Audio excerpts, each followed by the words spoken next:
and the Gallipoli campaign.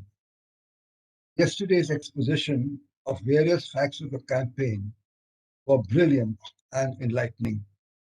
It is amazing how much of history is buried in dusty files in libraries and institutions, and one needs to acknowledge the extraordinary facets of battle of the past, which are resurrected by researchers to find out what really happened so many years ago. The first half of today's discussion, we have four speakers who will speak on the political and diplomatic dimensions of the Gallipoli campaign, the role and contribution of artillery, and the filming of Force G in the campaign. I will speak very briefly on the CVs and the background of the speakers, and I urge the audience to look at their detailed CVs in the brochure, which is part of the program schedule. And the first speaker today is Lieutenant Colonel Christopher Pugsley, who has a doctorate in history and is today a freelancer historian from New Zealand. He was a senior lecturer in the Department of War Studies at the Royal Military Academy at Sandhurst for more than 12 years. A lieutenant colonel from the New Zealand Army, he is considered to be an authority New Zealanders in war. Today, he will be walking us through participation of Indian troops in the Near East through the medium of films. Over to you, Christopher. Colonel Christopher, over to you.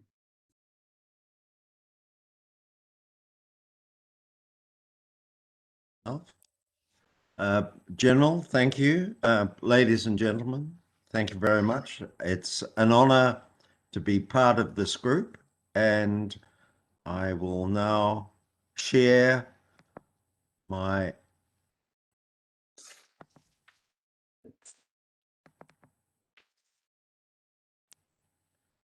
there we are.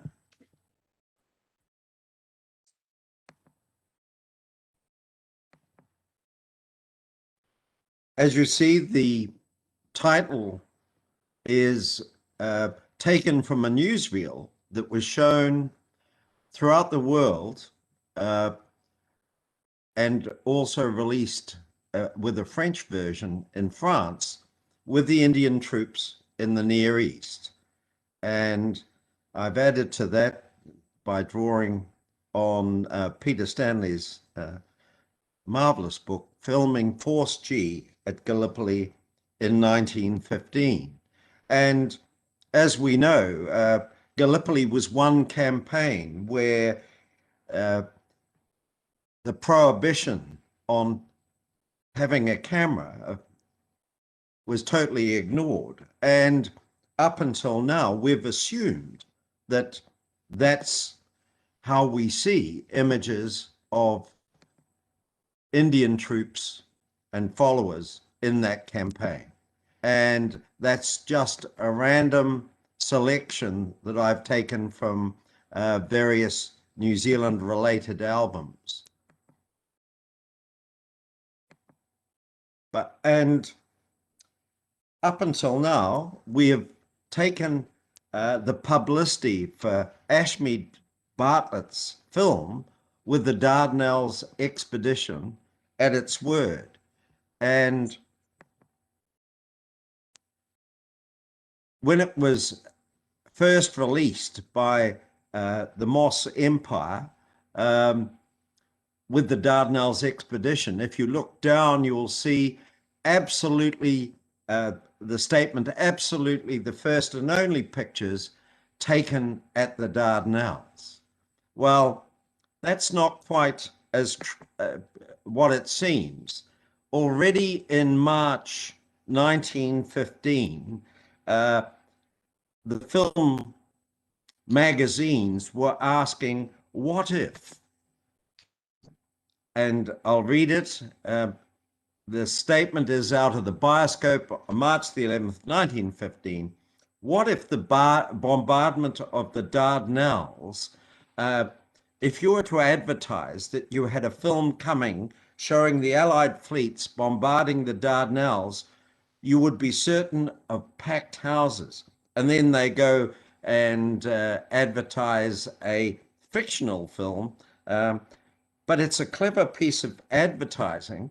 and more true than they thought, because already in February 1915, the French military authorities, the government, and the four principal newsreel producers in France, Gaumont, Pathé, Eclipse, and Eclair, had come to an agreement that they would provide civilian camera crews to the French authorities to go to the various campaign areas. And we know that Gaumont monopolizes the Gallipoli campaign, and that's first advertised with the film with the Allied fleets in the Dardanelles. It also has a French film version of that film, and it's soon followed by a second film that I'll talk to in a minute. And if you see the advertising, there's a glimpse of a French cameraman doffing his hat to the camera, and alongside an unknown, as yet unknown, French producer director, and out of sight to us, but taking this film, which is taken at the 110th Indian Field Ambulance, which was also included the convalescent camp and the clearing station at Mudros on the Isle of Lemnos. This is part of the second film that's released, but it shows that for a period, certainly in the period April, May, and again in November, December, January, Gaumont has a film crew at Gallipoli and actively filming and releasing it in both features and newsreel items. And so let's have a look at this is with the Allied fleets in the east, and you see the French flagship. And while this shows the French ships that join after the 18th of March, and it establishes the date, because this meeting that we see on the intertitle takes place between the 12th and the 14th of May.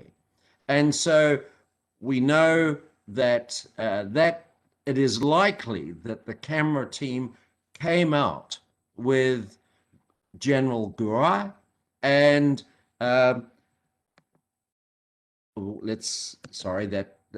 and the last scene in this particular film shows Poilus and Zouaves near de Tourt's battery in the French sector on Gallipoli, and that was released both in the film and as a newsreel.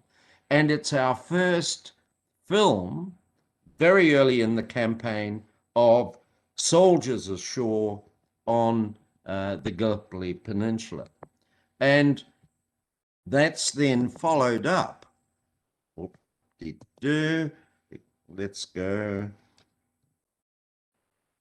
By the second Gaumont feature, which is taken by the same camera team and shows the land campaign. And this is both shows scenes at Cape Helles and also from the logistic base on Lemnos. And the film is the Allies in the East, and it's released both in France and also around the world, and first seen in the United Kingdom in August. And it's a fascinating film.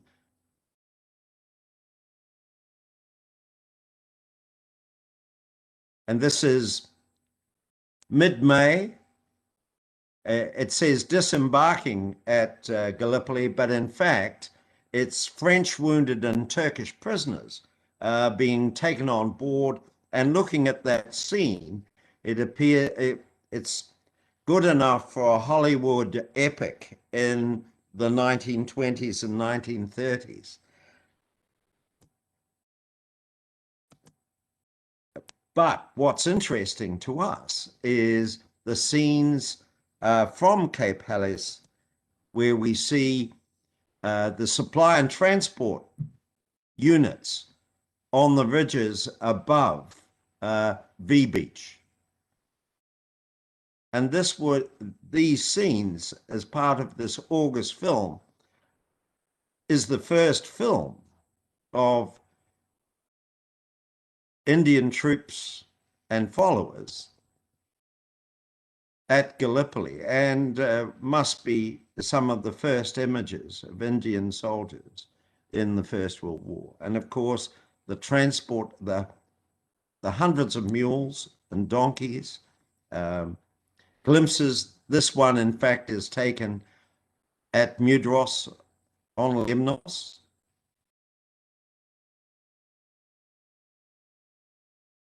And to put it into a context, by now V Beach has become the French logistics base, with W Beach being the major logistics base for the British force ashore. And this parallels the view from the River Clyde looking to the high ground, Fort Doughty Wylie, and it's in that area that part of the Indian camps are based. And Gaumont capitalizes on that film with a series of newsreels. And we're lucky that in 1920, they archive all the outtakes as well. And we'll have a look at those now. And so here we have a view overlooking V Beach with Sed El Bar and the fort in the background. But look at in the intermediate distance, you'll see the carts and the mule carts moving up towards the front line from the base. And now we move into the supply and transport camp proper, and there's a cross-section of views. And you gentlemen can see the carts in the background. And you gentlemen can tell me more about that than I'm able to explain. But look at, once again, the mules and the donkeys. And we'll see this gentleman again.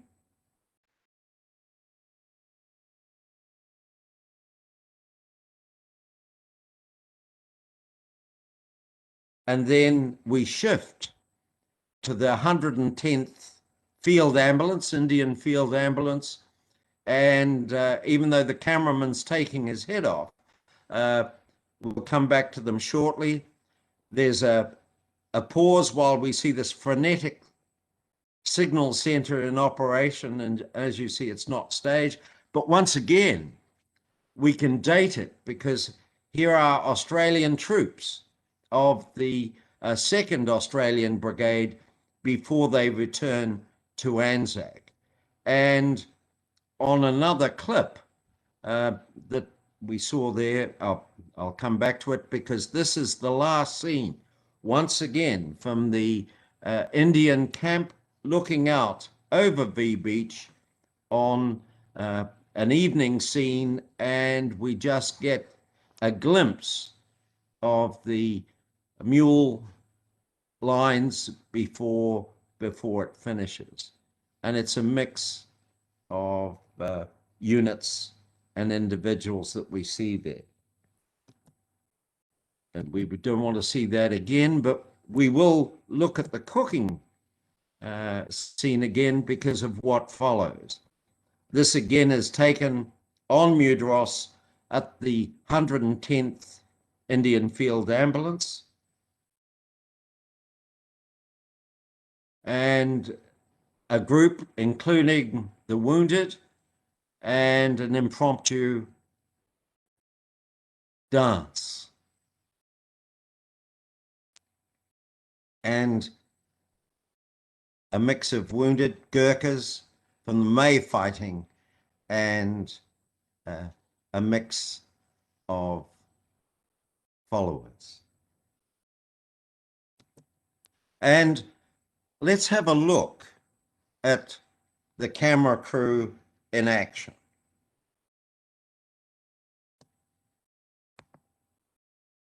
And you can recognize on the, there's the tactical sign of the 110th Indian Field Ambulance, and you've got a French photographer taking some shots, and he wants a mix of units, and people are curious and wanting to see what's going on. But what's important is we see the film director coming into shot. He's in civilian clothes, and one presumes that the cameraman is also in civilian clothes. And then the scene shifts to the nearby hospital, and you see a mix of units, including Australians, New Zealanders, British, all, and a sense of the scale of Mudros Harbour with the transport shipping and naval ships in the harbour. And so that film is being shown almost 8 months ahead of the Ashmead Bartlett film. And what fascinates me is it's being seen as the campaign is being conducted. And so if you look at it, and I've highlighted the mention in the publicity, it's first seen in the UK on the 24th of August. It's seen in New Zealand on the 1st of November 15, before the evacuation. And I like the picture theatre there. Glide Away Pictures show it in Western Australia on the 13th of January. And we have another major picture that is taken, but is shown primarily as a series of newsreel clips at the time of the evacuation. And if you look at that picture of that in the distance, you'll see the block ships, the Messina, and I always forget the name of the passenger liner that's alongside, but they are placed into position to prepare and protect the harbour against the winter storms in November. And so once again, that serves to date the fact that we are seeing principally the evacuation of the French forces, but and here we see the poilu of a one of the regiments pulling out of their reserve trenches and heading down to the beach.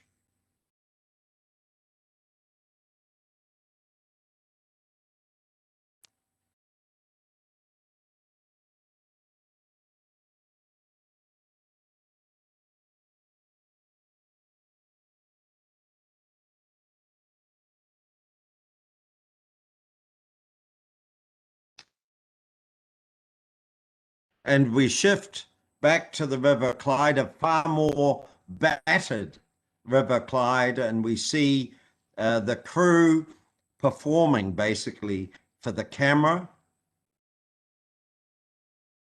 and pretending the camera's not there. But look at the shell damage on the left.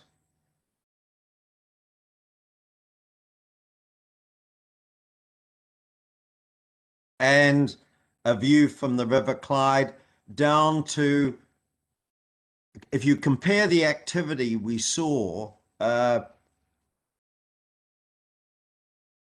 here the French headquarters with a Zouave bodyguard lowers the tricolor for the last time. And so once again, we can date this. And now we have our last film of the Indian camps on the high ground above V Beach. And on a cold, blustery day, there's a pan across the mule lines, and as you can see, it is a blustery day, but you get a sense of the scale. Here is the 52nd Division, who have come in to relieve the withdrawing French, and note the mule lines that we looked at in the distance, and we get a sense of how they're up on the high ground. And this is a rare action shot. There's 4 of these obsolete coastal artillery pieces that are ashore. They're still there, and we're watching the French artillery crew. Look at the size of the shell and the effort that's involved, and that keeps firing right until the final evacuation, and then 3 of the 4 guns are destroyed, but the explosion for the 4th fails. But and then compare that to the earlier scenes that we've Sedel Bar and the fort in the distance, but hardly any movement. It's just before the evacuation, and as it sweeps around, you'll see there's no movement at all at dockside. This must have been taken on the last day, and there's the bow of the River Clyde. And so glimpses of the Indian Force G at Gallipoli months before, and seen by the public months before Ashmead Bartlett's film is released. And this newsreel is released in France and released throughout the world in early 1916. And it is those shots taken of the evacuation. And note, the source is acknowledged, the French military authorities, and there we see those scenes that you've just seen, a windswept glimpse of the supply and transport companies on Gallipoli. Many of these beasts will be slaughtered at the evacuation, and I'm always fascinated by the fact that they managed to get fresh food ashore to meet the demands of the Indian troops, but were unable to do the same for the British troops alongside them, both at Cape Helles and at Anzac. And so that's the last and, but in a sense, the first newsreel where the Indian forces have pride of place. And let's stop that. Let's go back.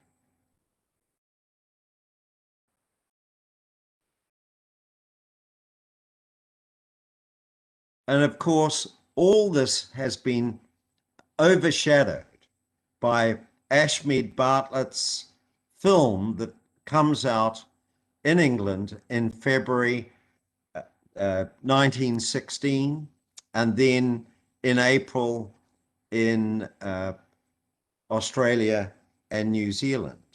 And as we see, the initial advertising in the top right-hand corner, the only moving pictures taken with the Anzacs at Gallipoli, soon becomes the only moving pictures taken at Gallipoli.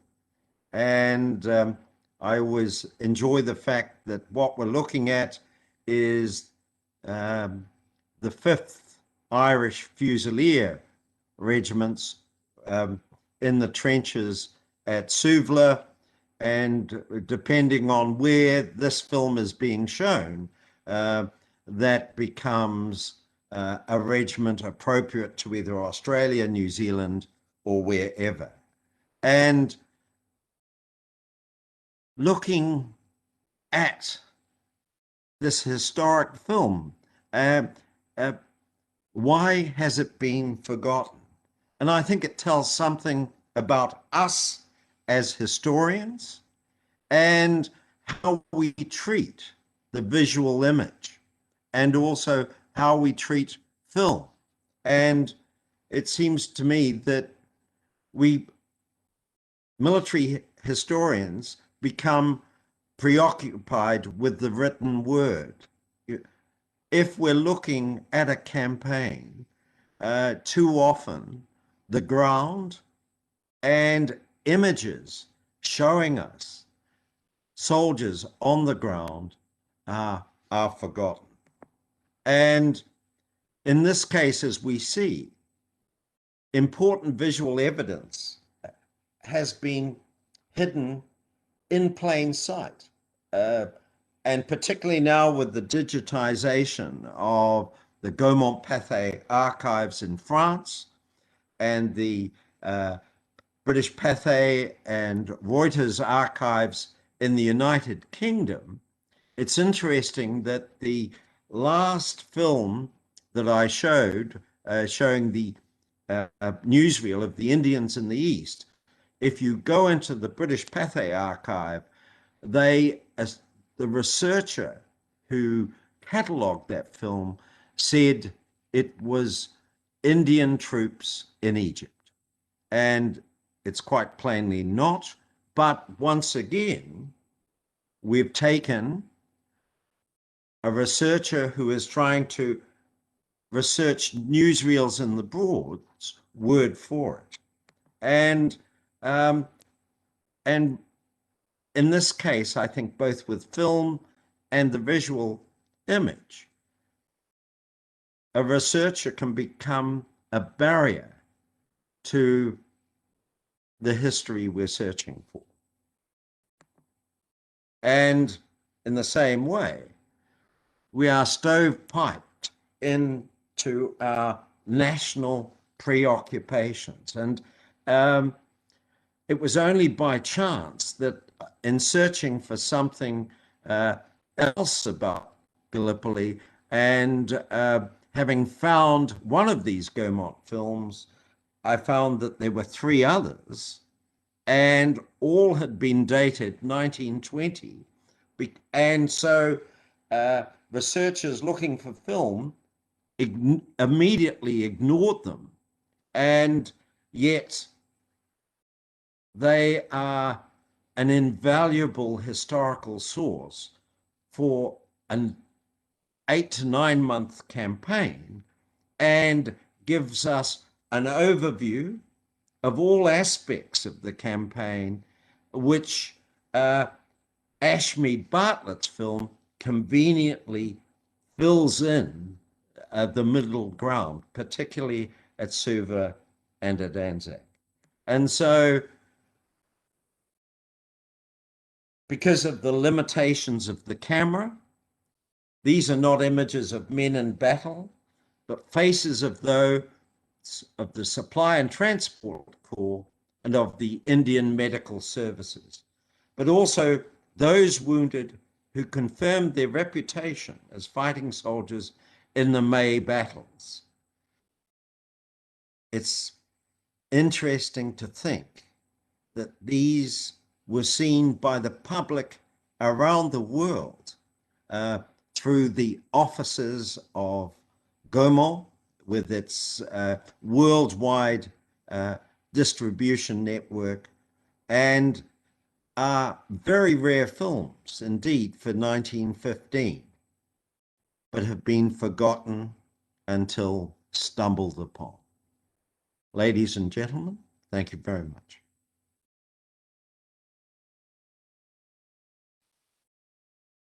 Thank you, Colonel Patsy. That was, can you hear me? Yes, I can. That was a unique way in which we got acquainted with the Indian troops at Gallipoli. The film footage is an important addition, archival information that we need to know how the Indian troops lived and died on the Gallipoli Peninsula. Thank you, Colonel Patsy. That was wonderful. We can now move It on. was my pleasure. Sorry. Thank you, Colonel Patsy. Thank you, Christopher. We now move on to Brigadier Chris Roberts, who will be telling us about the contribution of artillery in the Gallipoli campaign and the conduct of the gunners and the difficulties that they faced in support of the infantry during the campaign. Brigadier Chris Roberts is an infantry officer from the Australian Army, an infantryman who has seen operational service in Vietnam and the Special Air Service Squadron, later commanded the SAS Regiment, Special Forces Group, and Northern Command, and is a visiting fellow at the University of New South Wales, Canberra, and is the author of many books. As I said earlier, please do look at the details in the brochure to view his total CV. But you, Brigadier Roberts. Well, good morning there and good afternoon here in New Zealand. Thanks for that fascinating talk, Chris. And I'm just waiting for my presentation to come up, but does someone bring it up? But I just want to say thank you for the very kind invitation to participate. It's a great honour to make a contribution to this conference. There we are.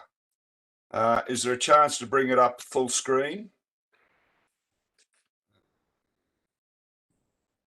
Where do I bring it up full screen? Okay. Can everybody see that? Yes. Yeah. Yeah. And how do I change the slides on this, or is it going to be changed for me? I think if you keep saying next, Shefali will keep changing the slides for you, Chris. Thank you very much. Well, look, my talk is going to be on the artillery at Anzac, and I'm not going to be able to cover every aspect of it in the time available. And what I'm going to talk about has come out of our book, which I co-authored with Major General Paul Stevens, who is a very distinguished Australian artilleryman. And I just want to cover a couple of just a few issues briefly on the difficulties the gunners had as it related to the operation at Anzac itself. Could I have the next slide, please? Now, many historians say that the Royal Artillery went to the Great War without any doctrine. But our research has shown, looking through the manuals, that in fact they did have a doctrine. It was a doctrine that was largely focused on mobile warfare in a European setting. And in our view, it was more the sort of guidance that one would use as a military officer. It was flexible in the sense that it provided guidance and options depending on the situation, and was not a very rigid prescriptive document. Secondly, the doctrine was set at divisional level.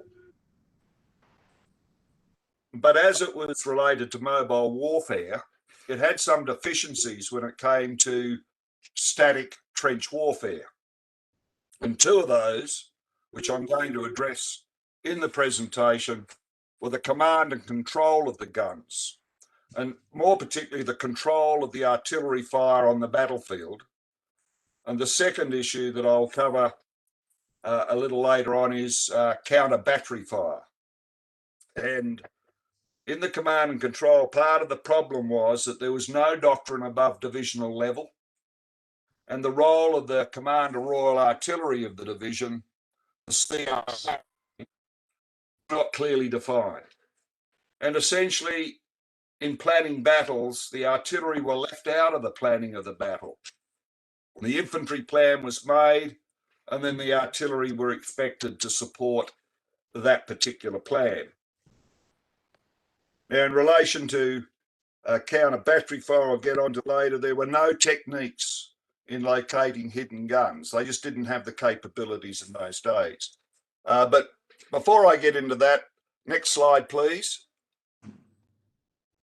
I want to talk about the Anzac artillery itself. Now, in Australia and New Zealand, our gunners were largely militiamen, part-time soldiers, the citizen forces in Australia and the territorial force in New Zealand. And most of them only trained at battery level. The brigade, the artillery brigade, which today is the equivalent of a modern artillery regiment, was only really at an administrative headquarters. It didn't really become involved in the artillery training because the citizen forces and the territorial forces were only developed first in New Zealand and then in Australia 3 and 2 years before the outbreak of war, respectively.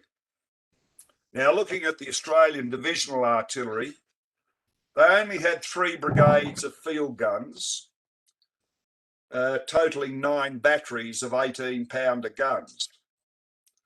The division did not have the howitzer brigade of a British division, and nor did it have the 60-pounder battery.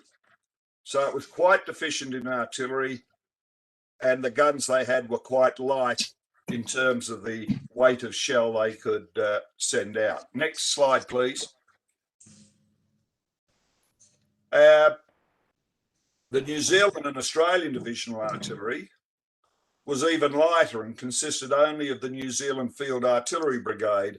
And like the Australians, it had 3 brigades of 18-pounders. Oh, sorry, 3 batteries of 18-pounders. But it did have a howitzer battery of the modern 4.5-inch howitzer. So the New Zealand and Australian divisional artillery was exceptionally light on. Now, for those who are not familiar with artillery, the difference between a gun is it has a lower trajectory of the shell fire, whereas the howitzer has a higher trajectory and it can lob shells in behind ridge lines where enemy forces are hiding or enemy gun batteries are located, which can't be reached by the field artillery because of its lower trajectory. Next slide, please. And rounding out the Anzac artillery was a brigade of Indian Mountain Artillery, the 7th Indian Mountain Artillery Brigade, consisting of 2 batteries, the 21st Coet and the 26th Jacob. And they each had 6 10-pounder mountain guns, which was a very light gun indeed. So next slide, please. So if we have a look at the Anzac Corps itself, compared to a British 2-division corps, Anzac was short 60 18-pounder field guns, 32 4.5-inch howitzers, and 8 of the large 60-pounder guns. Next slide, please. So I just want to talk briefly about the 7th Indian Mountain Artillery Brigade, because this brigade is often forgotten in the stories of Anzac. And it was the brigade that supported Anzac throughout the Gallipoli campaign, from the first day all the way through to the evacuation. Next slide, please. Now, in the planning for the 25th of April, the Indian Brigade was to land, the Indian Mountain Artillery Brigade was to land immediately behind the 3rd Australian Infantry Brigade, which was the covering force. And that covering force was to take a line along that ridge line where you can see the 2 red markers going on the right-hand side of the map. And they were to take a position on the 400 plateau, shown by the blue dot, to support the covering force until the rest of the corps got ashore and pushed through the heights to take the high ground at Hill 971. But as things transpired, the only artillery support the infantry received throughout the day was from the 26th Jacobs Battery, which you can see there on Anzac Cove just after they've landed. And that battery went into action on the 400 plateau where the blue dot is on the map at about 12 p.m. And they fought for 2.5 hours until they were forced out of action by 9 Ottoman mountain guns. 4 of them were on Chunick Bear, where the top red dot is, and 5 guns were on Scrubby Knoll. Now, the Ottomans were firing from superior ground. They could look down upon the Indian Mountain Battery, and so it was pretty much an unequal fight until the Indian Battery was forced out of action. Next slide, please. So with command and control, and I'll get into command and control in a little more detail later, but for the Indian Mountain Artillery Brigade, essentially the brigade headquarters kept control of their batteries in April and most of May. And indeed, some of those batteries were fought by sections because they were split up across the battlefield. But from about the end of May and certainly through June and July, the 21st Coet Battery supported the 1st Australian Division. And if you look at the map, if you look at the red indications D, E and F, D is just inland from Health Spit on the Razorback, and F and E are just near Lone Pine. They're the positions that each of the 3 sections of the 21st Battery occupied, and to the north of that blue line, which is the divisional boundary between the New Zealand and Australian Division and the 1st Australian Division, you'll see the 26th Battery has 2 sections right up in the front line on Russell's Top, on the high ground there, and 1 battery on Pluggy's Plateau, just inland from Anzac Cove. Next slide, please. So, having supported the Australian and New Zealand troops in the fighting in May, June, and July, the brigade took a prominent part in the August offensive. 26 Jacobs Battery was allocated to the New Zealand Infantry Brigade, which is that bottom column of dashes coming in from number 2 outpost, either side of it. That's the New Zealand Infantry Brigade's planned route to capture Chunick Bear. So the battery less 1 section accompanied the New Zealand Infantry Brigade, and the 21st Cohort Battery less 1 section of 2 guns accompanied the left assault column, which comprised the 29th Indian Infantry Brigade and the 4th Australian Infantry Brigade. In the event, the 26th cohort,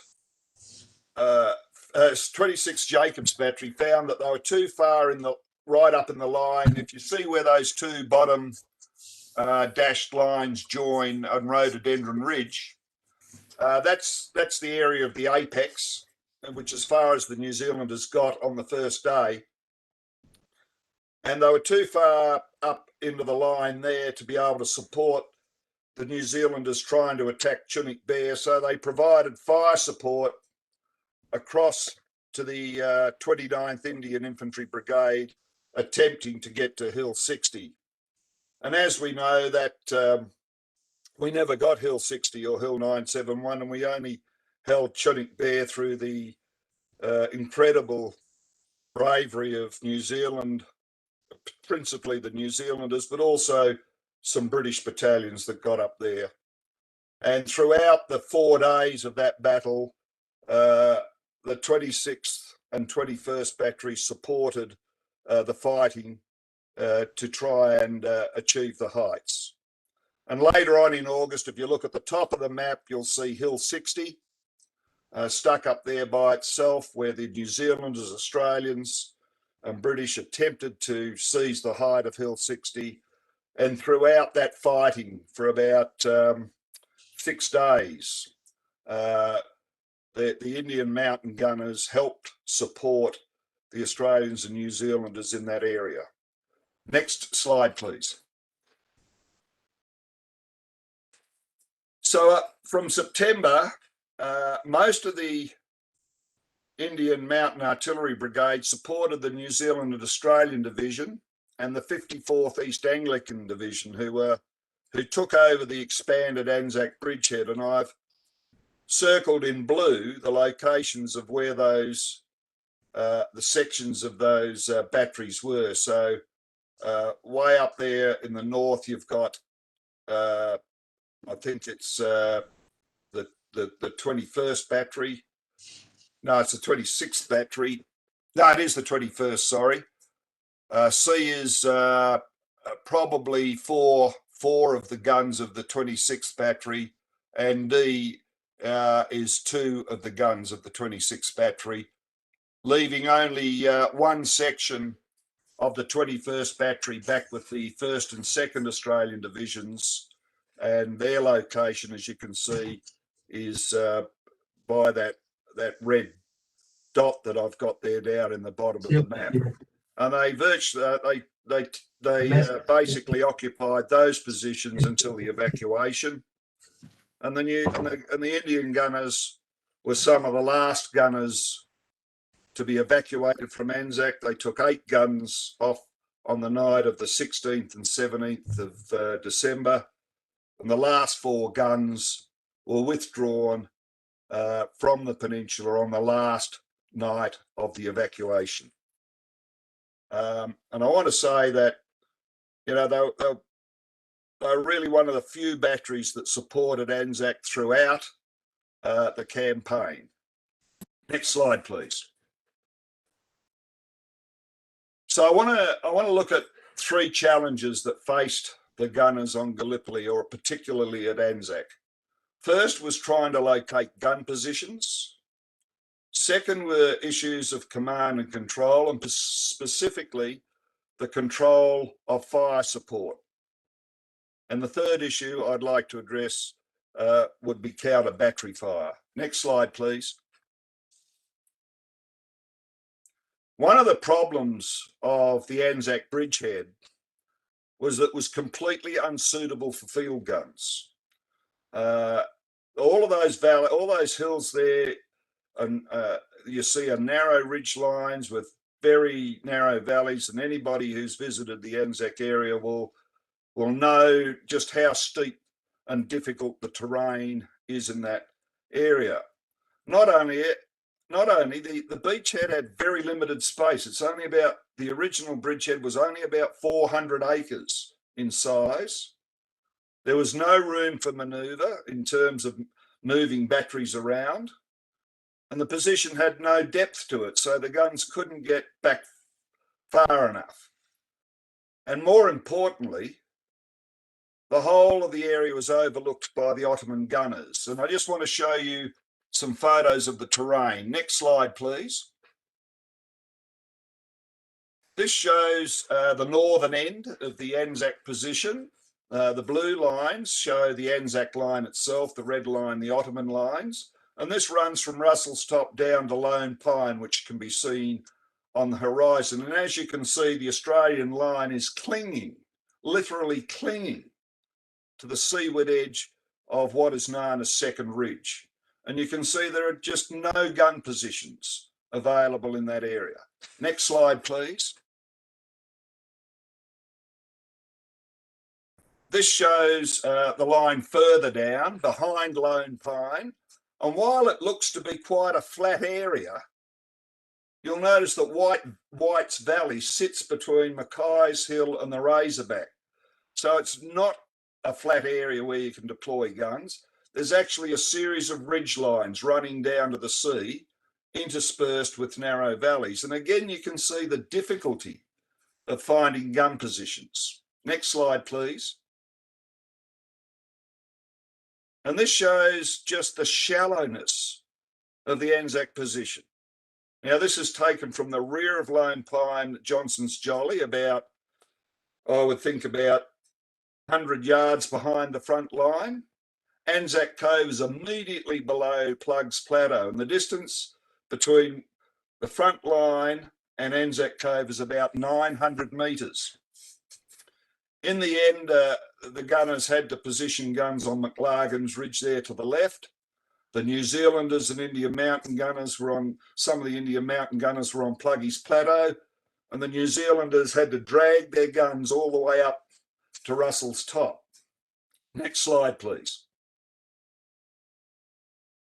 Now this shows from one of the Turkish positions, Turk's Hump, which is the western end of Chunuk Bair, and it shows the relative lines. And as you can see, the Ottoman gunners had a tremendous observation over the whole of the Anzac position, and any Australian or New Zealand or any Indian gunners, or even later on, not so much the British, but the mountain gunners and the field gunners were easily seen by the Ottoman observers and could be engaged fairly quickly. Next slide, please. So what was the effect of the terrain? Well, first of all, it was simply trying to get the guns and howitzers ashore. As I've said, there are a limited number of positions, and it wasn't until the 7th of May, which is 13 or 14 days after the landing, that the last gun got ashore. There's a mistake in that slide. In fact, there's 12 10-pounders ashore. All 4 of the New Zealand 4.5-inch howitzers got ashore, but only 28 of the 18-pounders could be brought ashore due to a lack of gun positions. And so we find that the 1st Australian Field Artillery Brigade, which is 3 batteries, plus the 6th Australian Field Artillery Brigade and the 3rd New Zealand Field Artillery Brigade were sent to Cape Helles, and they went down there on the 3rd of May, and the last of those guns did not return to Anzac until October. The New Zealanders were the first back in late August, and then the Australian guns came back after that. Next slide, please. Finding gun positions. I've given this, selected this photo because it brings out the fact that they couldn't use their horses to move their guns. Nearly every gun that was positioned on the ridges had to be hauled up there by manpower. Some of them having to haul them up 60 or more feet at angles of 60 degrees to get their guns up into position. And that actually shows the first Australian gun brought ashore late on the 25th of April. And it was the only field artillery piece to be brought ashore on the 25th of April. Next position, please. And next slide, please. So what was the effect of terrain? Well, as you can see, by the 28th of April, into the 23 days after the landing, most of the gunners were still back on the beach line. The howitzers were in position. The field guns were the New Zealand field artillery was on Aribanu.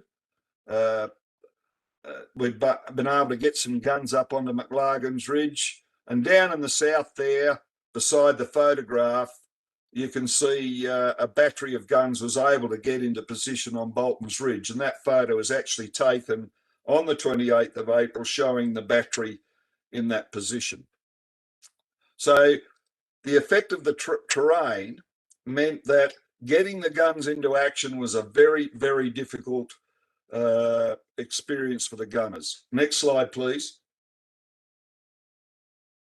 So what happened is, over the next month and a half, it was trial and error of trying to find positions. And on those 3 stars, they brought guns up, they manhandled them up into the night, hauled them up the ridges, put them into the front line, and then they were shelled out and had to be moved back again. So you see, throughout this period, the Anzac gunners are trying to find positions for their gunners, moving them up, moving them back, trial and error to find positions. And it wasn't until the 7th of June, a month and a half after the landing, that the last battery was able to find a position from which it could engage the enemy.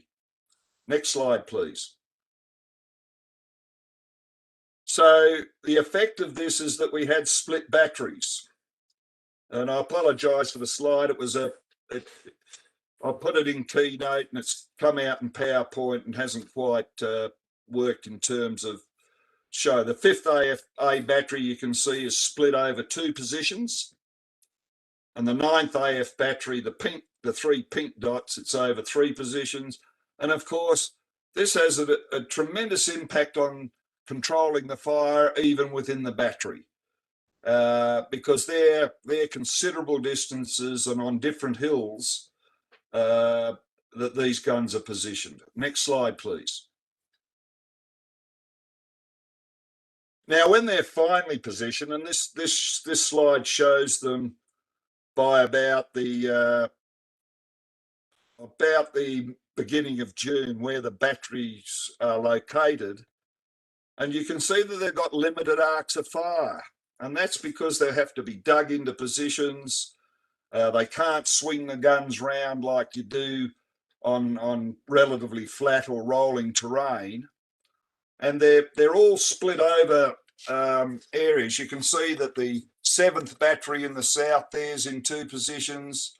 The 9th battery further up is in 3 very dispersed positions. You've got the 8th Brigade, which is pushed right up behind the infantry front line. In fact, it's so close behind the infantry front line that when they're about to fire, they have to tell the infantry to get down into the trench so they're not hit by the blast or muzzle blast from the guns.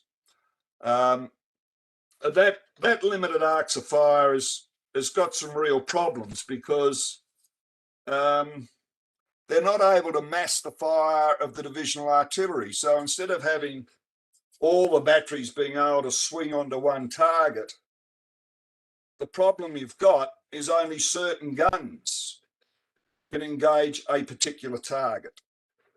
And so there's a limited capacity to maximise the whole of the divisional artillery, either in the Australian guns or the New Zealand guns, onto a particular target.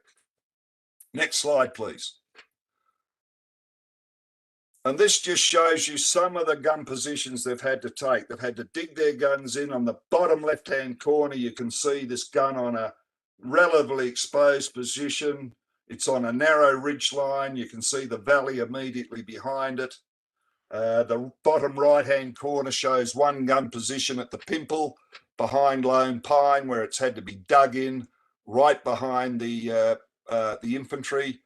And the top picture shows how they've had to protect their guns from counter battery fire by building shelters for them, and they've had to dig shelter pits for the guns and the men, because when the Ottoman artillery fire, one of the techniques they developed was to roll their guns back into a covered pit and for the men to get in it, simply to try and protect the guns. But not all of the gunners were able to do that, and a number of the guns were knocked out, had to be repaired and replaced and put back into the same position.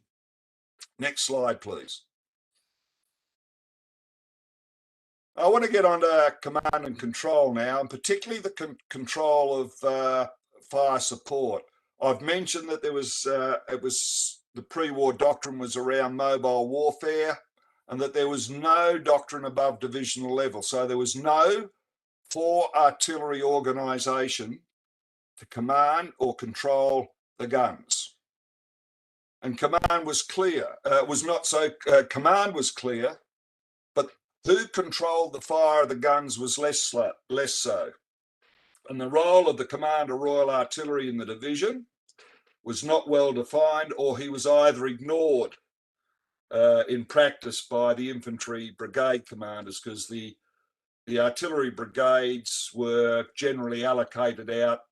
The artillery brigades were generally allocated out to support an infantry brigade. And so the control of fire pre-war was largely at battery level. So the command and control arrangements at divisional level were not well practiced. And not only that, they had the problem of only having rudimentary communications, either by heliograph, semaphore, or telephone if they were in a static position. Next slide, please. Well, the 3 artillery senior commanders at Anzac. On the left there, we have Brigadier General Charles Cunliffe-Owen, who was the Brigadier General Royal Artillery of Anzac itself. Now, he had no command authority at all. He was simply an advisor, and he had no staff and no communications to support him.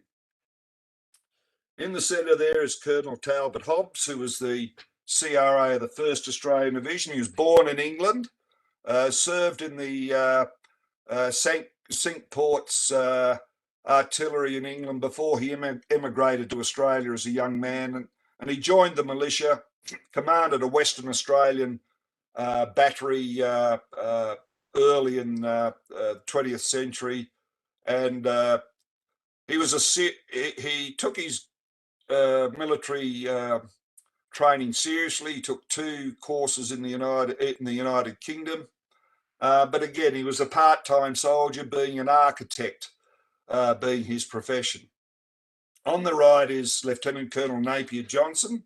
He's a Canadian, graduated from the Royal Military College, Kingston in Canada, offered a commission in the Royal Garrison Artillery, took it up, and so had a lot of experience in garrison artillery, and he did 2 long tours in New Zealand. So he's very familiar with the New Zealanders. He was actually there when war broke out. He took over the New Zealand Field Artillery Brigade that was raised to go to the war. And in 1915, when the New Zealand and Australian Division was raised, he becomes both the CRA for the New Zealand Australian Division and the commander of the New Zealand and Field Artillery Brigade. So 2 very experienced gunners plus a militia officer who had done quite a bit of study on artillery before the war. Next slide, please.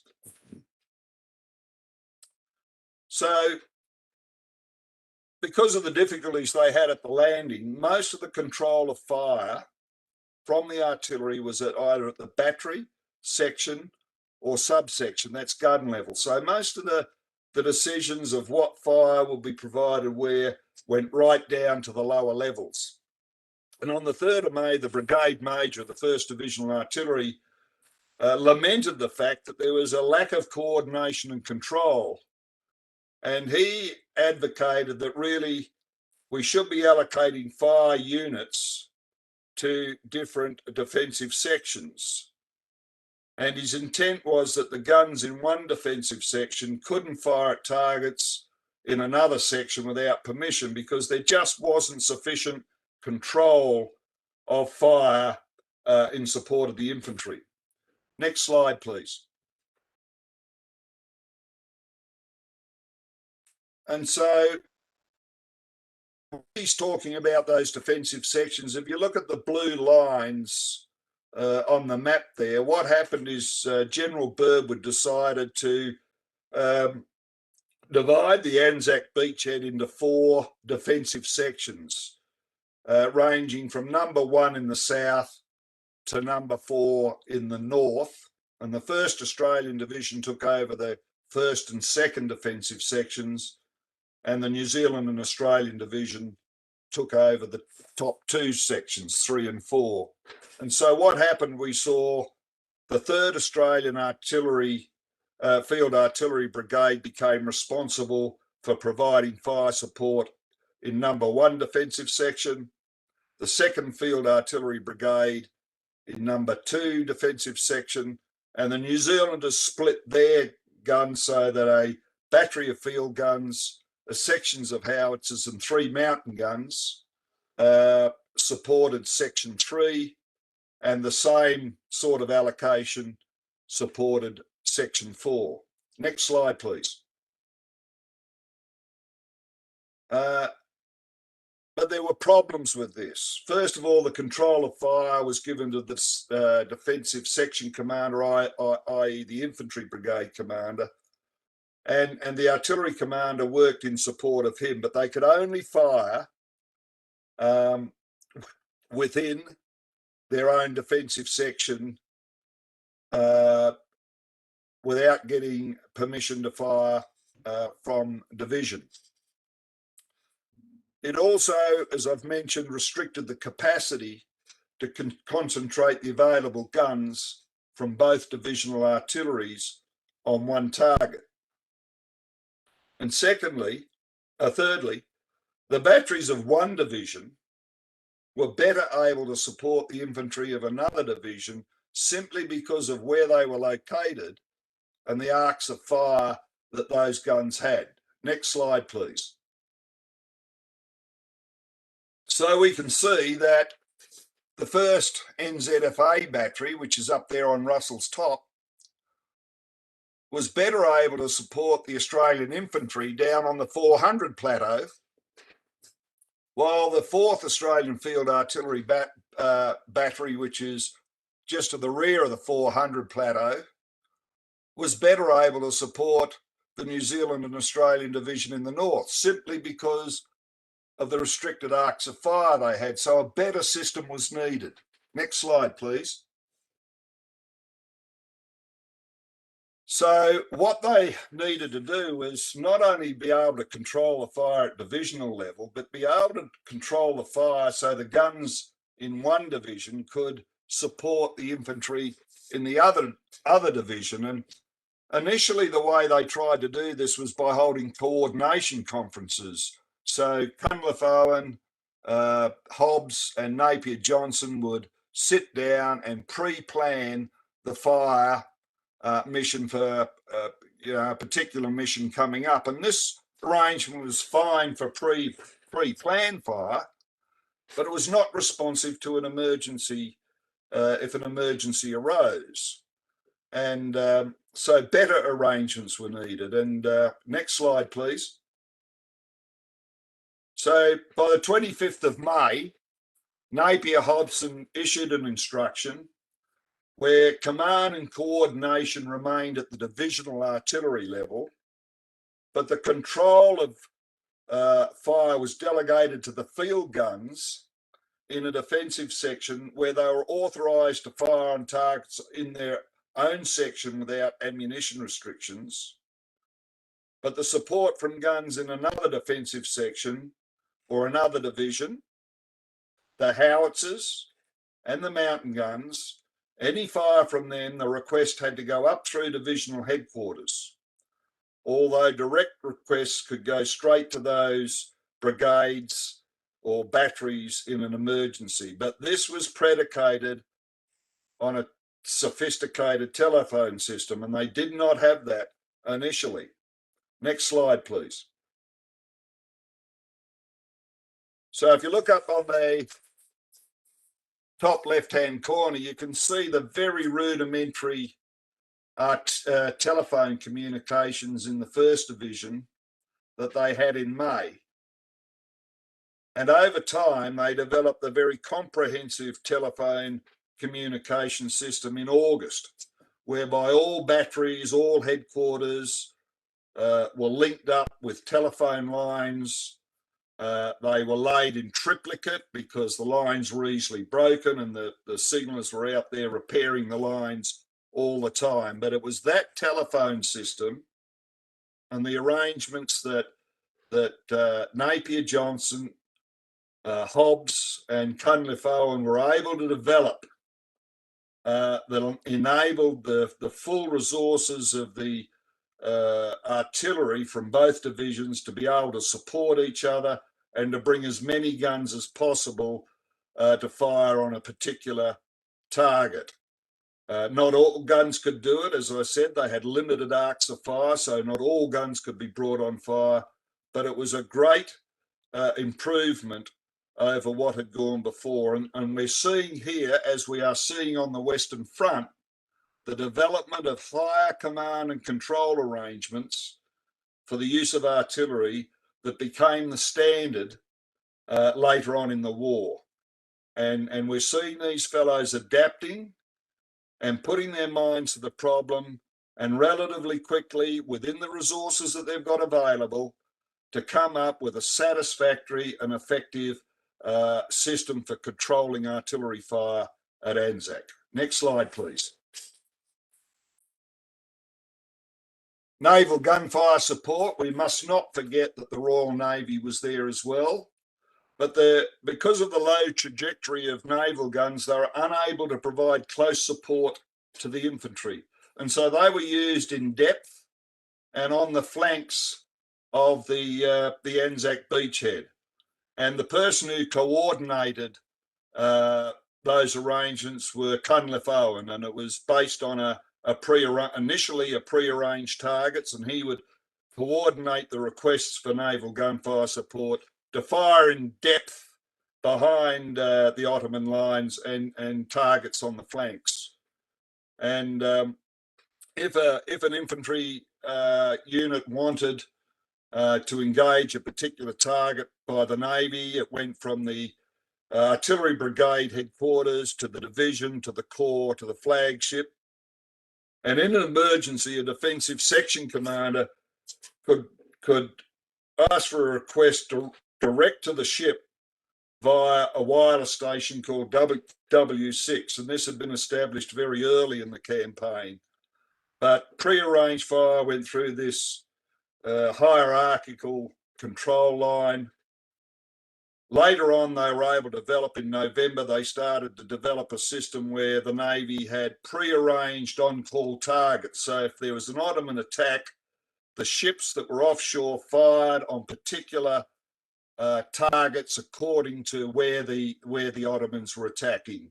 That took much longer to develop, but again, we're seeing a new development in the command and control of naval gunfire support as these people grapple with the difficulties they have with rudimentary communications. Next slide, please.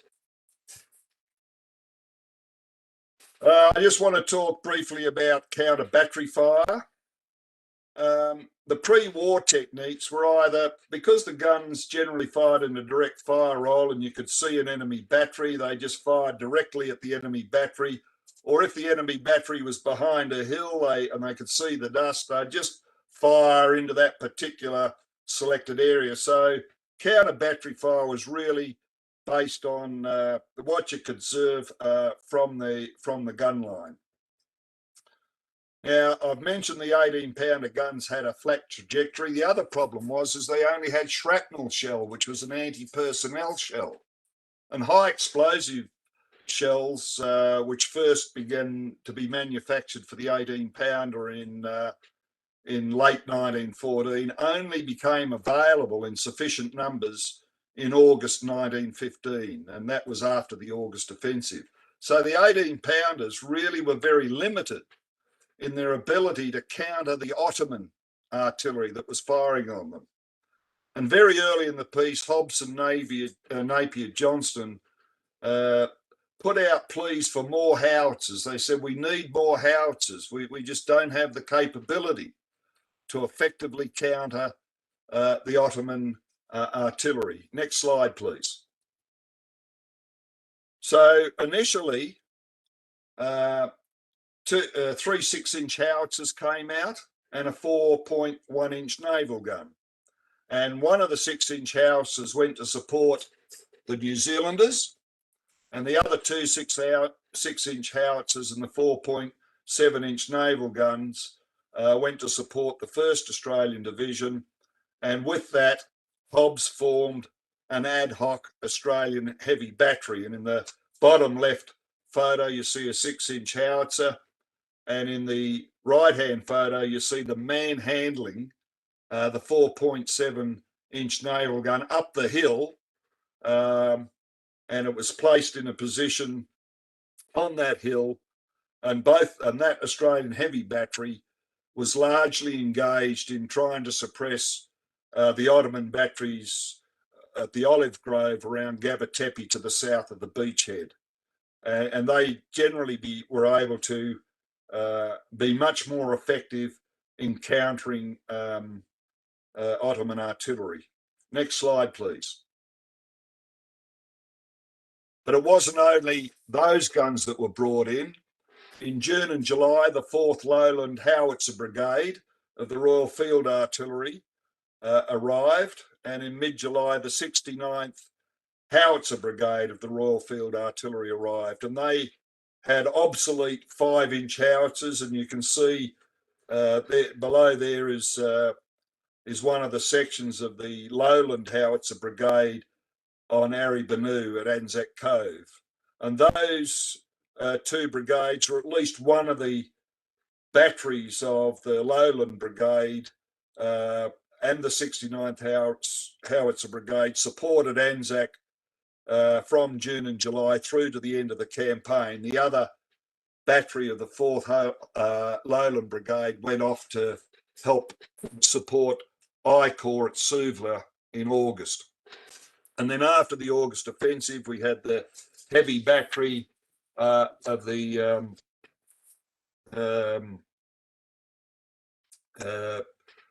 Royal Field Artillery come in. They had 60-pounder guns, and the 17th Siege Battery, which had 6-inch howitzers, arrived in September.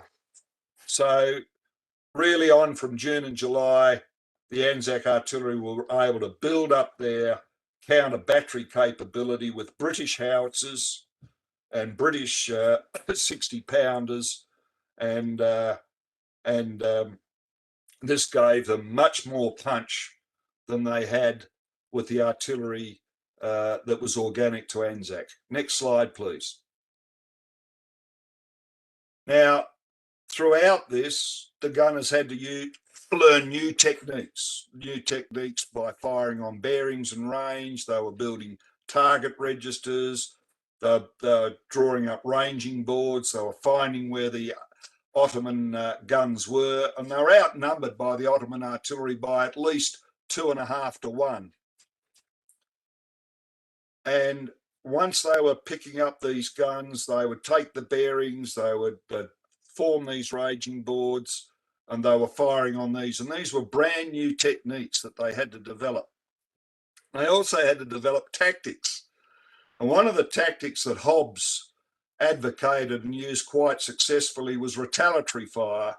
So when an Ottoman battery would be shelling an Anzac trench, his reaction was that the Australian guns would then fire, or the guns that were able to, would then fire on the Ottoman trenches directly opposite where the Australians were being bombarded. And this actually had the effect of stopping the Ottoman guns from firing on the Anzac trenches. And I suspect the Ottoman infantry said, hey, we've had enough of this, stop firing, because we're being hit by the Anzac artillery. The other technique that they developed was engaging by successive batteries. And we have a situation on the 8th of July where the 9th Australian Battery has started shelling Ottoman guns on the Olive Grove, when another Ottoman battery on 3rd Ridge opened fire on it. And the technique was, as soon as that Ottoman battery opened up on an Australian battery, another Australian battery that was able to immediately opened up and fired on that particular Ottoman battery. And if another Ottoman battery opened up on that, then an Australian battery would immediately open up on that next Ottoman battery coming over. And by this, they were able to silence the Ottoman guns. But the problem was they had restrictions on ammunition. I think the field guns were restricted to 5 rounds per gun per day for normal firing. So they were largely shrapnel, although the howitzers had high explosives. So what you had, rather than being able to destroy the Ottoman guns, all they could do was temporarily suppress the guns. So you would have the Ottoman guns would fire, the Australian guns would retaliate, the Ottoman guns would stop firing, but they wouldn't be put out of action. And that went on right through till the end of the campaign. Next slide, please. So in the conclusion is, what we find is that the Anzac gunners, particularly, in fact, all of them, the Indian, the Australian, New Zealand gunners, it was not the war that they trained for. They trained for a mobile war, and they end up fighting static war on very restricted terrain, on unfavourable ground, and very limited in what they could do. So there was a great need for them to adapt and innovate and develop new techniques, new ways of using the guns. And our assessment in our book is that they achieved this relatively quickly. And the fact that Cunliffe Owen, Hobbs and Napier Johnson, in fact, turned out to be very, very competent artillery commanders. And that went all the way down to the brigade commanders, the artillery brigade commanders and the battery commanders. And our assessment in our book is that the gunners were faced with a very, very difficult situation to start with. They had great difficulty getting their guns into position. They were limited in what they can do, both by the terrain, by the arcs of fire that the guns could fire on, and by the types of ammunition they had, and more importantly, by the restrictions on ammunition. They didn't have a lot of ammunition to play with. And they were able to achieve this relatively quickly. And I think this is great credit to the people involved. Next slide, please.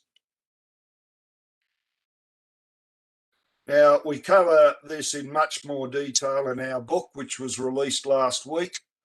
And on the right there, you see one of the maps we put in, which is the fire plan for the attack on Lone Pine.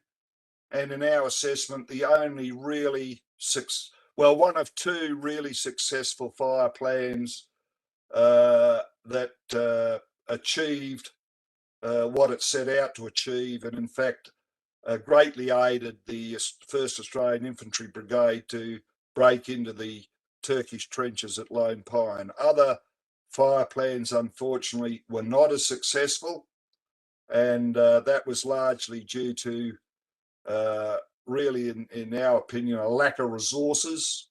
And again, the gunners were left out of the planning until the last minute, and they had to adapt their plans to fit the infantry plan.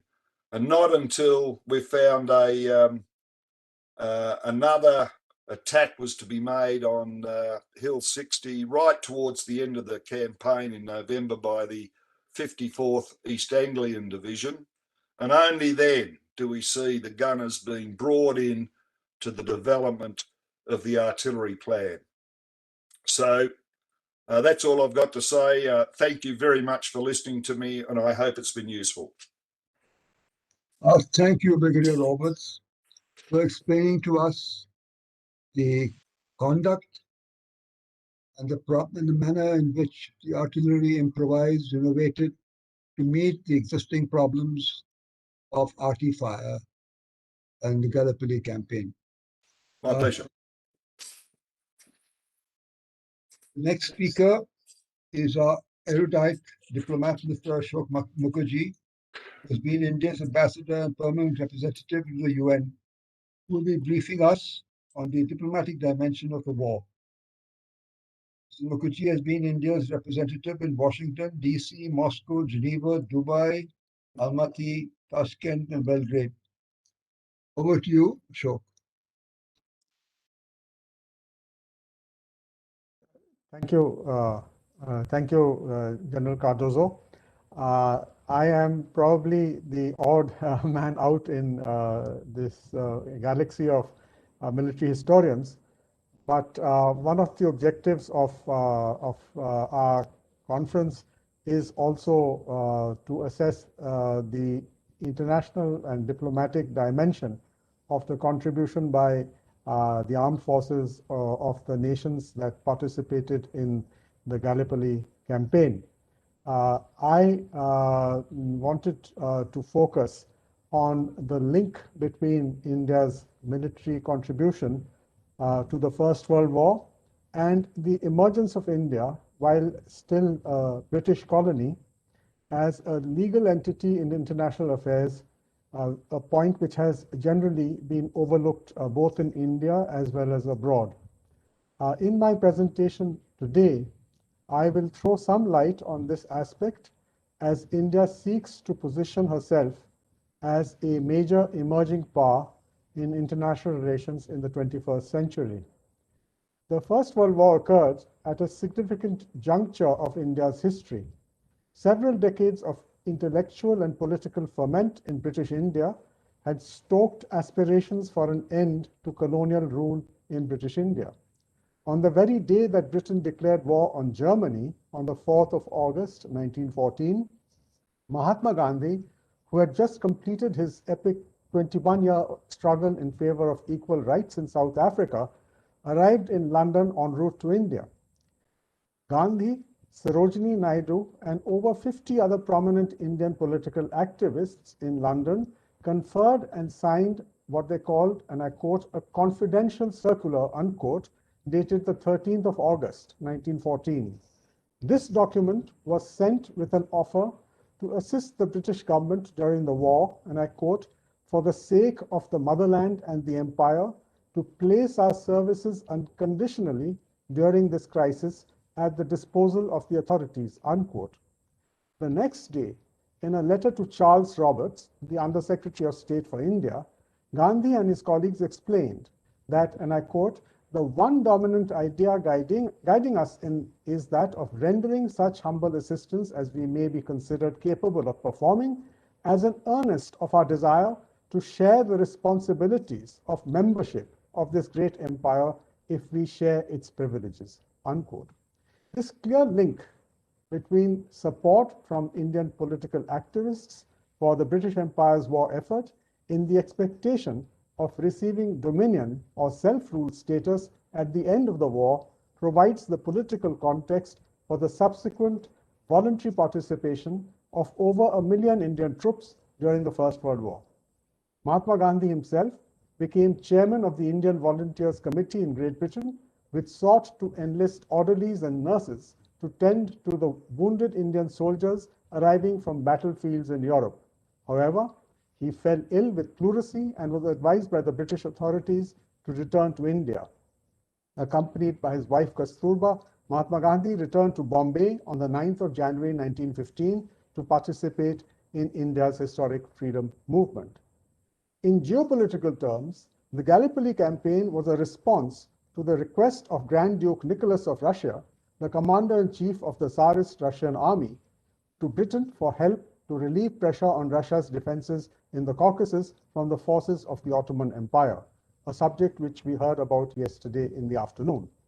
The interplay in international relations in the years leading to the First World War between the interests of the British, Russian, and Ottoman empires is beyond the scope of my presentation today.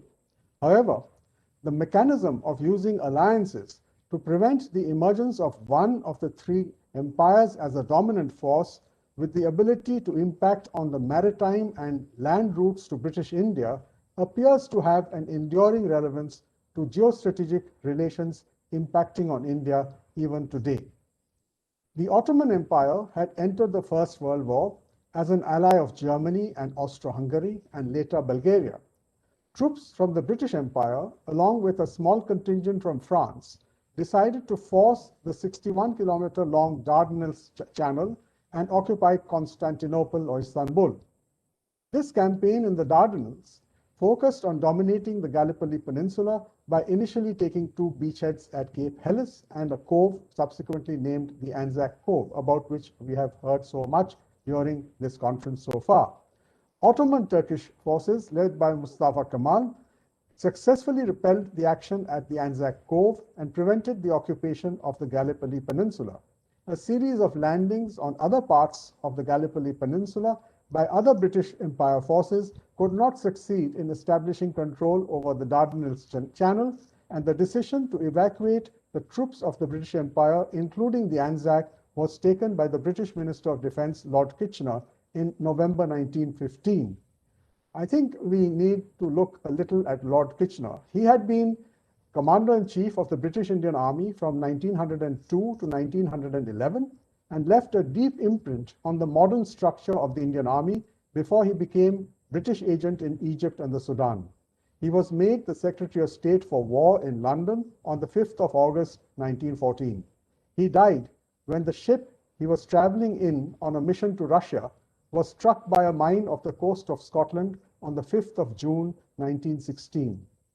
In terms of the international outcome of the First World War, the events at Gallipoli catalyzed the emergence of Mustafa Kemal as a political leader in post-Ottoman Empire Turkey, who founded and became the first president of the Republic of Turkey from 1923 to 1938 and is known popularly as Ataturk.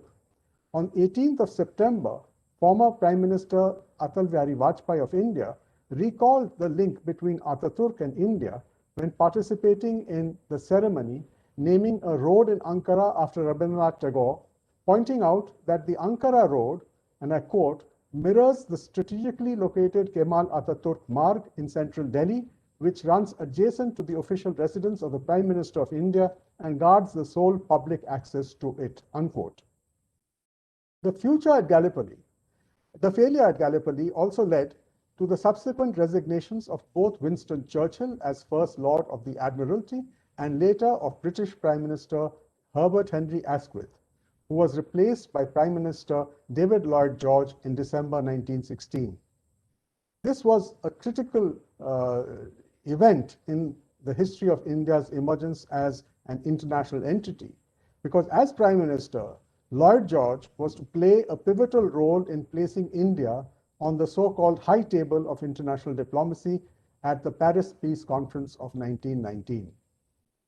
India's eventual role as a signatory of the Treaty of Versailles, which was signed on the 28th of June 1919 at the Paris Peace Conference, was due to her immense contributions to the victorious war effort of the British Empire.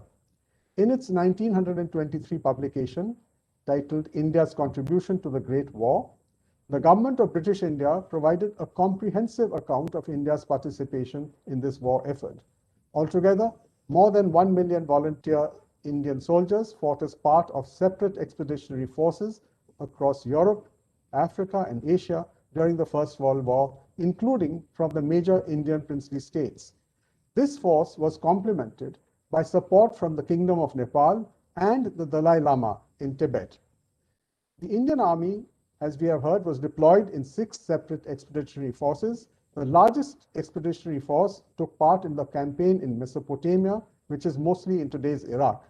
Separately, Indian troops saw battle in Palestine and defended the Suez Canal. All 3 areas continue to be in focus of Indian foreign policy even till today.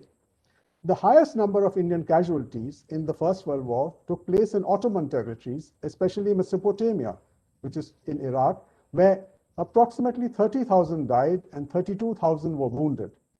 Indian Expeditionary Force G was sent to reinforce the Gallipoli campaign, and the casualties of Indian soldiers at the Battle of Gallipoli are put at 1,751 dead and 3,651 wounded out of the 16,000 Indian troops deployed in the conflict in the publication brought out by the British Indian government. The supreme sacrifice made by Indian soldiers in these areas is commemorated by Indian war memorials maintained by the Commonwealth War Graves Commission across a vast swath of West Asia, including in Istanbul, Baghdad, Basra, Jerusalem, Haifa, Beirut, Damascus, and Aleppo. Under Section 22 of the Government of India Act of 1915, it was prohibited to use the revenues of India to finance any military operation outside the borders of India. Despite this, India volunteered to give 146 million pounds from her revenues towards the cost of the war up to the end of 1919-1920. This included an offer made to Great Britain at the beginning of 1917 of a lump sum of 100 million pounds, which is valued at approximately 7 billion pounds or $9 billion at today's exchange rates, as a special contribution towards the expenses of the war. The British Parliament passed a resolution on 14th March 1917 accepting this offer, which was paid for from Indian revenues. Of this sum, nearly 75 million pounds were raised in India by the war loans of 1917 and 18, and the balance raised by the Government of India, assuming the liability for interest on an equivalent amount of the British government war loan. This military and financial support formed the backdrop for Indian political demands to participate meaningfully in coordinating issues of common interest to the British Empire during the First World War. India had been excluded from participating in the imperial conferences since 1907, when the first such conference had been held, because she did not have dominion or self-rule status in the empire. Matters came to a head during a meeting in Simla of the Viceroy's Legislative Council on 22nd September 1915, following an impassioned appeal for, quote, for official Indian representation in the forthcoming meeting of the Imperial Conference, which was moved in a resolution in the Legislative Council. The Viceroy of India, Lord Hardinge, committed to recommending to the British government, and I quote, that India should be represented by the Secretary of State and 1 or 2 representatives nominated by the Secretary of State in consultation with the Viceroy, unquote. At a meeting of the British War Cabinet held in London on 23rd December 1916, it was decided that in addition to the 4 dominions of Australia, Canada, New Zealand, and South Africa, and I quote, having regard to the great services of India during the war, there could not possibly be any tenable objection on the part of the dominions to the inclusion of a distinguished native of India, unquote, in the representation led by the Secretary of State for India at the Imperial Conference. It left the decision on which Indian to include in the delegation to the Secretary of State for India. Prime Minister David Lloyd George recalls in his memoirs that instead of convening an imperial conference, he decided to gather the leaders of the dominions and India at what he called a special war conference. Between 20th of March 1917 and 2nd May 1917, Lloyd George convened joint meetings of the Special War Conference of the Empire and the Imperial War Cabinet, which met on alternate days.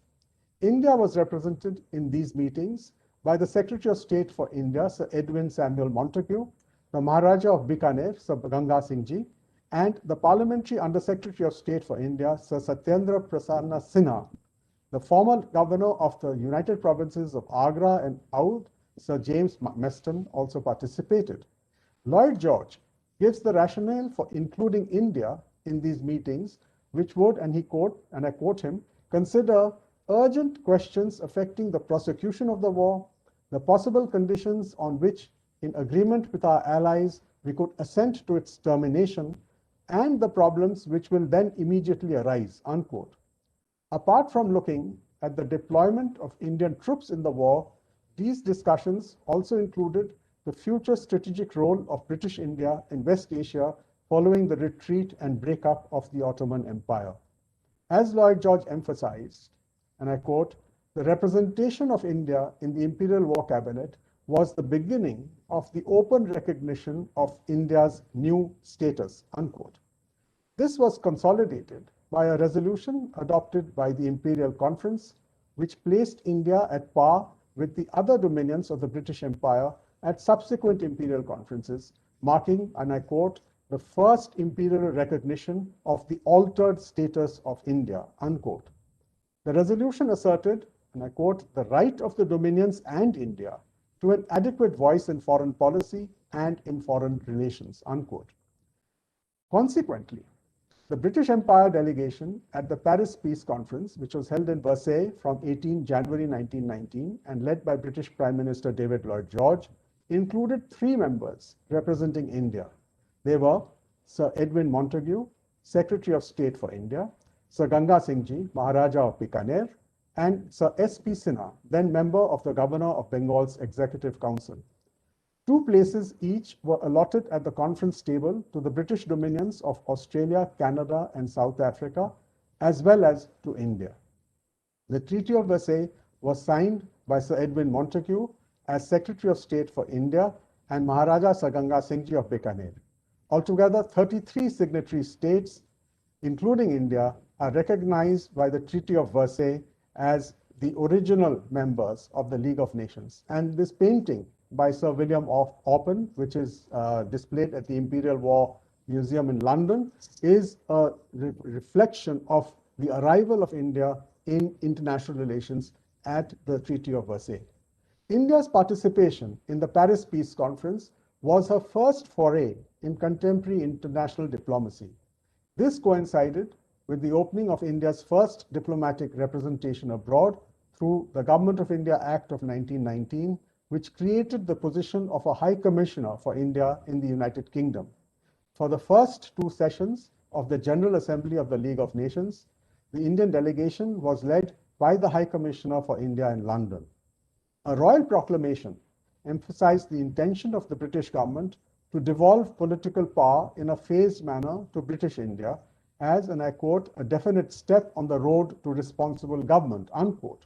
The Charter of the High Commissioner was to exercise the delegated powers of the Secretary of State and act on behalf of the Governor General of India in fulfilling his functions in the United Kingdom. The Government of India Act of 1919 received royal assent on 23rd December 1919 after having been successfully piloted through the House of Lords by Lord S.P. Sinha, who had been a member of the Imperial Conference and Imperial War Cabinet as Under Secretary of State for India and a member of the Indian delegation to the Paris Peace Conference. The significant military role of India continued during the Second World War, when as many as 2.5 million Indians volunteered to fight as part of the British Indian Army. It was their presence on the battlefield that led President Franklin D. Roosevelt of the United States to invite India to join 26 allied nations at the January 1942 Washington Conference, which issued the declaration by United Nations. As a participant in the negotiations that created the post-Second World War structures of multilateralism under the United Nations process, India became a founder member of the UN and a major stakeholder in multilateralism. This tradition has continued after the UN was established in San Francisco in June 1945. On 29th of May 1948, the first UN peacekeeping mission was authorized for deployment in the Middle East during the Arab-Israeli War.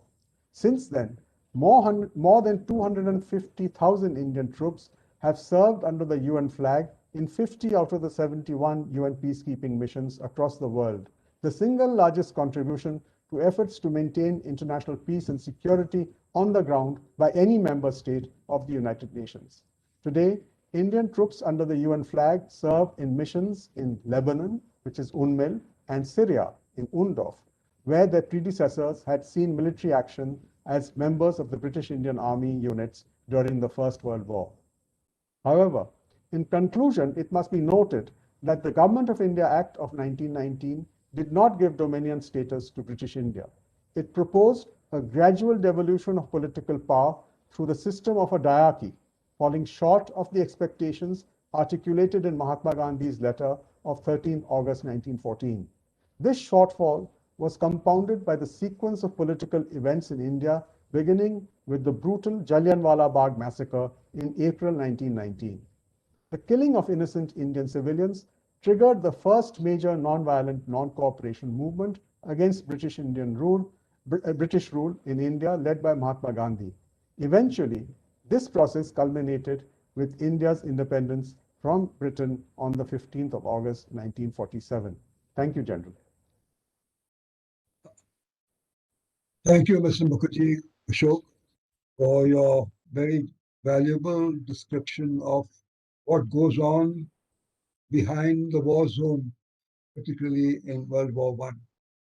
It also tell us about how the the impact of Indian forces serving in World War I ultimately did contribute in a way to self-governance and a place in the Treaty of Versailles and ultimately the League of Nations and finally in the UN.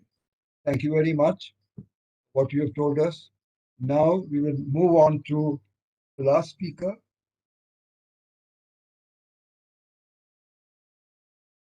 Of the session, Professor Mehmet Akif Okur. Professor Okur is a professor of international relations at Yildiz Technical University. Currently, he is also director of GORAN, that is Ghazi University Center of Central Asian and Middle East Studies. More about him you will find in the brochure. Professor Okur will be talking to us about the political and diplomatic contents of the Dardanelles campaign. Over to you, Professor Okur. Dear colleagues, distinguished guests, it is a great honor and opportunity for me to be here to speak on this significant event in this important international conference. My presentation is on the political and diplomatic context of the Dardanelles campaign. In the first part of the presentation, I want to describe the Dardanelles campaign's diplomatic and strategic context, and especially from the eyes of mainstream Turkish historiography. How have Turks interpreted the invading elite powers' goals about Gallipoli in Turkish Çanakkale? And during the presentation, I prefer to use this Turkish name, if you let me, Çanakkale. And the results of Turkish victory. We have a recent project. This project is made by Turkish Historical Society on First World War Centenary. And I will use the findings of this project as a base. And secondly, I will try to present samples to show how this monumental struggle has been reinterpreted both by the descendants of the invading forces like Anzacs, and if we will have still enough time, I will try to show that how this significant event has been interpreted by the subsequent Turkish generations after the war's immediate context left behind. Firstly, when we look to the debates on causes of Çanakkale War in Turkish Çanakkale or Dardanelles campaign, we see that there was a request from Russia to Britain. Russia demanded a sort of show of force in Dardanelles, and Britain was eager to take up Russian call for a distraction for the Turks to facilitate the Russian position in the Caucasia. But the campaign became much larger than a mere show of force. But we need to say that this call of Russia did not find an automatic answer from the London after the British decision makers reached to a decision that this campaign is necessary. They also took consideration this call of Russia. According to British decision makers, defeating Turkey was key to keep secure dominions like Egypt and India. Actually, there is a debate over this because of the real power parity and position of the Ottoman Empire. It was not so possible to pose a danger, to pose a threat against those distant regions. But some historians underlined that at least on the argument level, British decision makers used this argument to legitimize the demand for such a campaign. This was a rhetorical strategy aiming to legitimize the Allied attack on Turkey. And the goal was to invade Istanbul and force Turkey to surrender.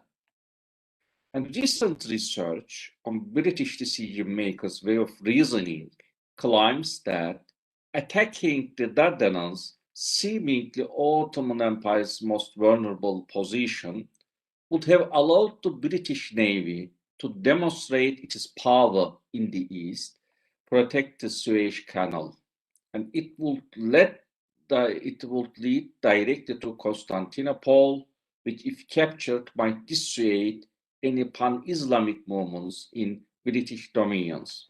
This was another argument. Churchill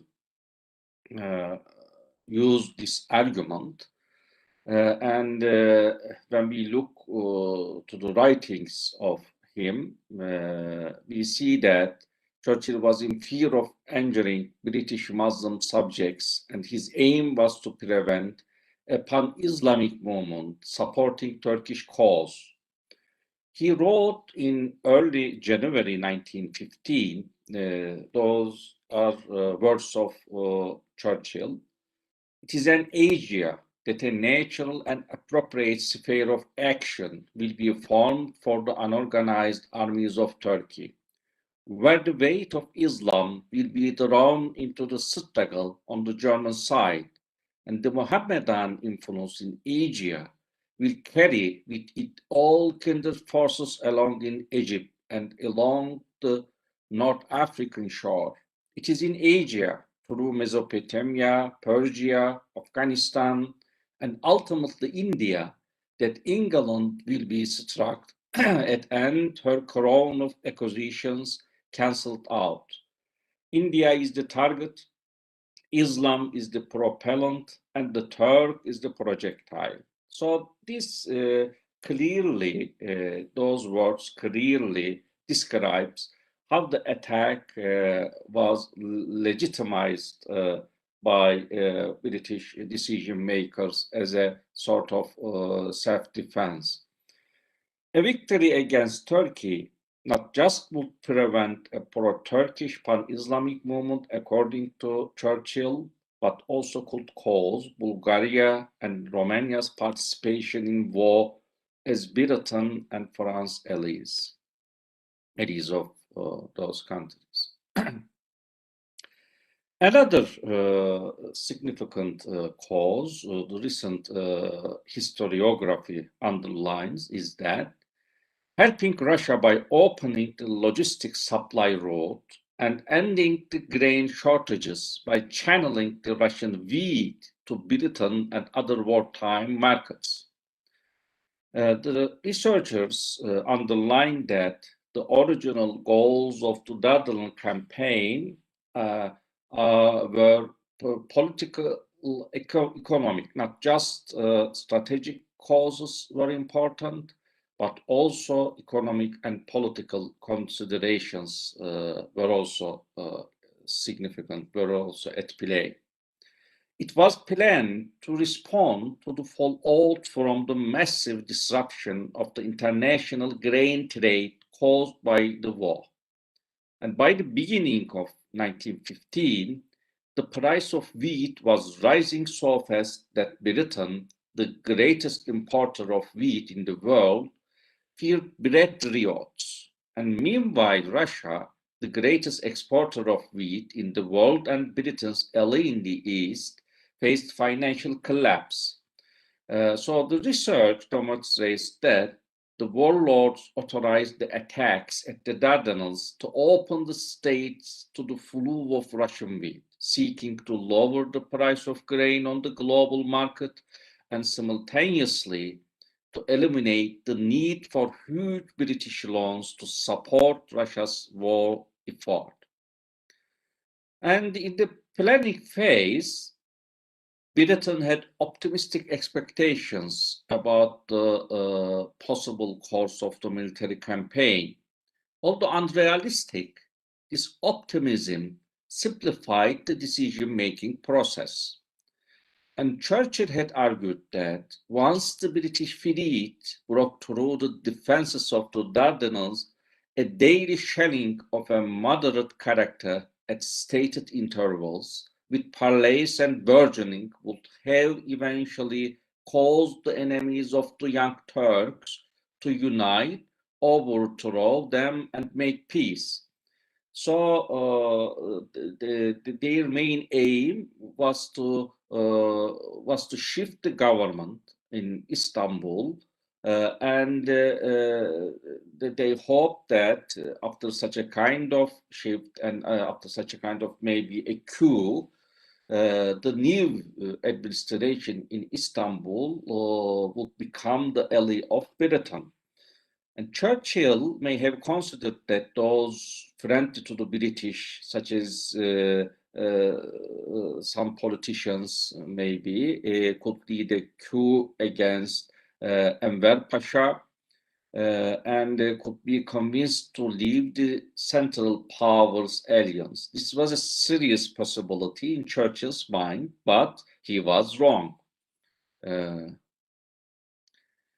So when we look to Turkish historians, how they interpret the results of Dardanelles campaign, Çanakkale War, we see that some titles are routinely undermined. Firstly, the Turkish army's prestige rose. It has been heavily diminished in the Balkan Wars. 2 years before the eruption of the First World War, it was a great shame for Turkish army. And both victories at sea and on land in Çanakkale saved and strengthened the Turkish state's prestige, which had been shaken inside and outside by the Balkan defeat, and extended the duration of the government's stay in power. And contrary to the elite powers' expectations, the government crisis did not emerge, and the cabinet did not change in the Ottoman capital. Another significant result, again routinely undermined, was that Mustafa Kemal Atatürk, the founder of Turkish Republic, rose as a prominent figure in the eyes of the public. This was also significant.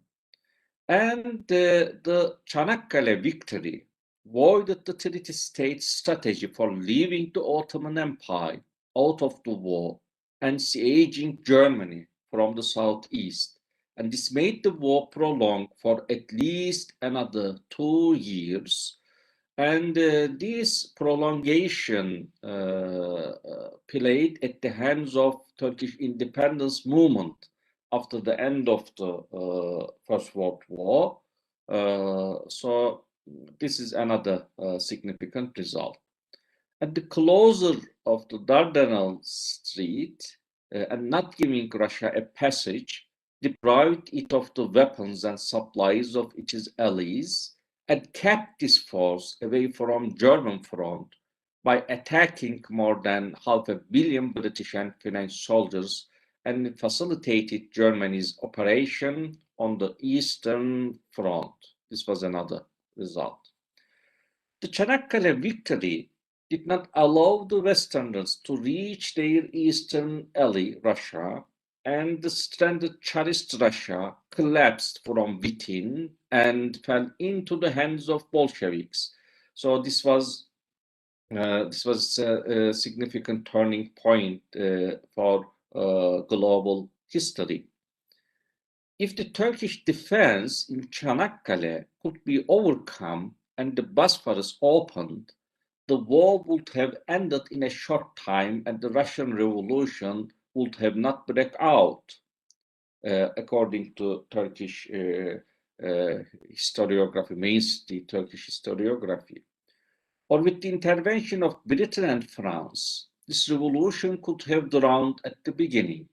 So the Russians would have occupied the Straits and Istanbul, which were promised to them, and reached the high seas. Okay. Those who know how to die in Çanakkale have proven that the Turkish nation will live without being erased from history. This is the greatest result Turkish historians underline during the debates on the results of the Dardanelles campaign. And the failure of the Allied states in Çanakkale created geopolitical results in other regions like Balkans. This result affected the attitudes of Balkan states which had not yet participated in the war in different ways. While Bulgaria sided with the Central States, Romania, Greece, and Italy remained out of the war for a while, and Arab revolt delayed for a period of almost a year. And the fact that the elite fleet was severely defeated and could not cross the Bosphorus shook the political and military prestige of Britain and France, and especially destroyed the image of England's undisputed superiority in the seas. And this situation led to the emergence of independence movements in the colonies of the aforementioned states, and saw some developments that changed the world political map. Of course, this was not the immediate result of the Dardanelles campaign, but in the coming decades, Turkish historiography see a link with British Empire's defeat in Dardanelles and the rising independence movements. The fact that soldiers from British dominions such as Australia, New Zealand, and India were forced to fight against the Turks in Çanakkale and to lose their lives in foreign lands just for the sake of British interest raised some questions in their minds, such as why and for whom they were fighting. According to Turkish mainstream historiography on Çanakkale War, this in turn increased their national consciousness and fed the independence movements. Another interesting aspect of the Çanakkale battles is that the friendship between the fighting soldiers of the two enemy armies has increased over time. Indeed, the Anzac soldiers and their commanders had the opportunity to closely observe both the military and humanitarian aspects of the Turks, who fought valiantly in Çanakkale, and realized that they were not the children of a barbarian nation, as they were propagated and introduced by the British while sending Anzac and Indian troops to Çanakkale front. This awareness positively affected the political relations between those countries and Turkey, and became the main reason for the formation of meaningful friendships of Turkey with Australia, New Zealand, and India after the war, after they gained their independence. The Turkish nation lost a total of 211,000 people in Çanakkale naval and land battles. And according to the estimated figures, it is thought that more than 100,000 educated people were lost. So the negative effects of these losses were felt in the Turkish War of Independence that followed First World War. So now I want to give an example on how the memory of this great event, this monumental event contribute to the myth-making of warring parties. Firstly, I will look at to the Australia, the Anzac case, myth-making around the memory of Çanakkale campaign. There is an interesting example.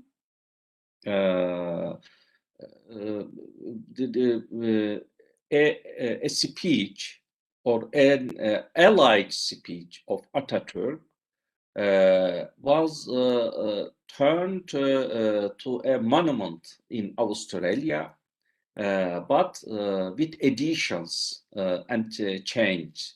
So it is an interesting thing that how the nations can change the events, can change the meaning to utilize it to feed their national identity building process. There are well-publicized words of Atatürk about the soldiers who fell during the Dardanelles campaign. After decades of use, historians have shown that this speech, especially the fourth sentence of it, was made up, but not by Turks, but by the descendants of Anzacs in Australia. What is it? What are those words? It is this: those heroes that shed their blood and lost their lives, you are now lying in the soil of a friendly country. Therefore, rest in peace. Especially this sentence was made up. There is no difference between the Johnnies and the Mehmets to us, where they lie side by side here in this country of ours. You, the mothers, who sent their sons from faraway countries, wipe away your tears. Your sons are now lying in our bosom and are in peace. After having lost their lives on this land, they have become our sons as well. Those are well-publicized words of Atatürk, but especially this sentence: there is no difference between the Johnnies and the Mehmets to us, where they lie side by side here in this country of ours. There is no historical record showing that this was the sentence of Atatürk. But until recent years, Commonwealth departments, state governments and local authorities in Australia and the Australian War Memorial have officially asserted Atatürk delivered and or wrote those words in 1934 to the first delegation of British, Australians and New Zealanders to visit Gallipoli. The Turkish embassy in Australia also calls them Atatürk's words to the Anzac mothers. Even Kevin Andrews, the former Australian defense minister, opened an international Gallipoli symposium in Canberra with Atatürk's own words by reading those sentences. A British conference speaker observed that the words have become the single most frequently quoted piece of writing about Gallipoli and were mentioned at least 4 times on one day alone at the conference. But according to Turkish researchers like Cengiz Özakıncı, the words "there is no difference between the Mehmets and the Johnnies" do not belong to Atatürk. Özakıncı says these words that were reported to belong to Atatürk in the Eceabat Guide published in 1969 without any reference. And those are exactly the words that Şükrü Kaya, in his interview of 1953, reports Atatürk himself have written and given to him. So we learn from this that there is no open speech, public speech of Atatürk, but according to Şükrü Kaya, he was interior minister of time. Atatürk wrote some sentences on Gallipoli campaign and gave it to Şükrü Kaya, and Şükrü Kaya read it to the visitors. The pilgrimage in 1934 is through 700 guests in a delegation organized by the Royal Naval Division Officers Association that sailed to the Dardanelles aboard the Duchess of Richmond in April to May 1934. But the journalists who covered this trip did not mention such a message of Atatürk in their reports. This is also another interesting point.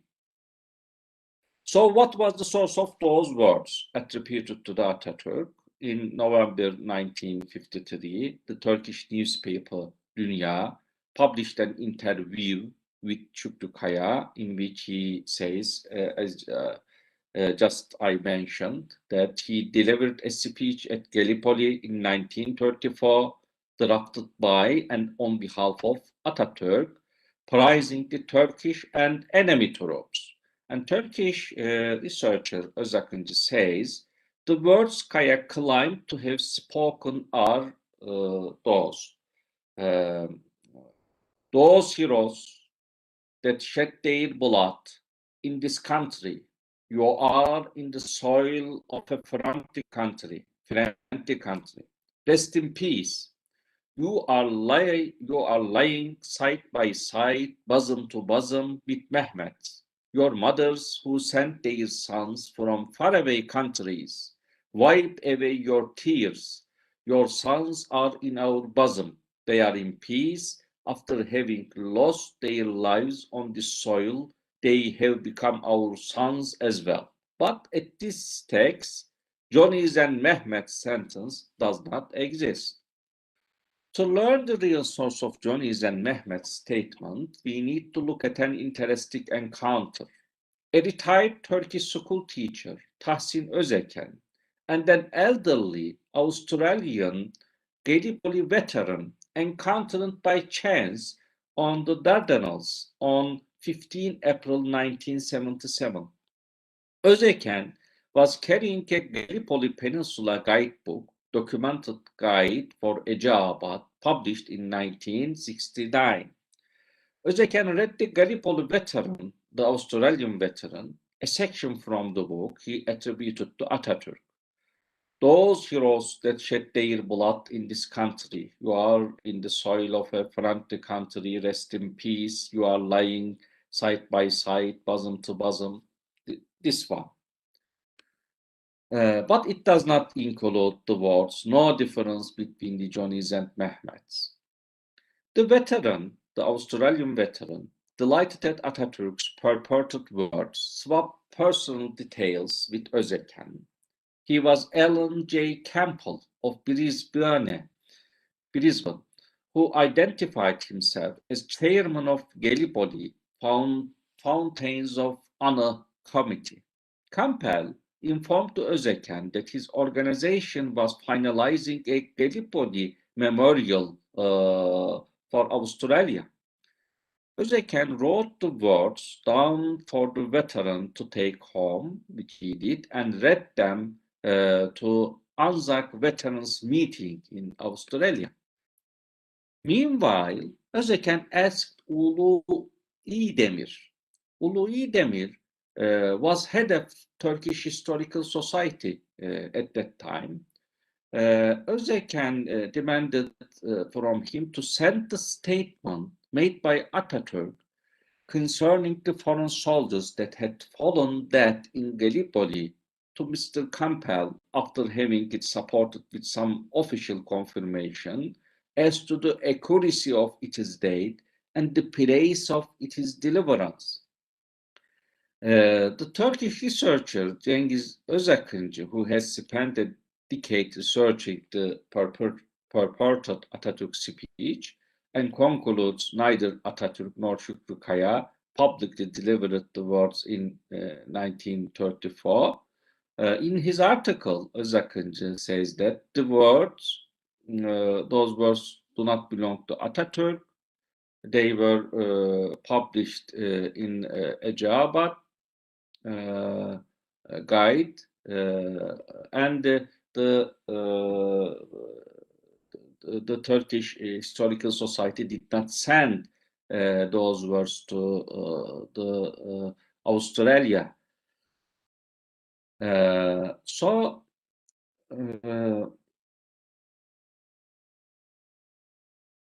there is no difference between the Johnnies and Mehmet to us, where they lie side by side here in this country of ours, become part of the text on the Gallipoli Fountain Memorial in Brisbane, Australia, arranged by Campbell and dedicated by his friend, the Queensland Premier, John Bigel Peterson, in 1978. How did this happen? The answer, it seems, is a poetic addition. Campbell apparently took upon himself to insert those words to the monument. Ulu İdemir wrote to Campbell on 10 March 1978 with an English translation of Şükrü Kaya's purported 1934 speech for Atatürk, but without Johnny's and Mehmet's part. On 7 April 1978, Campbell responded that the English translation of the words supplied by İdemir had now been placed on a monument at the Australia. With a note, it varies slightly with the advices you have sent me, but the difference makes no difference in solemn meaning and inspiration, Campbell wrote, according to İdemir. So Campbell accepted that. He has changed the words with slight alterations, but using Atatürk's signature. And a photo sent to Turkey. So this is a good example showing how the myth-making and the memory-creating process is working. It works sometimes through reinventing and sometimes through reinterpreting the memories. I am not sure whether I have still time. If I have, I can continue the second part of my presentation. You can. Okay. So what did happen in Turkey? This is another story. Because the Çanakkale War, the memory of Çanakkale War is so significant for Turkish national identity, we see that in every historical epoch, different factions, different political factions competing with each other to rule the country, use different versions on meaning and on historiography of Dardanelles campaign. because every faction of Turkish politics look at Çanakkale War as a significant national event. It is a sort of memory which produces power, even political power, giving a sort of legitimization to the groups who can achieve to build ties with their cause between Çanakkale War, suffering at those times, and their specific goals for the country. And every single political function try to reinterpret to this memory to fit their own aims, their own goals. And I devoted the last part of the presentation to show how political struggles over cultural cleavages could shape reinterpretation practices. The use of in this context, the use of the conceptual framework produced by Catherine Verdery can help us formulate more precisely the logic which lies behind the competing Turkish narratives on the Dardanelles campaign. This competition can be seen as a reflection of the struggle among the rival parties trying to dominate the national symbolization processes from the perspective of Verdery. She looks to the nation as a symbol rather than as an entity. By doing this, she directs our attention to national rhetoric, competing to define the meaning of national symbols, and the nation as symbol itself.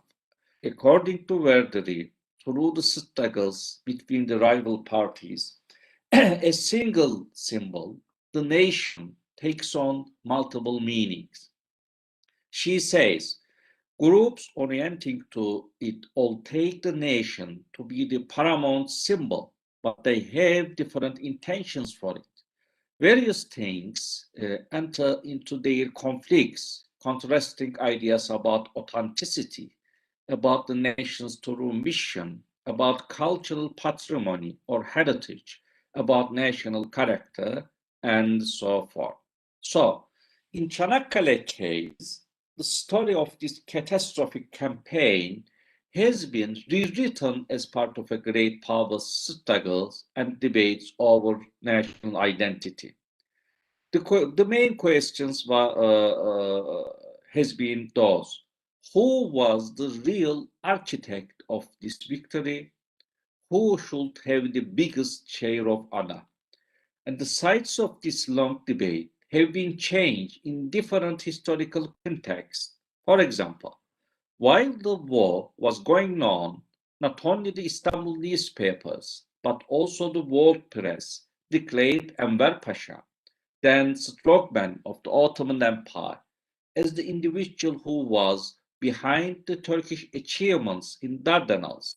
But after the imperial period, while entering the phase of nation state, the Dardanelles campaign was among the national myths, which it was hoped would function as the psychological building blocks of a new Turkishness. During the Republican period, a variant of the story which underlined the name of Mustafa Kemal Atatürk as the hero of Dardanelles dominated the Turkish literature of the war. This does not mean that during the Ottoman times, Mustafa Kemal Atatürk's name was not exist in public debates as among the heroes of Dardanelles campaign. This is not true. But after the Republican period, it was underlined. Because of Çanakkale War's importance as a living national myth, groups struggling against each other to obtain power have wanted to define and interpret it in a way to support their vision of national identity. For many of the intellectuals in secularist camp, Kemalist secularist camp, its main importance comes from Atatürk's presence on the battlefield. But because this camp accepted the independence war of independence, as the founding myth, they did not want to see Gallipoli in the center of national symbolization process. They look to Gallipoli as a forward to war of independence, and its main significance was that the world known to Atatürk as a significant personality. On the other side, we see the opposition forces that had not shared this secularist conceptualization of Turkish national identity. And the main conflicting points between those two camps have been the place of religion and, to a lesser degree, the position of ethnic identities within the system. While challenging the rule of secularist elites, they have tried to produce an alternative understanding of nation and nationality through the deconstruction of the old conceptions and through building new ones. So some of them have looked to the Çanakkale War as a new founding myth because of the advantages it offers to legitimize Islamic discourse in the public realm. Although the secularist definition of Turkishness was endorsed by the state apparatus and was successful in winning over a sizable social base of adherents, it could not obtain a complete consensus or hegemonic position. Some sections of society felt culturally marginalized because the nation-building project identified them with an alternative historical memory, and Gallipoli has been among the most popular topics of the counter-narrative. Similar to its secularist version, public and vulgarized versions of this new discourse strategy strongly emphasize the positive or negative aspects of the respective heroes as representatives of seemingly antagonistic societal poles. And besides the heroes, two conflicting narratives represented the main precepts of rival world visions and lifestyles. One was secular and the other religious. And they asked, what was the real cause of the victory in Dardanelles? Was it reason or the grace of God? During the late 1990s and early 2000s, Turkey has become a forum of intense debate on national identity over deeply rooted themes linked to decades-old cleavages in Turkish society. And one of the interesting contexts for the tension among the different interpretations of Turkishness between westernized secular and more religiously oriented understandings of national identity was the public debate on the tour guide's way of telling stories about the Çanakkale campaign. Tour guides telling.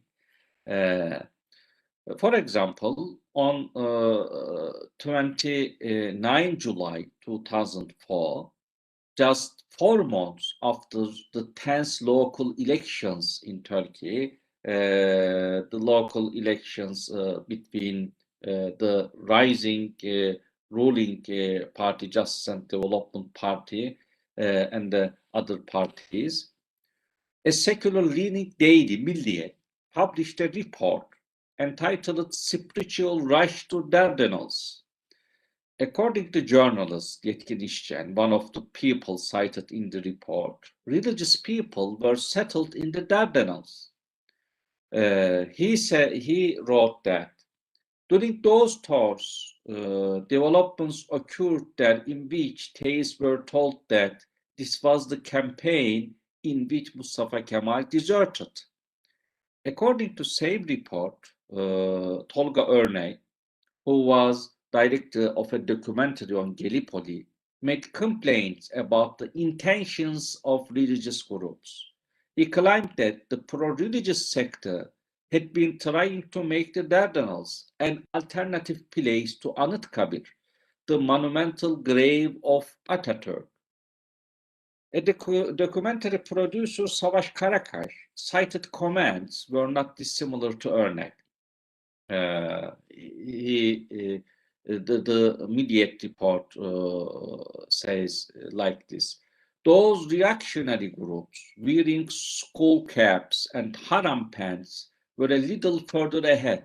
Those guides who do not know anything about the history of the Dardanelles were telling unbelievable things to visiting groups. They were saying that clothes dropped to earth and the enemy disappeared within it, and birds and bugs destroyed the enemies of God. Setting Mustafa Kemal aside, even the name of Mehmetçik was not mentioned. So the language used in these testimonials gives us an idea about the secular symbolization of the nation, and it is symbolic understanding of the other. All the people who spoke to Milliyet criticized the tour guides because they de-emphasize Atatürk and overemphasize religious terms at the expense of reason and rationality. On the other side of the debate, one of the important answers came from Ömer Lütfi Mete, who was a prestigious conservative nationalist commentator. The title of his article, published in Sabah newspaper, was Dardanelles and Desire for Nationalitylessness, implying that Milliyet's report could damage Turkish nationality by aggravating the already strained relations between secular and religious Turks. Although he used objective language in rejecting the extremist perspectives of both sides, he strongly criticized Milliyet's report on the basis of its vulgar secularistic rhetoric, which rejected all religious symbolism, even if widely accepted symbols, by labeling them as superstitious. Some other people whose opinions were expressed in the page of the newspapers cited the popular story of Troy as an example of a perfect myth. They were comparing the reactions of secular Turks against Western and Islamic tales. If the argument is because stories about unusual events that allegedly occurred in favor of the Turkish army during the Dardanelles campaign cannot be validated scientifically, so they must not be told as truth, the same logic should be adapted to the legend of Troy. There is no exact scientific evidence confirming the story of Troy, but symbolic signs of this mythic war still exist in Dardanelles. So if the source of secular Turk sensibility is poor reason and rationality, why doesn't the story of the Trojan horse did not irritate? Why doesn't the story of the Trojan horse irritate them? This is the counter argument. According to media records, those pressures yielded results, and Governorate took some measures against the people who had told religiously colored stories which did not fit the official narrative. With the support of the security forces, certain controls, inspections, and penalizations began. In a report published by Milliyet, we learned that officials prepared criminal complaints about some tour guides with a threat of a prison sentence of up to 6 years. And news archives show that the Ministry of Culture followed the line and published a declaration underlying the importance of human factors against the help of supernatural forces. It is clear that the Dardanelles campaign has a legendary aspect. This is a quote from a newspaper saying that it is clear that the Dardanelles campaign has a legendary aspect, but the source of this legendary component is not unrealistic remorse, but the heroism of the Mehmetçik, the Turkish soldier, and the genius of Atatürk and the Turkish people's love of their country. This was the position of Ministry of Culture. But this was not the last word on the symbolic interpretation of Dardanelles. 1 year later, debates were revived, prompted by a law passed with the votes of the conservative ruling party of Turkey. Justice and Development Party opened the way for the inhabitants of Gallipoli to become era guides. Because of the village's putative religiosity, the daily newspaper Radical, pro-secularist opposition daily, informed its readers with the subtitle, Saints Won the War. The preparation process of the law was full of controversies. The main opposition party, RPP, put together an investigative commission composed of its parliamentarians. When we look at the report prepared by this commission, we see the superstition issue in different contexts. Meetings held in the Environment Commission of the Grand National Assembly of Turkey to discuss this law became an important ground in which reverse image of nationality once again came face to face. While opposing the draft law, Ahmet Küçük, a RPP member of parliament from Çanakkale, said, visits to Gallipoli National Park should not be like a visit to a tomb or a religious visit. People should not return to their home with some kind of superstition. Another member of parliament from Çanakkale, but this is from the Justice and Development Party, the Conservative Party, İbrahim Köstere, made another speech showing the other side of the coin. He said that using expressions like a tomb and Kabe does no benefit to anybody. We would be delighted if we could give to our nation the excitement of a second Kabe. The law on tour guides did not cut off the debate. On 20 November 2005, the Daily Milliyet printed the headline, History Lesson with Superstitions.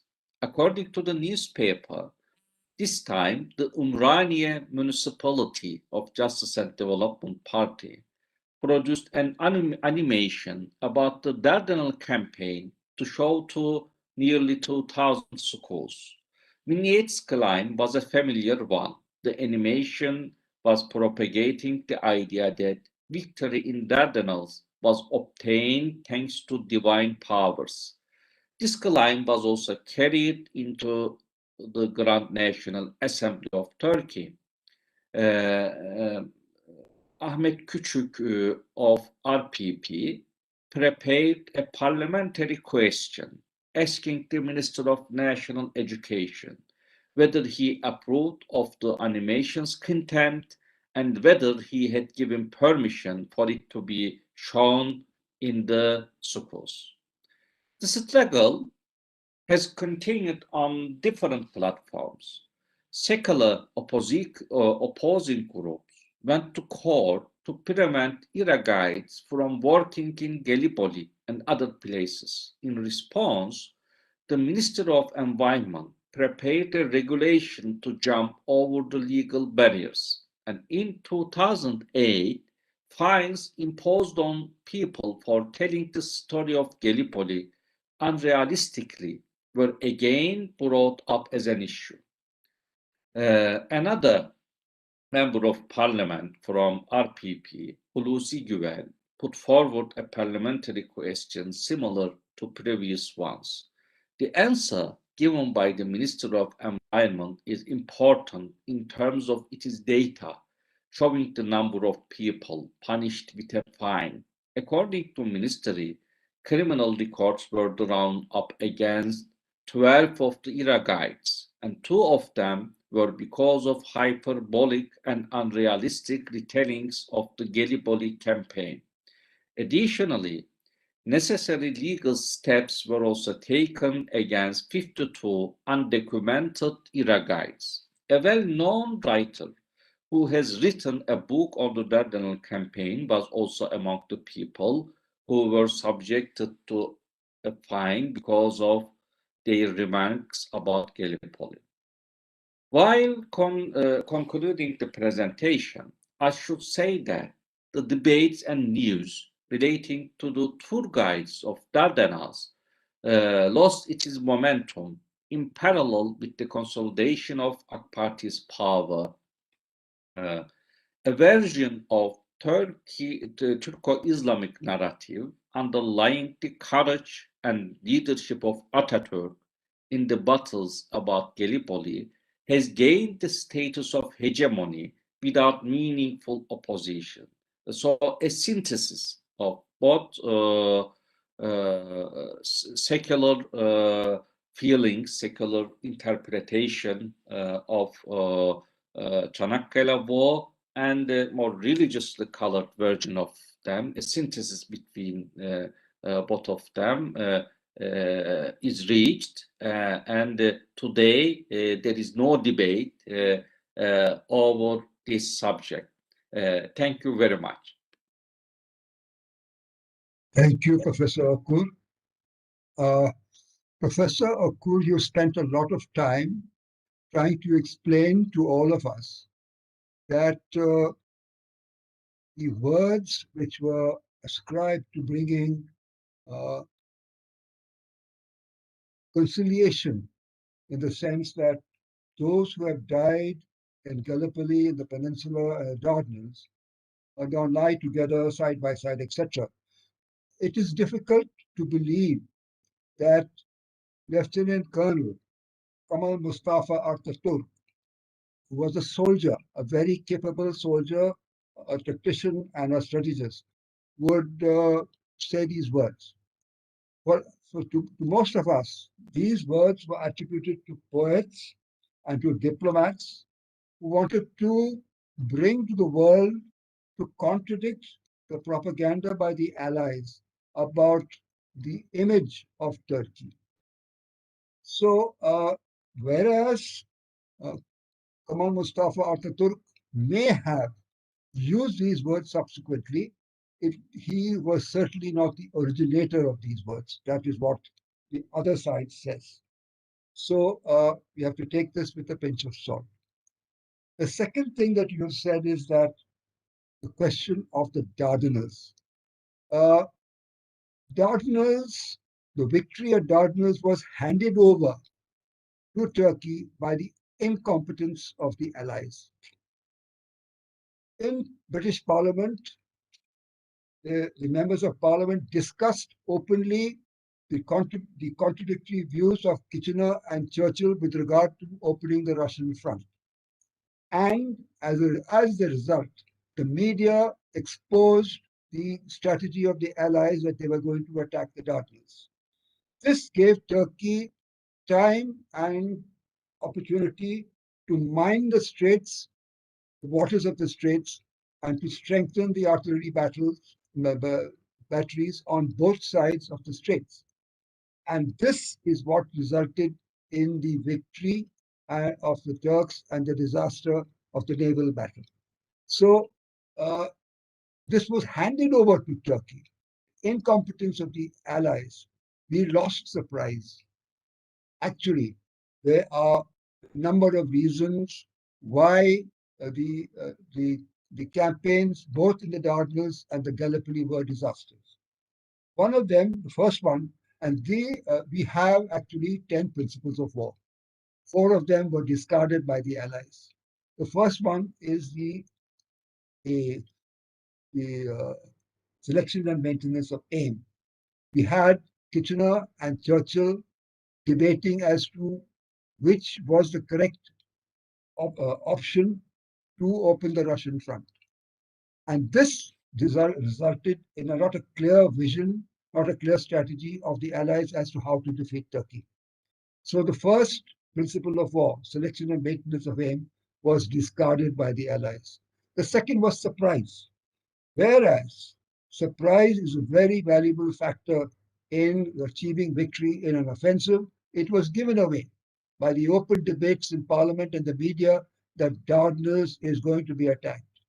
Worse still, the artillery of the Allies bombarded the artillery batteries of the Dardanelles, giving away that we are going to attack shortly. The third is lack of cooperation between the army, the ground forces, and the naval forces in the Dardanelles campaign.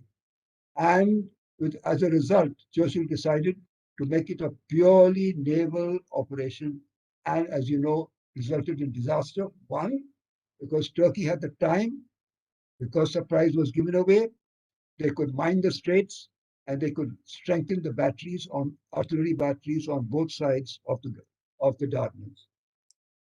Then the question is of I talked about selection maintenance of aim.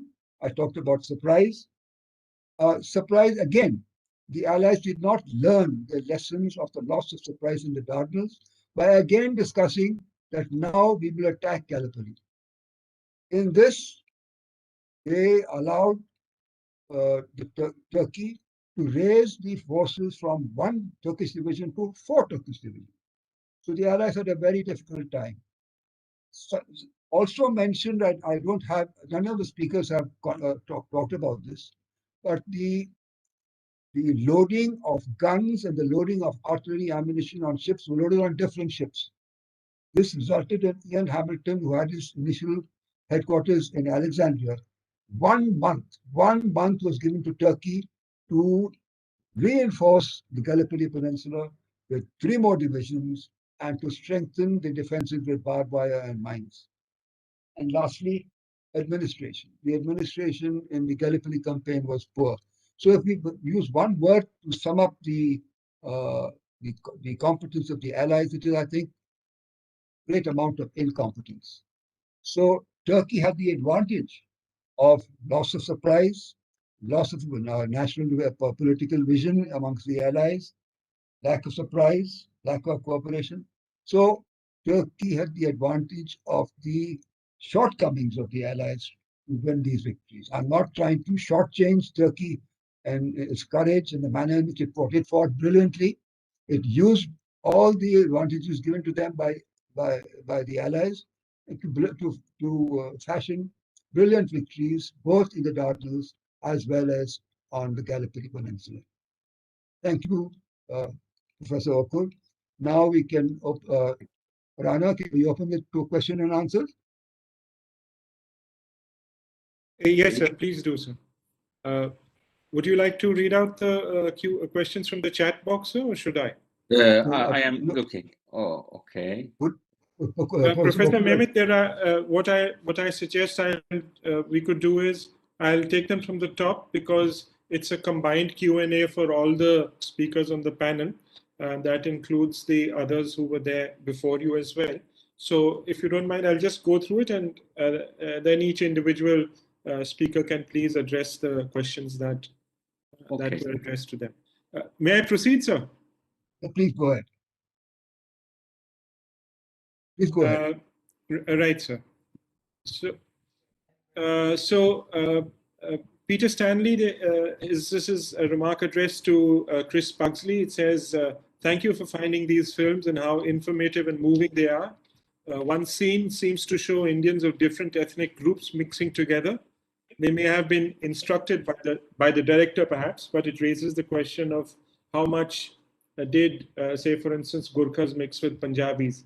Can our Indian participants comment? Again, thank you.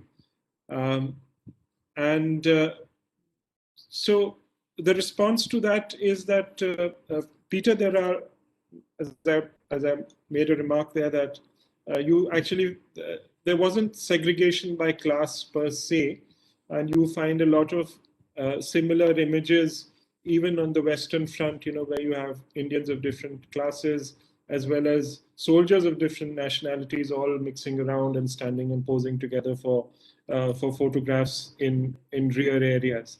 The only area, or the only part of, I think, army life as far as the Indian soldier was concerned, which was segregated, was the messing. And because so the langars or the kitchens were separate by different class, and even different groups within a particular religion would have separate messes. Then there's a comment over here from us. It says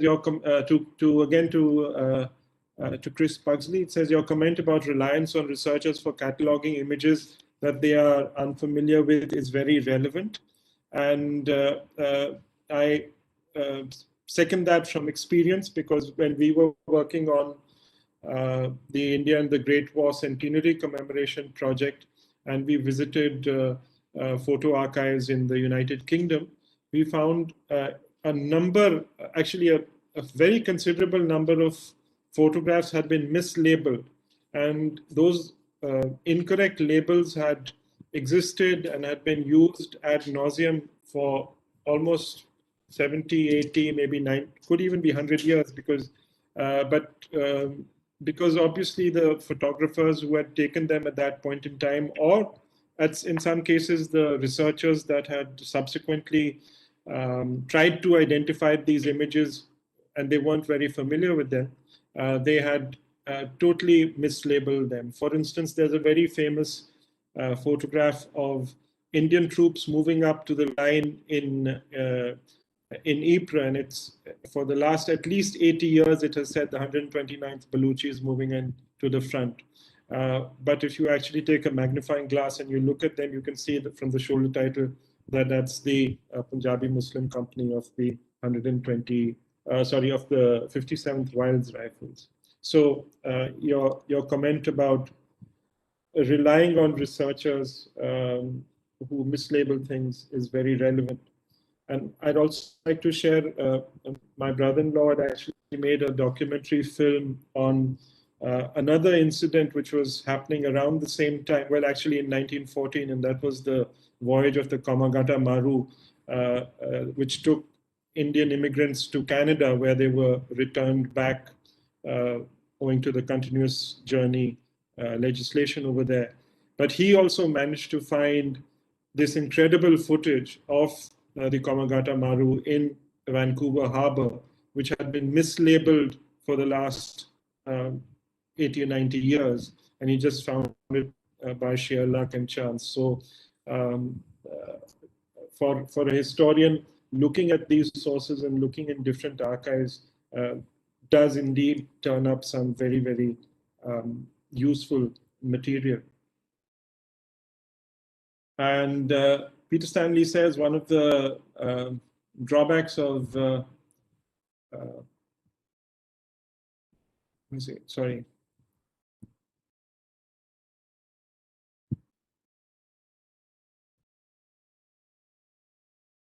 One of the limitations of an online conference is that we can't applaud, and as he's sitting there in Canberra, so a big hand to all our speakers. Thank you very much. It's been fantastic. And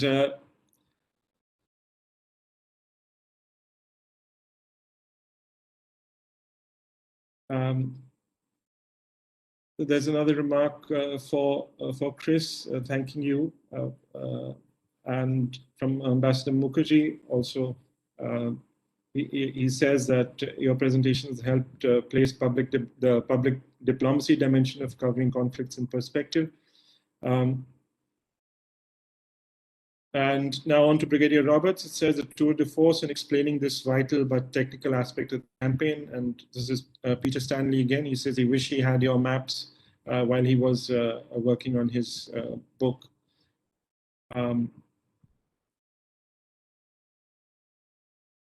There was a question about from Stephen Chambers, which says, where were the howitzers? This is for Chris Roberts. Where were the howitzers and heavy guns that were landed at Anzac sourced from? Meaning, did they come out with the batteries from Australia, or were they supplied later from the United Kingdom? Thank you for the question, Stephen. There's also a question above it from Chris Pugsley, but we'll talk about that later. Stephen, other than the 4.5-inch howitzers in the New Zealand Field Artillery Brigade, which came from New Zealand, so the original artillery, Australian artillery and New Zealand artillery actually came from Australia. The 6-inch howitzers, the 4.7-inch naval gun, and the British howitzers all were sourced from British sources. In fact, the 4th Lowland Brigade came from Egypt. The 69th Howitzer Brigade was part of the 13th Western Division, which was involved in the August Offensive. And the heavy battery and siege batteries actually came out from England. When the 54th East Anglian Division arrived without artillery. So the New Zealanders had to provide the support for that. And the same with the 2nd Australian Division. They had no artillery with them either. It was a very quickly raised division based on 3 infantry brigades that were in Egypt. So I hope that answers your question. Chris Pugsley asked the question, I think it's you, Chris, was it the realities of the ground or a lack of forethought in supporting the assault on Seri Bear so that the right assaulting column was limited to 2 4.5-inch howitzers? Was that you, Chris? You need to unmute yourself, Chris. Yeah, that's right. Here, yes, no, and I'm conscious I didn't count the Indian mountain battery that was with them as well. But it seems to me that given that everything else, particularly Lone Pine, was a feint to that,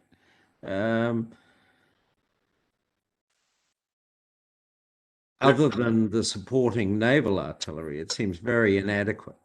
Yeah, look, there are a number of issues associated with this. First of all, the planning was done at Corps headquarters. Hamilton was very conscious of secrecy following the point made by General Cardazzo about the lack of surprise on the 25th of April. And indeed, Napier Howard did not get the Corps plan until 2 to 3 days before the attack. Hobbs had, I think, a couple of more days to do his planning. So Napier Johnson was basically left with some fundamental problems.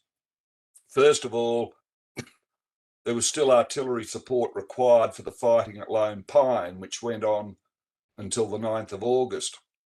But more importantly, most of the New Zealand and divisional artillery and some of the Australian batteries were supporting the attack on the neck, while the New Zealand Infantry Brigade was moving around to scale Rhododendron Ridge.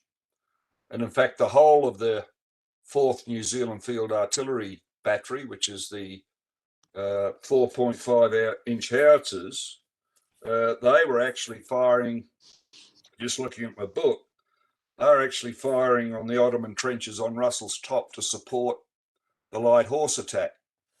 Now, the reason there was no fire plan made to support the troops moving to assault Seri Bear is because they could not have a prearranged fire plan based on timings, because they didn't know actually when they had an idea or an objective to reach Seri Bear by a certain time, but they couldn't guarantee it. So the idea was actually to have on-call fire once they got the telephone line run out to the forward troops. So when that fire did come, some of the New Zealand howitzer batteries and the New Zealand field guns were employed to help the Auckland battalion, but unfortunately the fire ceased anything up to an hour before the assault went in. So part of the problem, Chris, was the secrecy of the planning at Corps headquarters, which I might say, when the plan went out, the two divisional CRAs were told they could modify the plan, which they did, and Hobbs modified it substantially. Napier Johnson modified the plan for the light horse attack at the neck. And in fact, it led to part of the problem of why that attack failed. But I think more importantly, Chris, is that Napier Johnson just didn't have the resources to cover all the objectives that he had to cover in the assault. And I think he was put in a very, very difficult position, and he did the best he could. Thanks, Chris. Thoroughly enjoyed it. Werner, can I ask a question on the artillery here? Yes, certainly, sir. There is some comment in some books that, firstly, none of the speakers have spoken much about the British artillery. But there was some comment in some book, I don't remember which states that when the artillery and the ammunition was loaded in England, the guns were put on ships and the ammunition was put on different ships. And therefore, this resulted in a delay of nearly a month after the failure at Dardanelles before the Gallipoli offensive could be launched. How far is this true? Stephen Chambers might be able to answer that question. I think Stephen's still on. Look, what happened was when the 29th Division was sent out to the Dardanelles, it wasn't actually intended to do an assault landing. And so when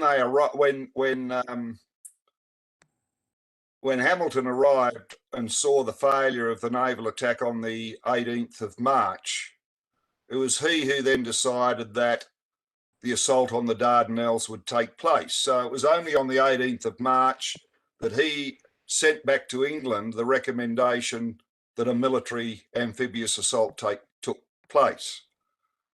And so the 29th Division was sent back to Egypt to reload in a combat role. And while that was going on, of course, they had to actually plan the amphibious operation. And it was the planning of that operation that was the delay between the 18th of March and the 25th of April. In fact, it was supposed to be a few days earlier, but was put back. And I think what they've confused is that the 29th Division was sent out from England not so much to conduct an amphibious landing, but to be available after the Navy had occupied the forts. How the Navy was to occupy the forts is not explained.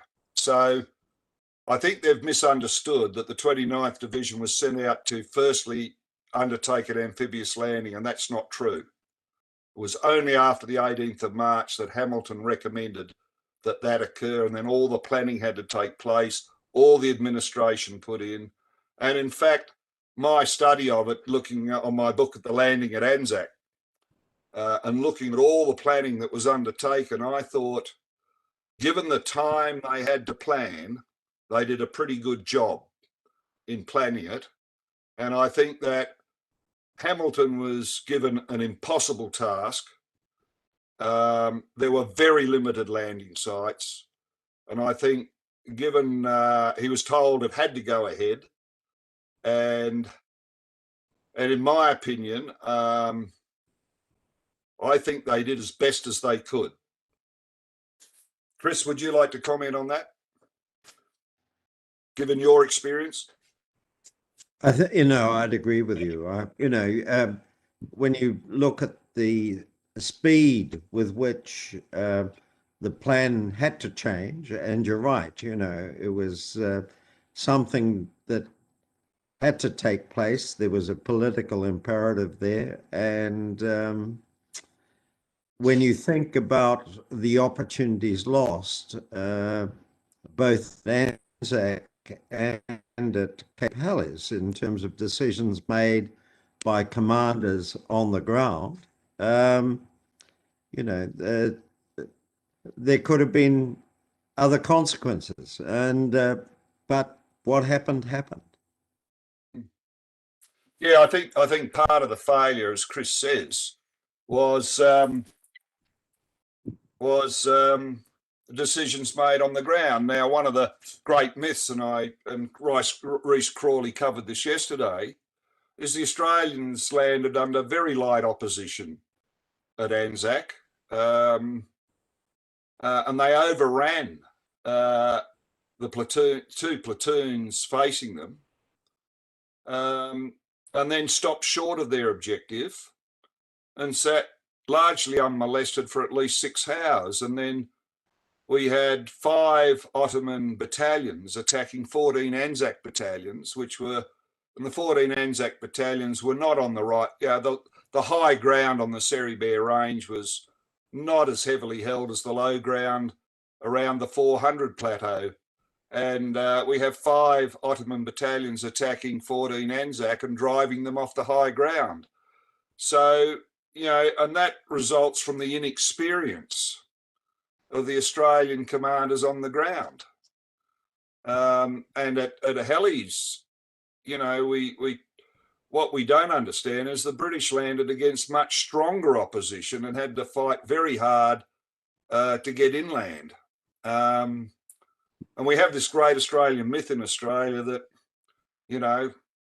we fought the hardest battle. Well, frankly, we didn't. It was a poor command decision on the part of the Australian commanders on the ground that confined us to a very small beachhead.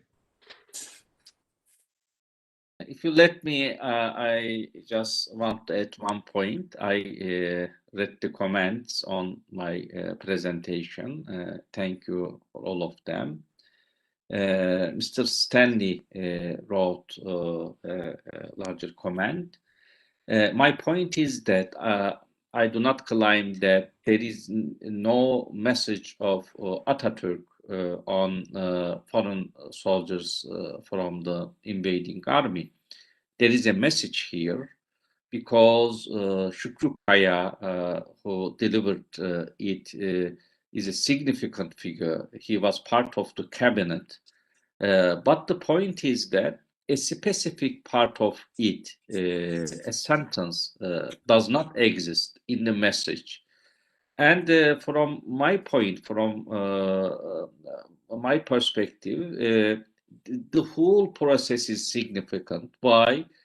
Because Dardanelles campaign is a huge catastrophic event, and after generations, it is not just subject to a scientific or scholar. It is not subject to a topic of scholarly research. But the people, the nations who are part of them, needs meaning, and they trying to give a meaning to this event. So myths and other sort of meaning creating processes are also part of this huge debate. And this case, the Australian case, is interesting with this aspect from my perspective. And Mr. Stanley says that writing history, there are problems in Turkey, but for my subject, this is not true because this was written and published in Turkey on the message of Atatürk, and I used Turkish sources while preparing this presentation. Thank you, Professor. Can I respond briefly, Ian? Please do, Peter. Look, I think it's a really important question, and I thank you very much for bringing a specifically Turkish perspective to this. I accept that the Gallipoli campaign is a subject of romanticization and myth making in all of our countries, and Chris Roberts has written very powerfully on the existence of myths in Australia. But I think that even though we can discuss the various beliefs about Gallipoli, which do exist and which are very pervasive and very popular and very deeply held, nevertheless, I think as historians, we need to distinguish fact from belief if we can. And with the Ataturk quotation, I think, and thank you very much for pointing out that the Ataturk quotation as it presently is used is a product of of Campbell, the light horse veteran, and his interventions. But I referred you to Dr. David Stevens' work on the Ataturk quotation, and he and his Turkish colleagues really established, I think, beyond belief that we can't accept Shukri Akaya's account in 1952. I would be very doubtful, but really, I don't really want to get into an argument with you over the internet. But really, I'd like to send you the evidence which the honest history people have discovered, and then you can make your own mind up. But it does seem a very risky business in Turkey if battlefield guides can be threatened with fines or prison for saying something which authorities disagree with. Thank goodness that we don't have that regime here. I'd be in prison. Okay, actually, Yeah, thank you, Peter. Yes, thank you, okay. Professor. Okay, actually, it shows the power of feelings related with this significant event. It is not just a distant part. It is not just a memory from millions of memories.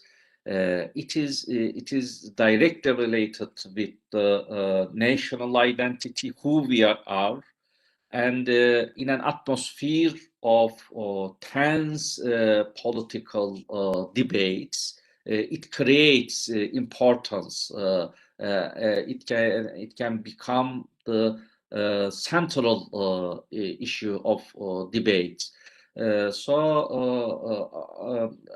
am a political scientist, so from my perspective, those mechanisms of political struggles and argument making, myth making, and those concepts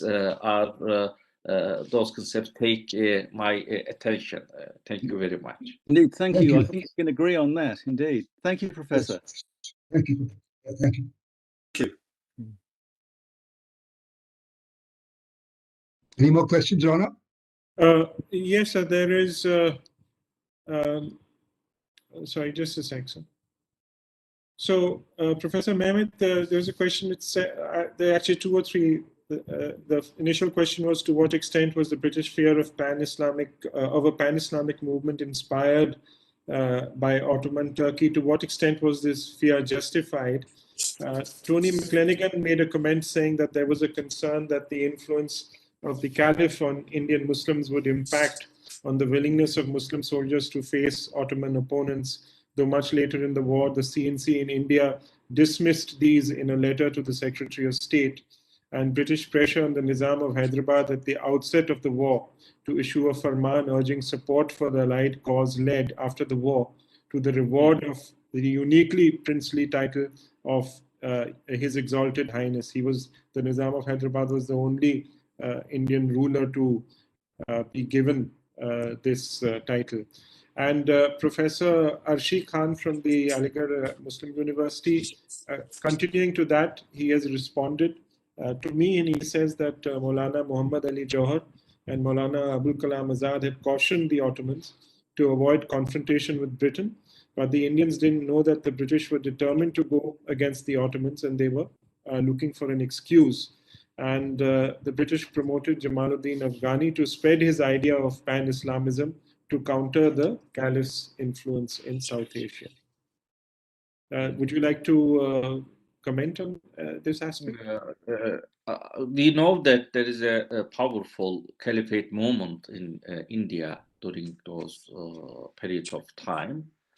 but I am not an expert specifically on this movement, so it is not easier for me to evaluate the power of it, whether it is so strong to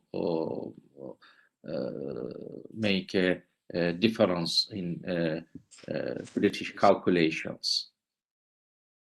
But we know that there is such a kind of movement, and they are directly related with there are interactions between Ottoman state and this caliphate movement. Even during the War of Independence, we see that there is such a kind of interaction and relationship.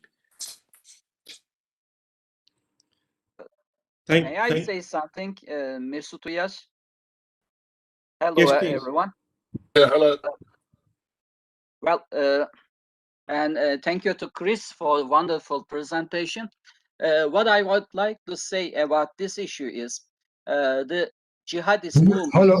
Will you please introduce yourself first? My name is Mesut Uyar. Okay. Yeah, yesterday I presented a paper. You may remember that. Yes.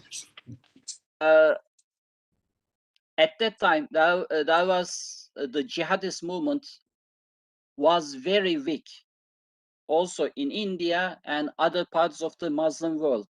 But the fear of jihad was very great within the minds of the British, French, and even the Russians. They really were very fearful of their Muslim subjects.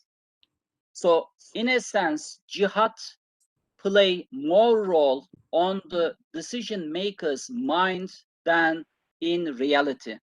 If you pay attention, the amount of troops the British accumulated at Egypt, if you pay attention, one of the reasons of Mesopotamia campaign, and if you pay attention, the hesitancy of the British decision makers throughout the war that the Muslims may rebel against them. And there were some isolated instances like the one in Sudan, Darfur, the Sultan of Darfur rebelled against the British and said that he was rebelling because of the Ottoman declaration of jihad. It was just a local power broker trying to make use of the opportunities provided by the war.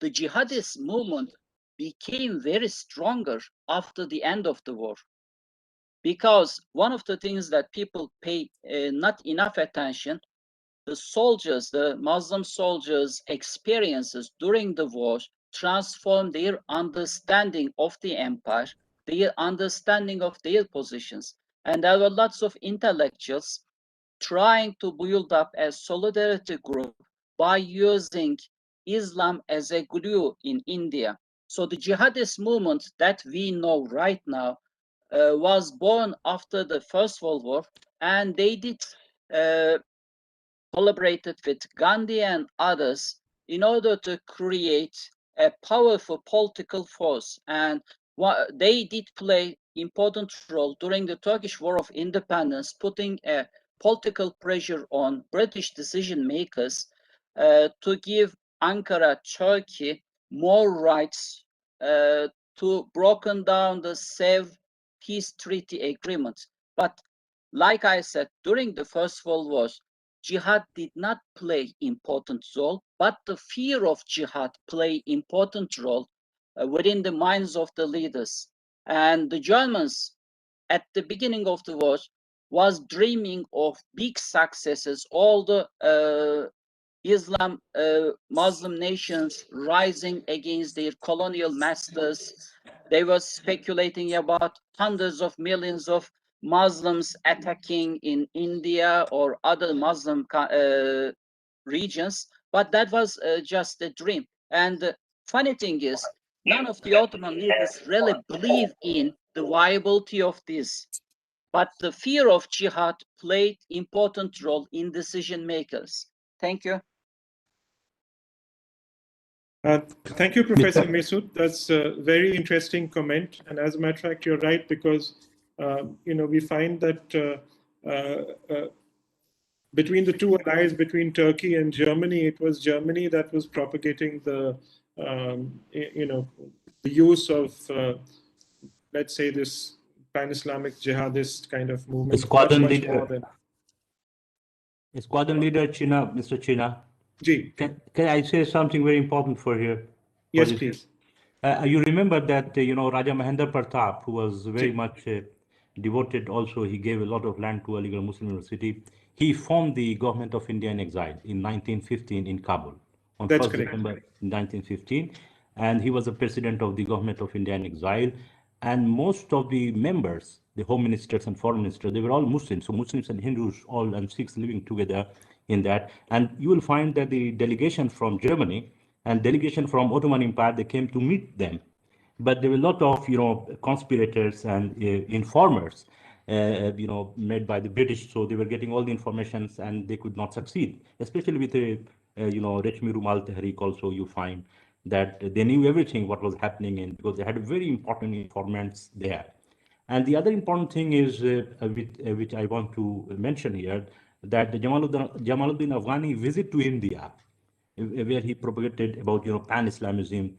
I found in Robert Dreyfus, there is a very good writer, and he's also a friend of Graham Fuller, who is a CIA intellectual, scholar. And Robert Dreyfus says about that Jamaluddin Afghani his trip to India was funded by the British, and he was working on pan-Islamism to counter the Caliphate or the Ottoman pan-Islamism. This is number two.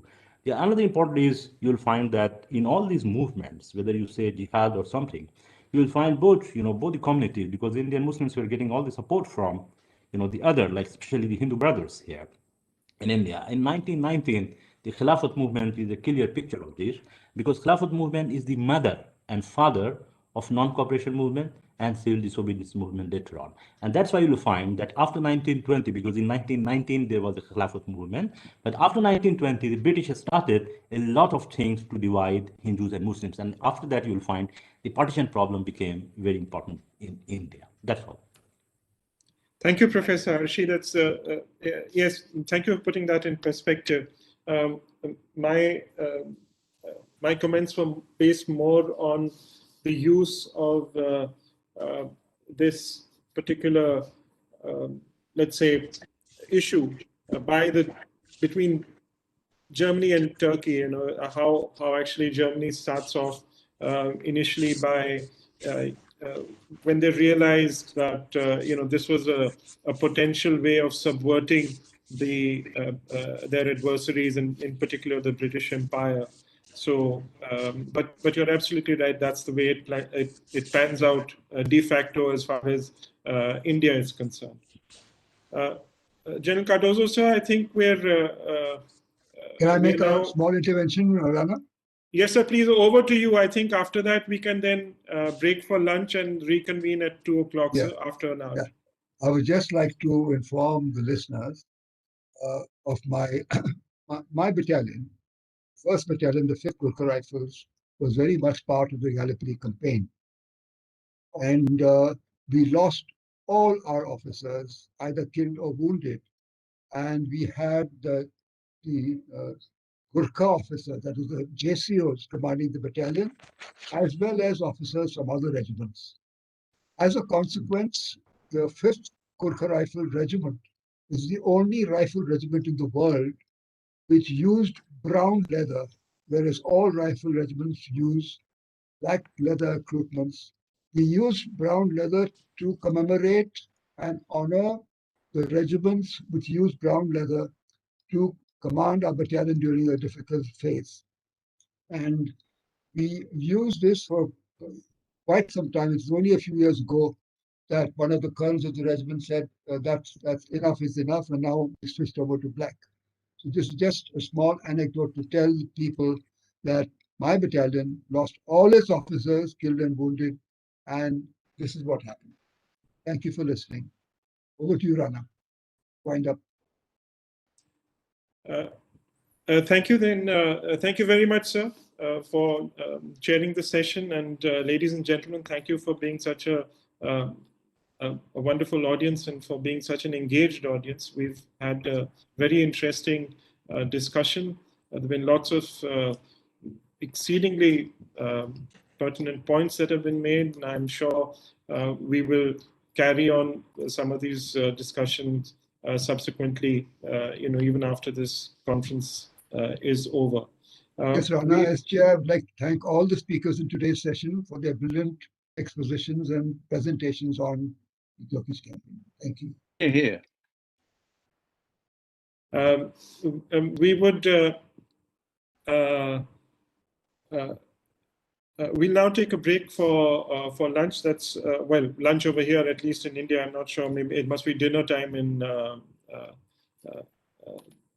down under. So and we'll reconvene after 1 hour. That's at 1400 hours IST. So thank you, everyone, and thank you to the speakers and to the chair. Thank you, everyone. God bless you.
Hello. Hello. Good afternoon. Hello, आपकी आवाज नहीं आ रही है। Hello ma'am, आवाज नहीं आ रही है? आपका इंटरनेट कनेक्शन शायद वीक है, आपकी आवाज नहीं आ रही है।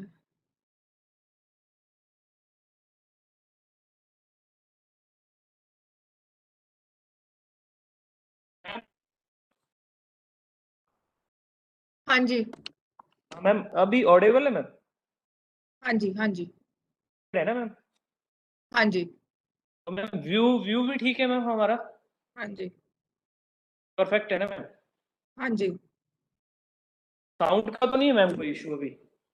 नहीं, पहले था पर अब ठीक है। Thank you ma'am. तो थैंक यू। मैम इसी लिंक पे मैम हम फिर ज्वाइन हो जाएंगे हाँ जी, 1500 आवर्स। हाँ जी। तो 1500 उससे पहले 5 मिनट। उससे पहले 5 मिनट अगर आप ज्वाइन कर सकते हैं तो। ठीक है मैम। तो हाँ फिर जी। आप इंट्रोड्यूस मतलब जो एमसी है वहां पे जो बताएंगे कि चीफ अभी एड्रेस करेंगे। जनरल शर्मा जो हमारे डायरेक्टर हैं। ओके, जनरल बीके शर्मा साहब ही है ना? हाँ जी, राइट मैम, राइट मैम। हाँ जी। आप वो स्पीच वाला प्लीज मेरे को बता देना। यस, वो ऑफिशियली कोई एमए साहब से एक बार बात कर लेगा यहाँ पे। आप उनका नंबर या मेरे को कनेक्ट में करोगे उनके साथ। राइट मैम, आफ्टर इसके वीसी के हम आपको नंबर दे देंगे मैम, वहाँ बात कर हाँ लीजिए जी, यहाँ पे। ठीक है। Thank you.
Good afternoon, sir.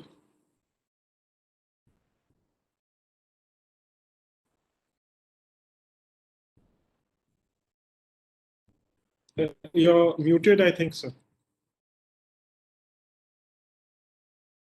It should be there about 5 minutes before. Sir. His talk is that ideally if he was there for the closing remarks, because then I would know that. Sir, your voice is very faint, sir. Can you hear me now? Yeah, much better, sir. No, now, and how is it now? Better, sir, better. Just a minute. Is this better or?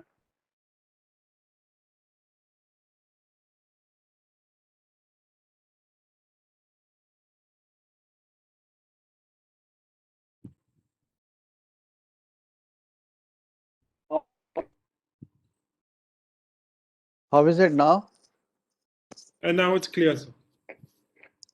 Okay, then I better use my headphone.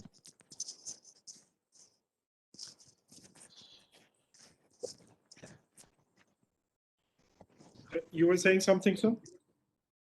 Oh, I was saying, for whatever those 5 minutes closing remarks, will he be there that time?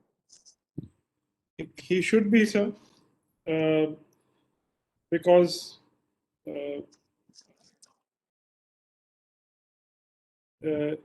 it's from 1500 to 1505. That is your closing remarks, and then valedictory. Yeah, then vote of thanks. it's okay. Oh, that's first class then. I had just had a trial run with his office during the lunch break. So Okay. they said that he'll try and come on 5 minutes before 3. Oh, wonderful. Okay, excellent. Just 1 minute. Can you just see me? I'll just see. Just a minute.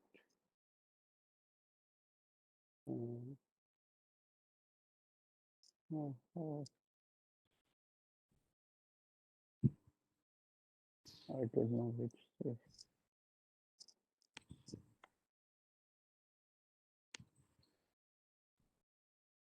How do we reduce the screen size?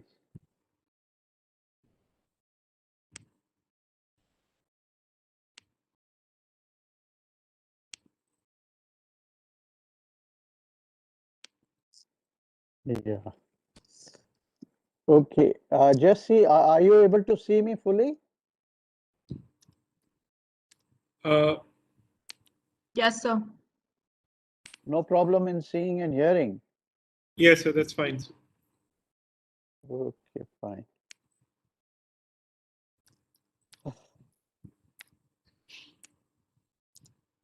Shefali. Sir.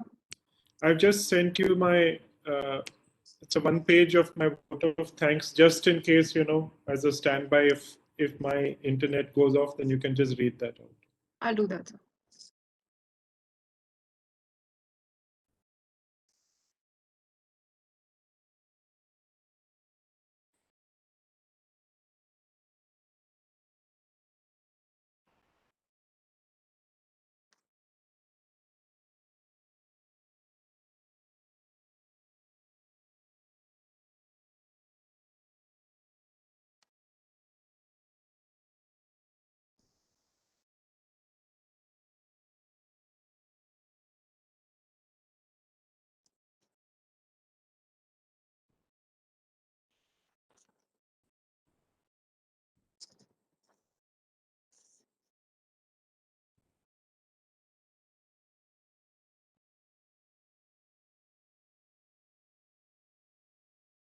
Will Turks give us a piece of land? They'll give, sir. We've, as a matter of fact, got some very good suggestions. You may wish to make this one of the speakers from the UK. He said that all you have to do is the request has to be made by the government of India. So we will write to the MEA and we'll say, because they have a very valid point that if you want your national visibility to be there, the best way of doing that is you must have a memorial, because people from all over the world come and, it makes a huge difference. Yeah. How do you pronounce this name in France where you created that museum? That is, no, so it's Villers-Guillet. Guillet. Guillet. Guillet, okay. Like le. Guillet.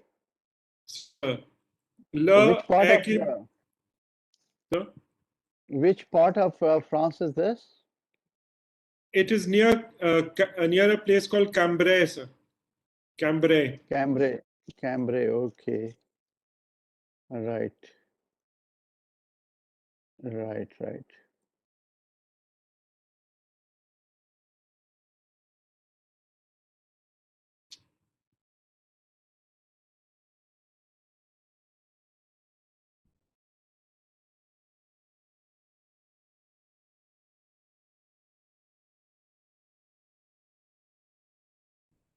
And our speaker now will be Dr. Jenny McLeod, sir. Yeah.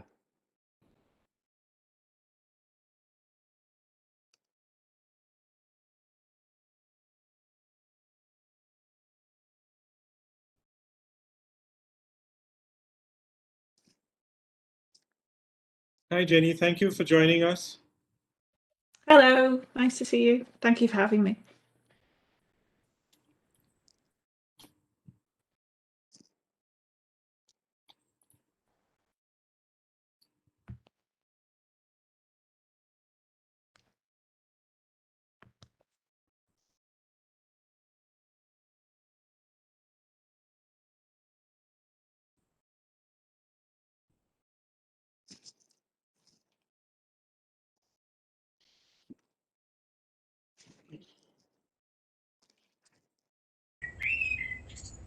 Were you able to listen to some of the earlier presentations, Jenny? I caught a couple yesterday, but I caught Rhys Crawley's and some of Mesut Oyer's and a little bit of Stephen Chambers, but unfortunately, not as much as I would like. No, I understand. It's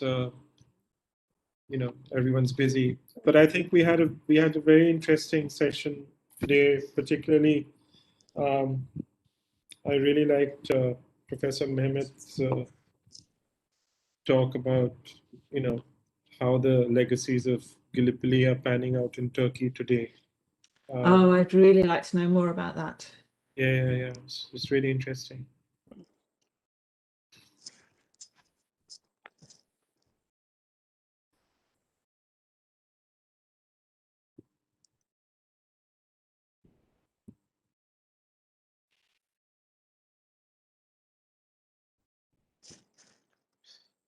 This is going to be recorded. Will it be online permanently? Yes, I should think so. Shefali? Yes, sir. Are the recordings available permanently for anybody who wishes to listen in? So on our YouTube channel, they'll be there permanently. Okay, great. Excellent. Fabulous. So I can catch up with some of the things I've missed. Yeah. The time zone's against me, unfortunately.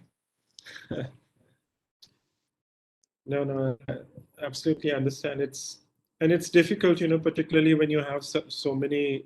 I mean,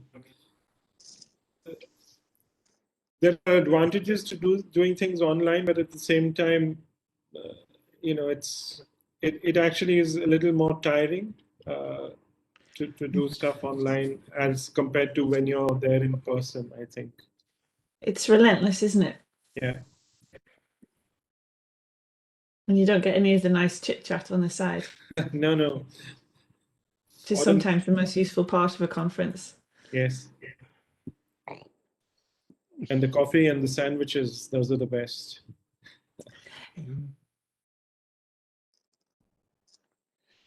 So I think, would you like to start? Yeah, I would start. I'll request Shefali can just make her announcement and then you can start. So Shefali, over to you. Thank you, sir. Welcome back, everyone. I hope you had a nice break. Before we start the second session for today, I'd just like to assure all of our participants once again that Cisco WebEx is an extremely safe and secure platform. I'd request you all to please keep your audios on mute. We will have a Q&A at the end of this session, and I'd request all participants to please put their questions into the chat box, which is on the right-hand side of your screens. I'd now request Major General Sharma to please begin the second session for today. Thank you very much, Shefali, and welcome back after lunch, and special welcome to Dr. Jenny MacLeod, who's going to be the lead speaker for today. She is a noted historian. She is the head of department of senior and a senior lecturer with the 20th History University of Hull. She has taught and researched at the University of Cambridge, Edinburgh, and King's College, and also teaches at the Joint Services Staff College. She has, to her credit, many books, and particularly on the memory of the First World War and its relation with the national identity. Another credit to her is in Gallipoli, Great Battle, she has compared how this campaign is remembered in Australia, New Zealand, Britain, Ireland, and Turkey, and each of these countries have their own perspectives, and they look it from their national kind of a prism on all the experiences that they have gathered. She's also the co-founder of the International Society of the First World War Societies, a network of academics and postgrads from around the world. And she is going to talk today on the division and reconciliation, the legacy of the Gallipoli in Britain and Ireland. And what is central to her talk is that how the defeat of this campaign triggered a political turmoil, and it brought the bitter memories of war between the Ireland and Britain. And this also led to somewhat kind of a creation of competitive creation of historical memorials and things like that. So with these few words, I'll now request Dr. Jenny to take the floor, and that would then be followed by question and answer session. Over to you, Dr. Jenny. Thank you very much. Thank you so much for the invitation to speak at this conference, and congratulations on putting together the wonderful international array of speakers. It's one of the few benefits of the increased use of video conferencing during the pandemic that I can see. I regret that the time zone's been against me, so that I've not been able to attend as many papers of the other papers as I would like, but I really warmly welcome the scope and conception of the conference and the strong emphasis on the international nature of the campaign, not least of which, of course, was the Indian participation. So I'm hoping that my PowerPoint could be shown before I launch in to the body of my presentation. Here it comes, I think.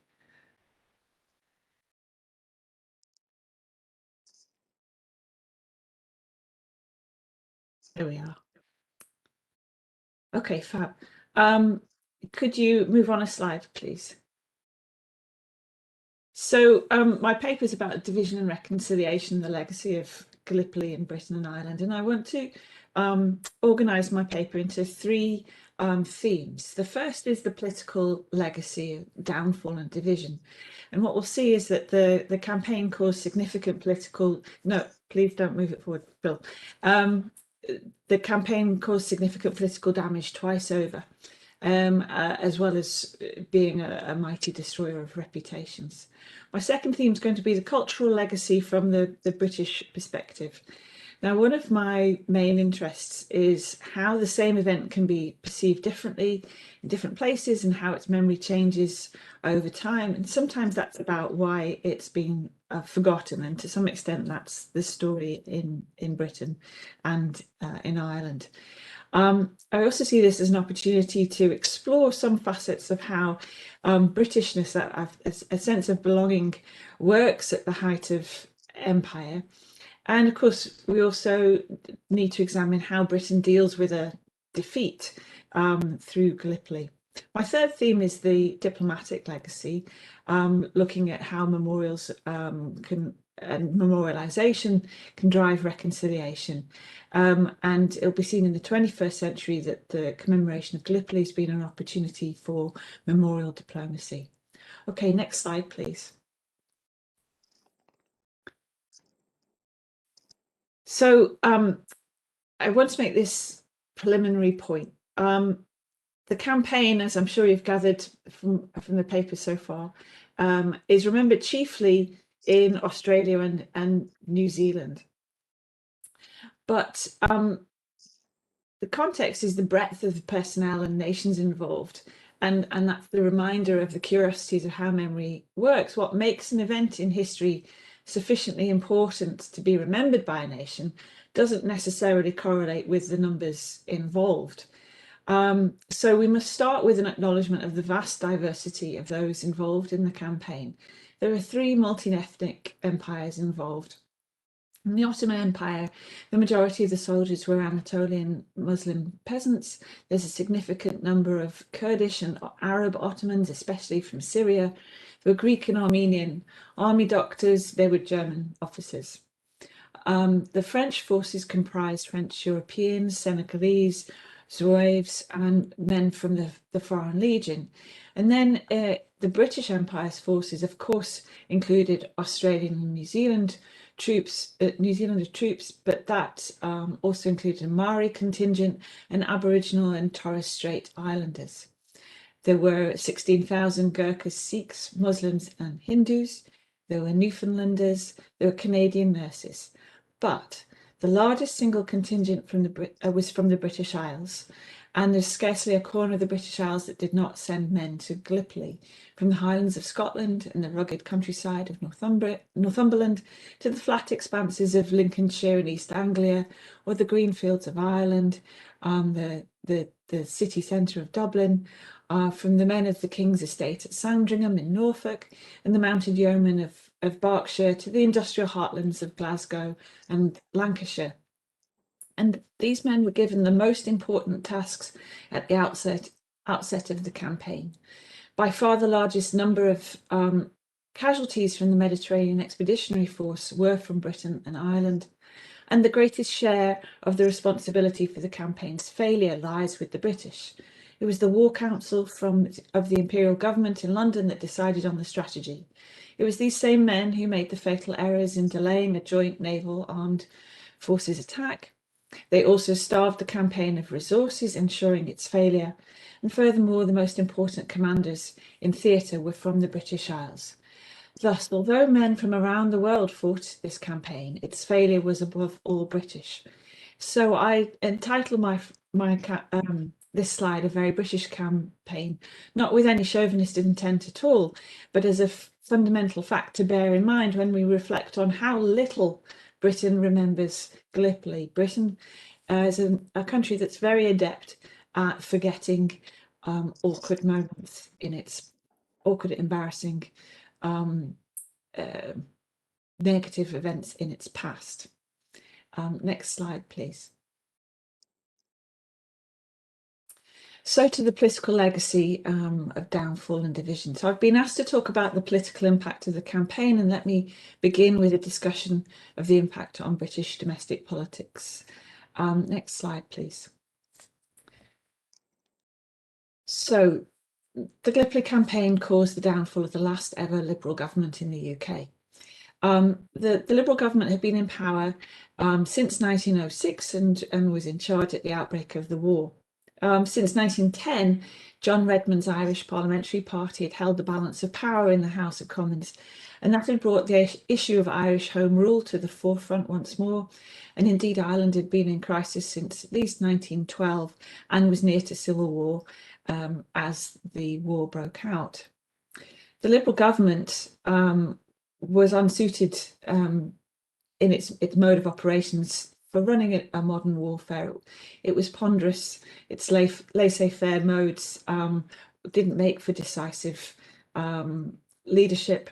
The Prime Minister since 1908 had been Herbert Asquith. He was a conciliatory, reticent, cautious sort of character. And his mode in cabinet was to draw the threads of discussion together rather than to lead from the front. There were 22 men in the cabinet at the outbreak of the war, and it took 4 months before it was streamlined to a war council. And even then, there were 12 members who only met irregularly. And that really didn't lend itself to decisive leadership. That's compounded by the fact that there's monstrous competing personalities within the cabinet, not least of which was Kitchener, the Secretary of State for War, who's a physically imposing man, a few words, ill-suited to the cut and thrust of political debate. We have Churchill, the First Lord of the Admiralty, a youngish man of 40 at the time, ambitious, bumptious, bold. And we have Jackie Fisher, the First Sea Lord, elderly and erratic. So 1 month after the invasion of Gallipoli, this government fell, and a coalition was formed on the 25th of May 1915 from Liberals, Conservatives, and there was one Labour MP in the cabinet too. And at that moment, Churchill, who in some ways is seen as the author of the campaign, of course, is demoted from his position in the Admiralty. And the formation of that coalition was prompted by a double whammy blow to the government. So there'd been a string of disasters on the Western Front and the Dardanelles, which caused unrest amongst Conservatives on the backbenches in the House of Commons, and that unrest was fueled by relentless criticism from Lord Northcliffe's press, newspapers particularly, that is the Times and the Daily Mail. So there was a lack of progress at Gallipoli, and then on the 14th of May 1915, there was a report in the Times by its military correspondent, Colonel Repington, about the failed attack at Aubers Ridge on the Western Front, which prompted a scandal known as the Shells Crisis, because Repington's account, and he put it together with the cooperation secretly of senior leaders in the British Army. He alleged that men had died unnecessarily for want of the proper supply of shells. And it spoke to fundamental strategic failings, not least of which is the fact that if you've not got enough munitions for one front, you really shouldn't have been trying to fight on two fronts in this war.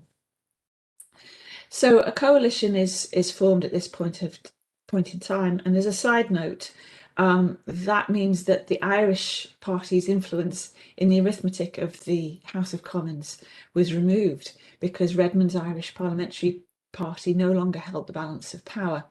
And that doubtless affected how Ireland and Irish matters were treated throughout the remainder of the war. Can we move on to the next slide, please?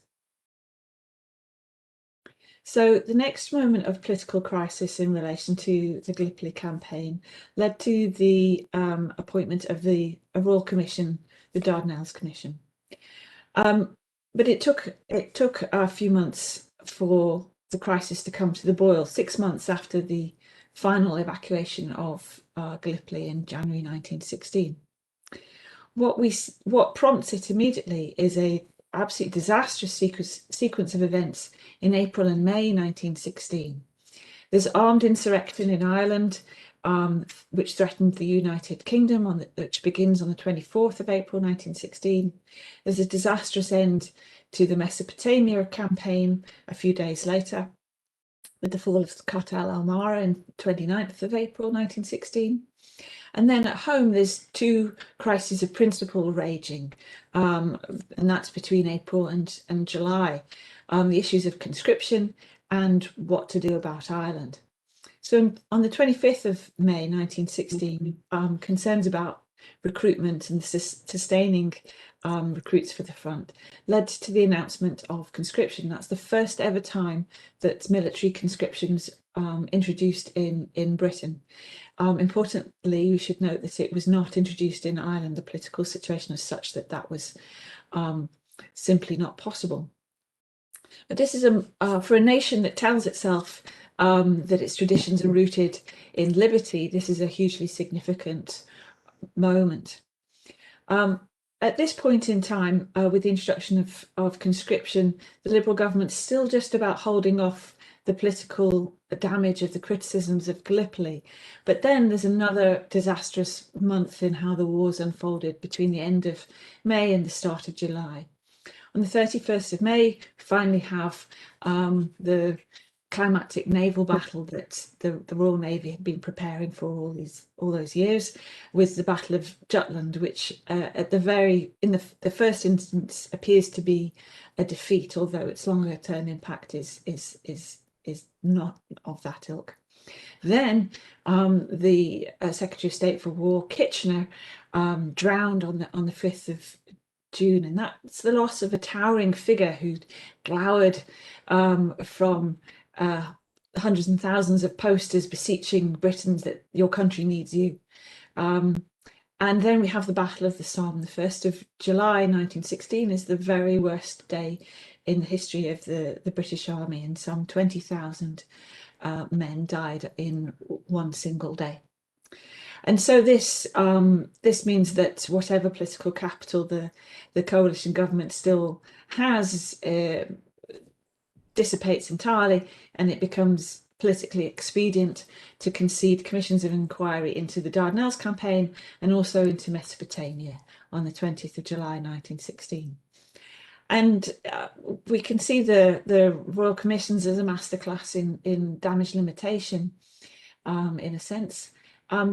Before they were appointed, there were calls in Parliament to get to the bottom of the matter and see that the people who are incapable are severely dealt with. And that simply didn't happen. What happens instead is that witnesses collude to some extent to coordinate their evidence, and the reports are purposefully bland. There are two reports. The first of them was concerned with strategy and was published in March 1917. And it tended to focus on administrative issues and poor staff work. And the second report tends to focus on poor staff work and medical arrangements and the sort of slightly more peripheral issues. So the two reports, the strategy one on published March 1917, and the final report dealing with these matters, which is delayed until 1919, really take the sting out of all the criticisms. And interestingly, the Mesopotamia report, published in 1917 in July, is far more condemnatory. So the Dardanelles reports lead to criticism of Asquith, of Kitchener, of Fisher, of Churchill in the newspapers, but actually by this time only Churchill was still in office and he'd already been demoted. The Times, in its coverage of the publication of the first report, described it as a gigantic failure. In the British press and in British discourse, Gallipoli's not described as a defeat until the 1990s. Remarkably, and yes, all told, the reports avoided impugning the competence of the political and military leadership of the country until peace had returned. The final report didn't even provoke a debate in Parliament, and it included no prescriptions for future improvements, such that a further report needs to be conducted after the war to learn any lessons, and that's the Mitchell Committee in 1919. Could I have the next slide, please? So I'd like to just talk briefly about the Chanak crisis of 1922, which provoked the fall of the last Liberal Prime Minister in the UK history. And we could see this as a coda to a final coda to the direct political legacy of the Gallipoli campaign. So I think it's quite interesting to think about how historical subjects are framed when we discuss them.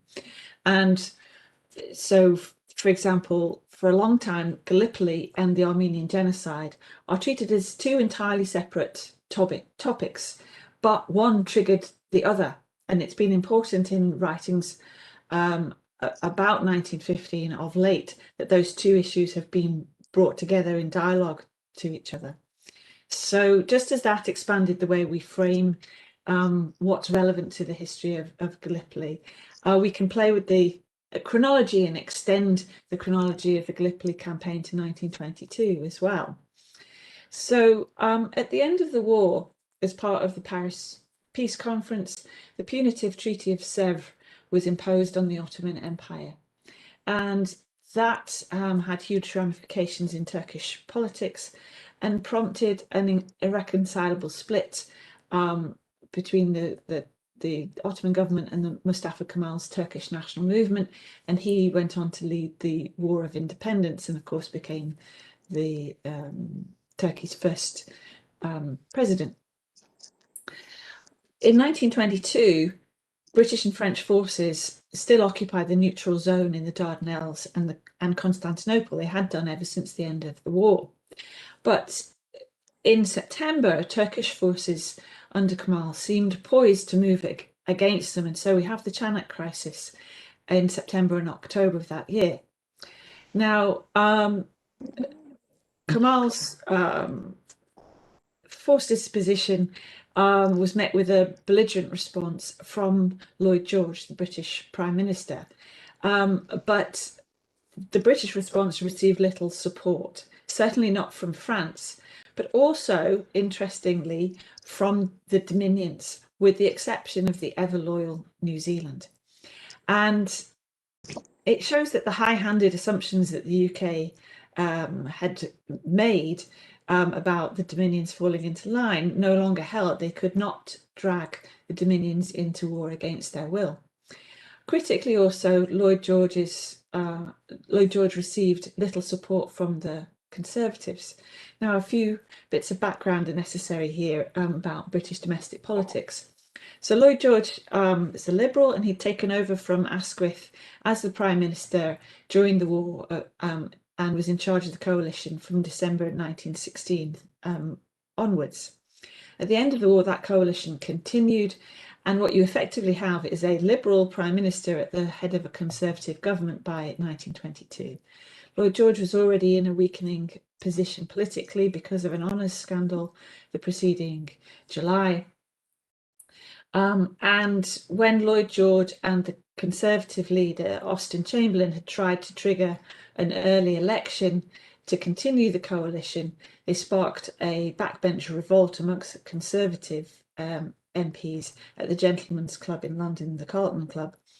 And that prompted Lloyd George to resign as Prime Minister, and the Conservatives went on to win the subsequent general election by themselves.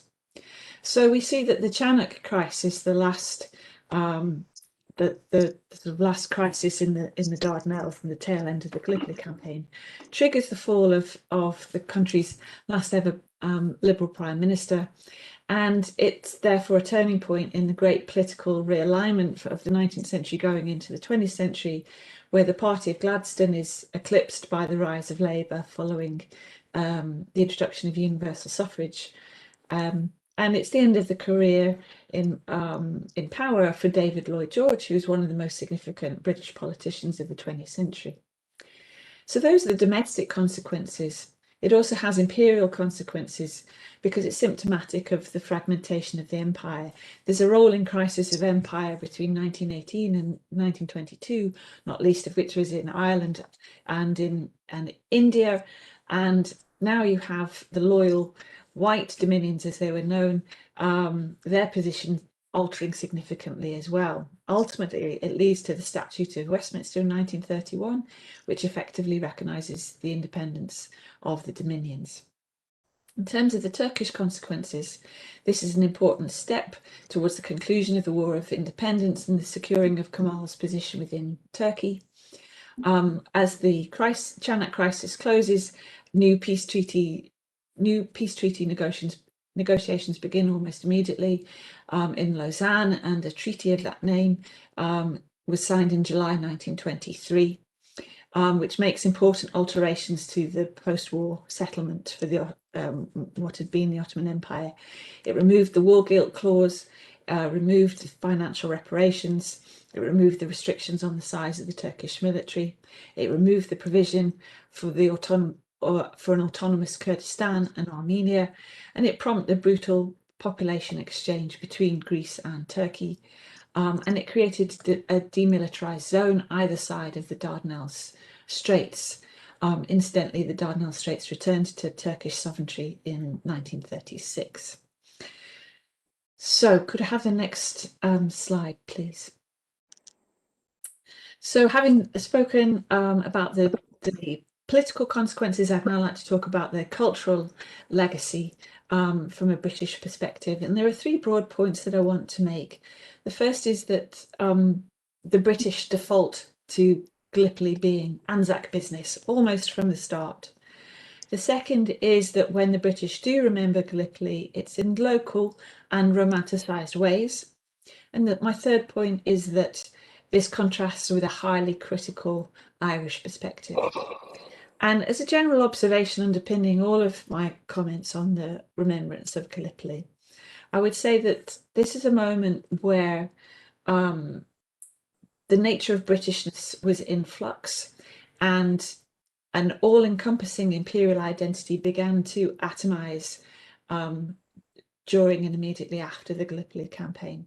At the outbreak of the war, it was possible to consider oneself to be simultaneously British and Australian, or British and Irish. But those identities were later rent asunder. In Australia, it happened slowly and peacefully. In Ireland, it happens rapidly and violently. Okay, first slide, next slide, please. So let's talk about the first Anzac Day in Britain. As I say, from the very start in Britain, the Gallipoli campaign is officially commemorated as primarily Australian and New Zealand business. So in a scheme most likely dreamed up by the visiting Australian Prime Minister Billy Hughes, who's in London at this point in time in 1916, and the journalist Keith Murdoch, father of Rupert Murdoch, 2,000 Australian and New Zealand troops marched along the streets of London on the 25th of April 1916. The streets were lined by thousands of people as the soldiers marched to Westminster Abbey. There was a memorial service there attended by the King and Queen, the Archbishop of Canterbury, Lord Kitchener, Billy Hughes himself, the Commander-in-Chief of the campaign, General Sir Ian Hamilton, the British commander of the Anzacs, Lieutenant General Sir William Birdwood, and in the newspaper coverage, the Times dubbed it Anzac Day. And this, of course, was mirrored by Anzac Day commemorations across Australia and New Zealand on the same day. So what we see here in action in Britain is a patriotism that was simultaneously national and imperial. These men were deemed to have died for king and empire, and the episode was thought to have presented as having cemented the existence of a brotherhood of British peoples across the empire. And it's viewed as part of a trajectory for Australia and New Zealand towards self-government and independence.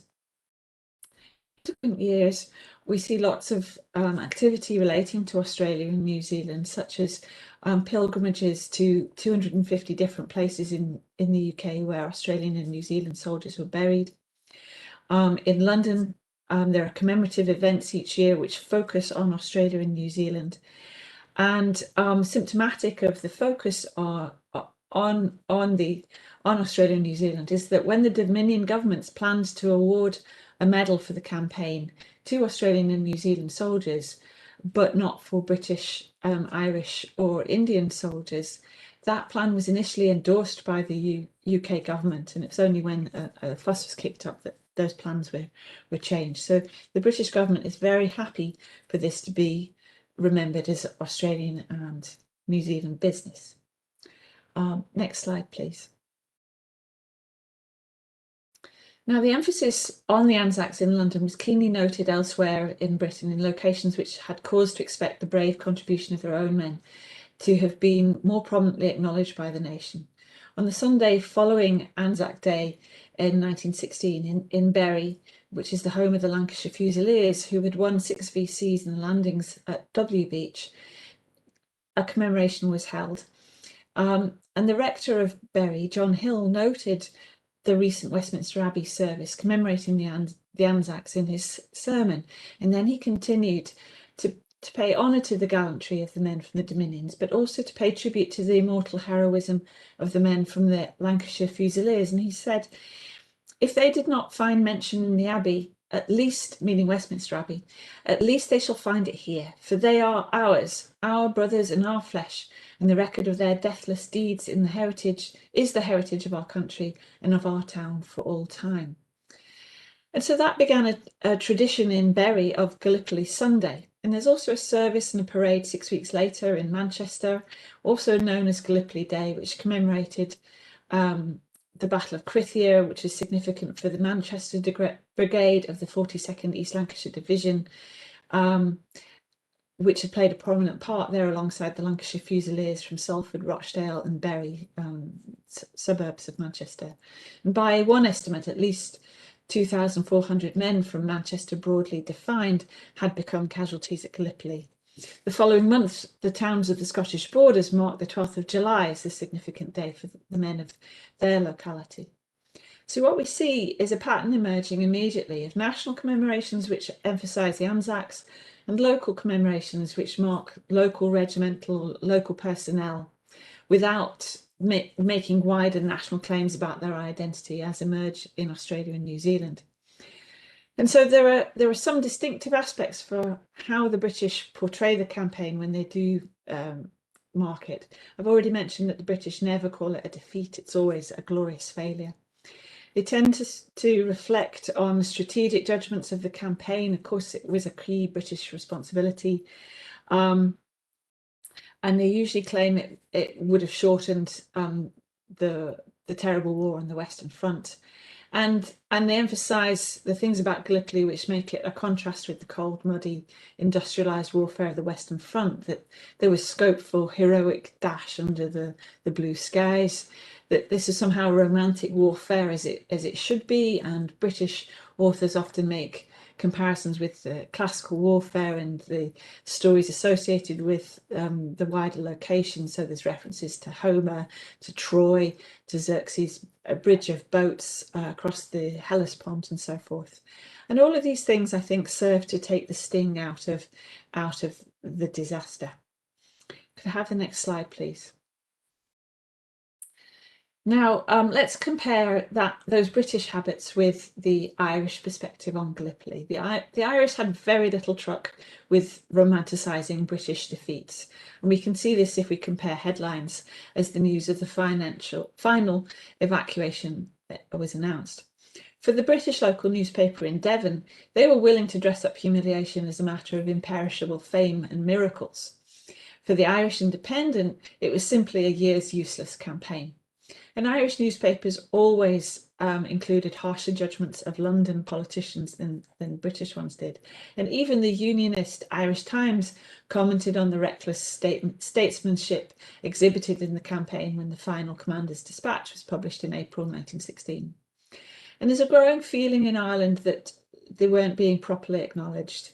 There's the 10th Division didn't fight altogether in a single action, which is the main Irish unit at Gallipoli, and so it's not reported as an Irish achievements aren't reported as such. There's no Irish war correspondent to do the work, and Hamilton's dispatches tended to overlook Irish battalions. But locally, Irish heroism was recognised.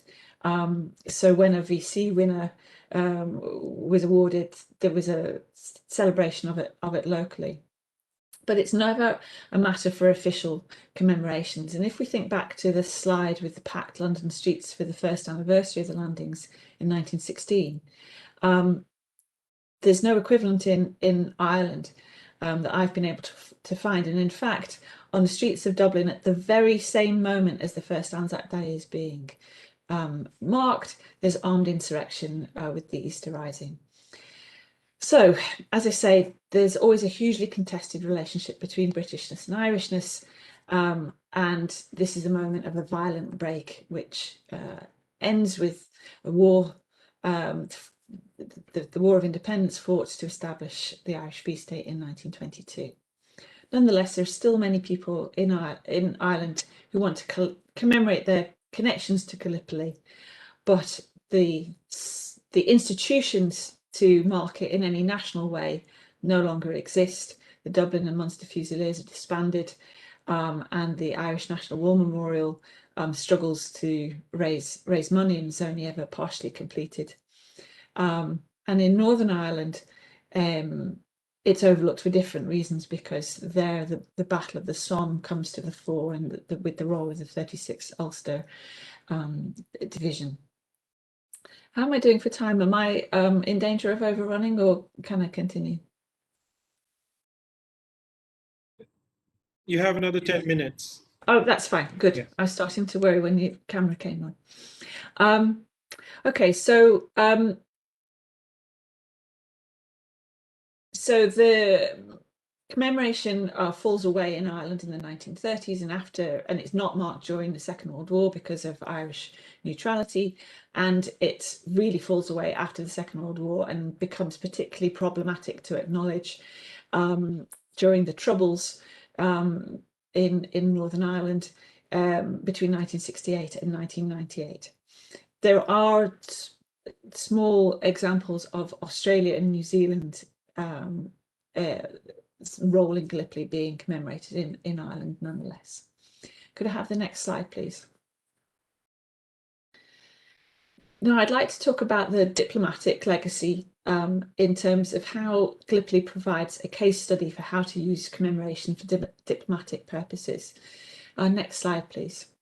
Now, as in Australia, as in Ireland, but for different reasons, British interest in commemorating the First World War dies away in between the 60s and the 80s.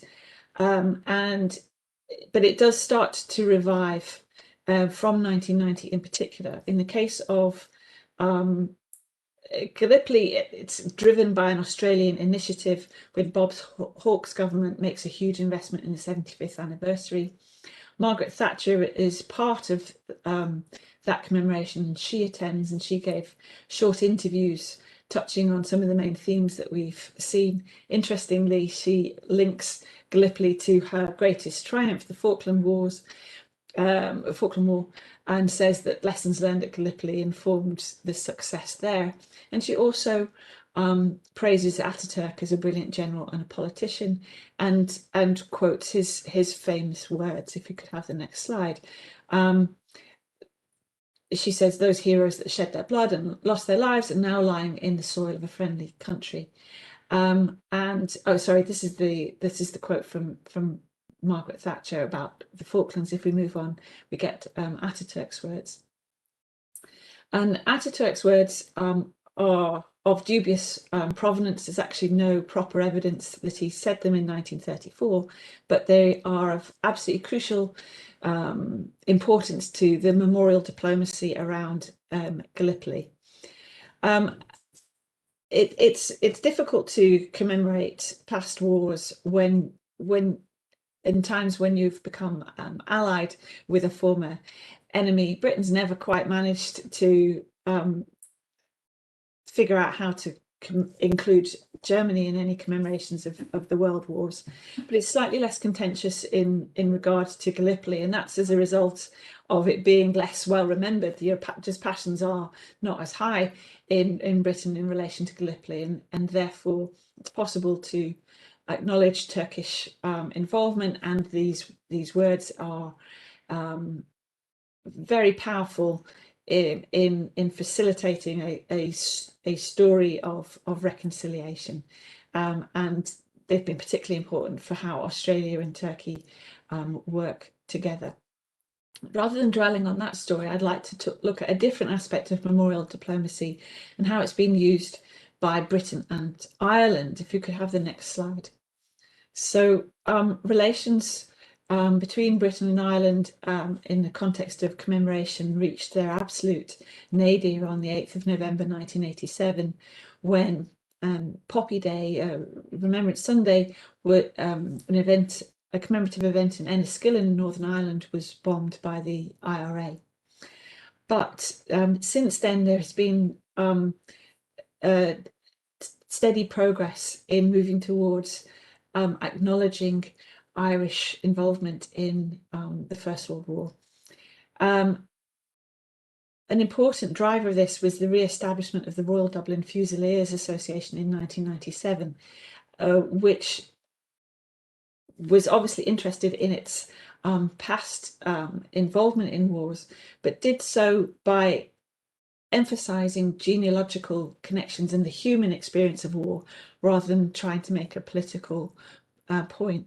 It's also important to note that the wider political changes in Ireland, detoxified Ireland's relationship with Britain and vice versa, particularly the Good Friday Agreement in 1998, which resolved many of the most vexed issues of regarding Northern Ireland and Britain and Ireland's relations.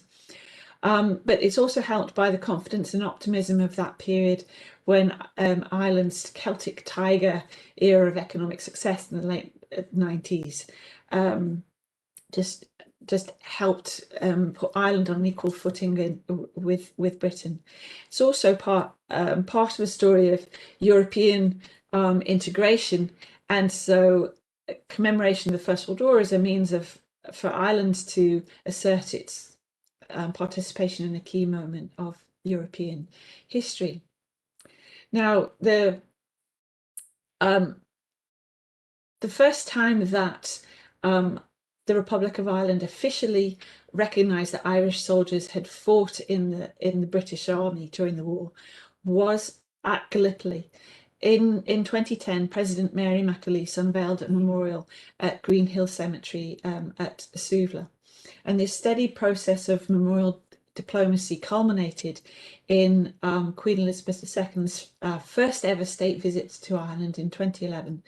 And they were very careful that the Queen and President McAleese visited the Garden of Remembrance to those who died in the cause of Irish independence, and then the Irish National War Memorial, which commemorated service in the First World War. Now, Gallipoli continued to be commemorated in Britain in this time as an Anzac occasion. And the dawn service has been marked in London since 1996, lately at the Australian War Memorial in Hyde Park. And there's a service each year at Westminster Abbey organised by the Australian and New Zealand High Commissions in alternate years. And there are a number of smaller local commemorations of Gallipoli in April as well, but only 15 of them are unrelated to Anzacs. Australia and New Zealand and its connections to Gallipoli in Britain are the driving force of commemoration in Britain. At the time of the centenary in 2015, there was a ceremony at the Cenotaph in Whitehall, which acknowledged all the nations involved, and Ataturk's words of reconciliation were a pivotal part in that ceremony. But and so we see the potential for memorial diplomacy and the increasing tendency to acknowledge a more international involvement in the campaign, whilst Australia and New Zealand remain in the driver's seat. Now, this week, one of the big news stories in Britain has been the Commonwealth War Grave Commission's acknowledgement of its systematic disregard for Black and Asian soldiers and participants in the First World War at the time of the creation of cemeteries and memorials to service in the war.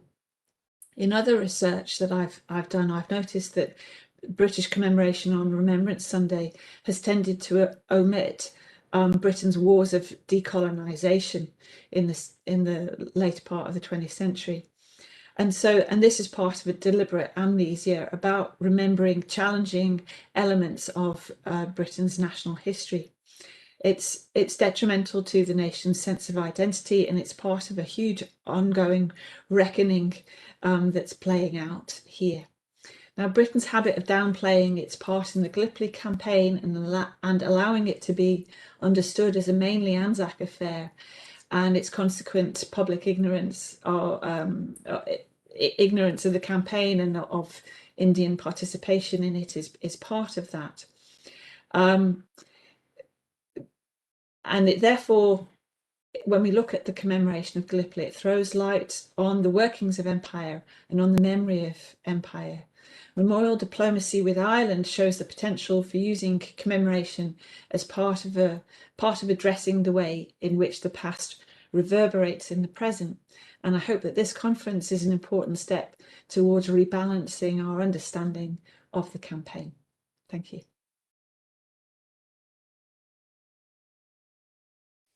Thank you very much, Dr. Jenny, for a brilliant exposition in a very short span of time, where you have very clearly highlighted that what was the fallout of this campaign on when some heads rolled down, and what was its impact on the domestic politics, also the relations between Ireland and Britain.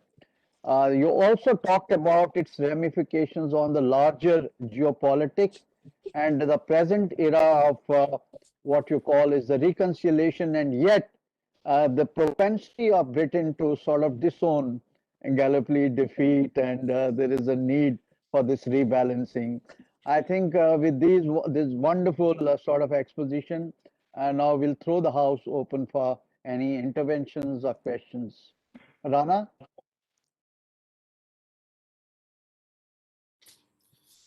Thank you very much, sir. And thank you very much, Dr. McLeod. It's been a truly fascinating paper, and as the General Sharma points out, you've covered a very wide array of subjects. And I had in the initial stages a question which I think you have answered to a very large extent, and that was about, Britain's not been a nation that hands over, I won't say credit, but shares the stage very easily in certain aspects. So I was curious as to why they were willing to go along in propagating the Anzac myth, particularly when the largest number of casualties that were suffered were actually from the United Kingdom itself. And I think you have answered that to a very large extent. But if there's anything that you think that you might be able to add to that, that would be very interesting. My second question would be relating to what you very interestingly call memorial diplomacy. And apart from the CWGC memorials, is there any other form of memorialization on the Gallipoli Peninsula that attracts maybe visitors from the UK? Well, we need Stephen Chambers here, who he's a more regular visitor to the peninsula to answer that. When I've been independently, there local tour guides try and approach you and assume that you're just another Aussie backpacker. There's far fewer British people go to visit Gallipoli than Australians or New Zealanders. It's one of the stops that young people make on their sort of European tour in a gap year, and so I imagine that when British tours go, they do focus on the main memorials at Hellas, and well, I suppose I accompanied the battlefield tour for a group of territorial soldiers for the Berkshire Yeomanry, and that they particularly wanted to focus on Suvla as the location that was of significance for them, and they were interested in, they were trying to learn some sort of tactical lessons, but generally the British aren't so engaged at all. So why, your first question was why the British have allowed it to be Australian business. Now, I've never got to the bottom of that very first Anzac Day in London. with Billy Hughes on manoeuvres building up Australia's part and his own sort of political capital to be able to influence the overall strategy of the war.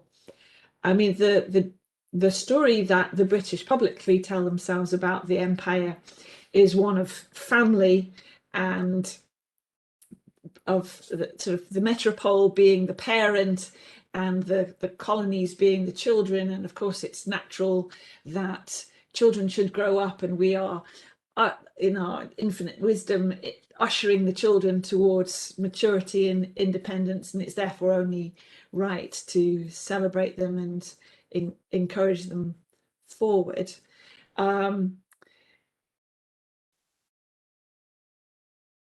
suppose I don't know why it is a massive oversight during the war for the localities.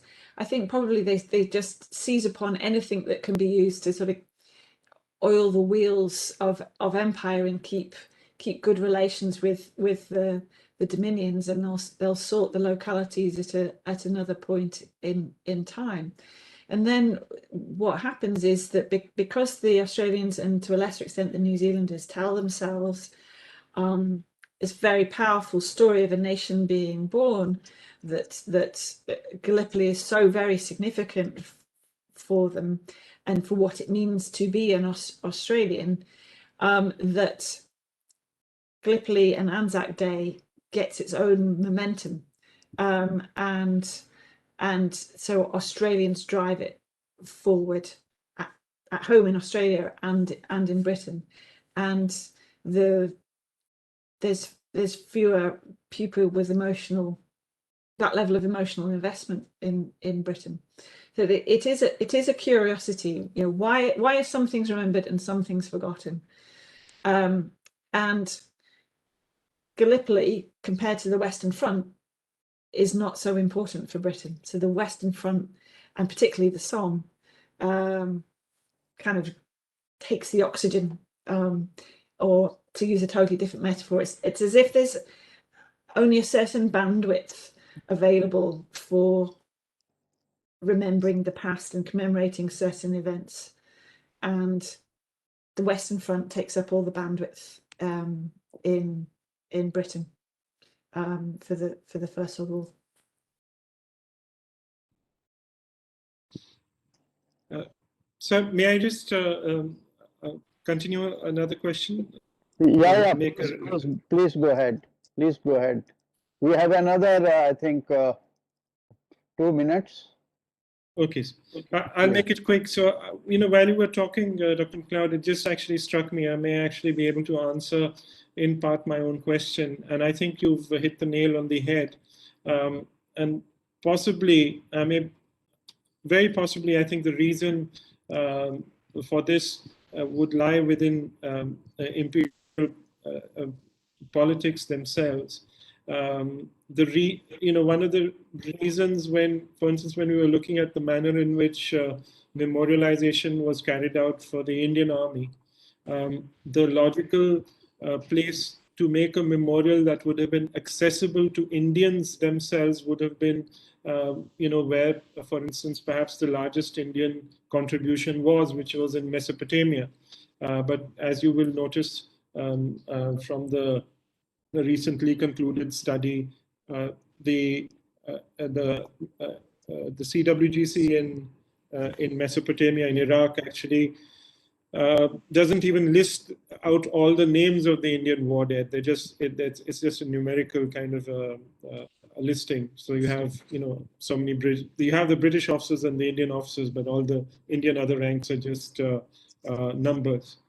And the reason, however, the main Indian memorial came up at Neuve-Chapelle, which was on the Western Front, and which was where you would have a maximum number of people from Britain, and also it was, of course, accessible to people from other European countries. So that kind of bolstered Britain's image as an imperial power, and kind of I think also contributed to this whole myth of imperial solidarity. So I think there is something into that. The reason perhaps why they gave this to Australia and New Zealand was that they wanted for their own imperial political reasons to memorialize or to have Australia and New Zealand as part of this large, happy imperial family. Thank you. Thank you very much, Dr. Jenny. Thanks a lot. So, Shefali, has the Chief of Army Staff joined? Shefali? Yes, sir. Okay. So we continue with, yes. Go ahead.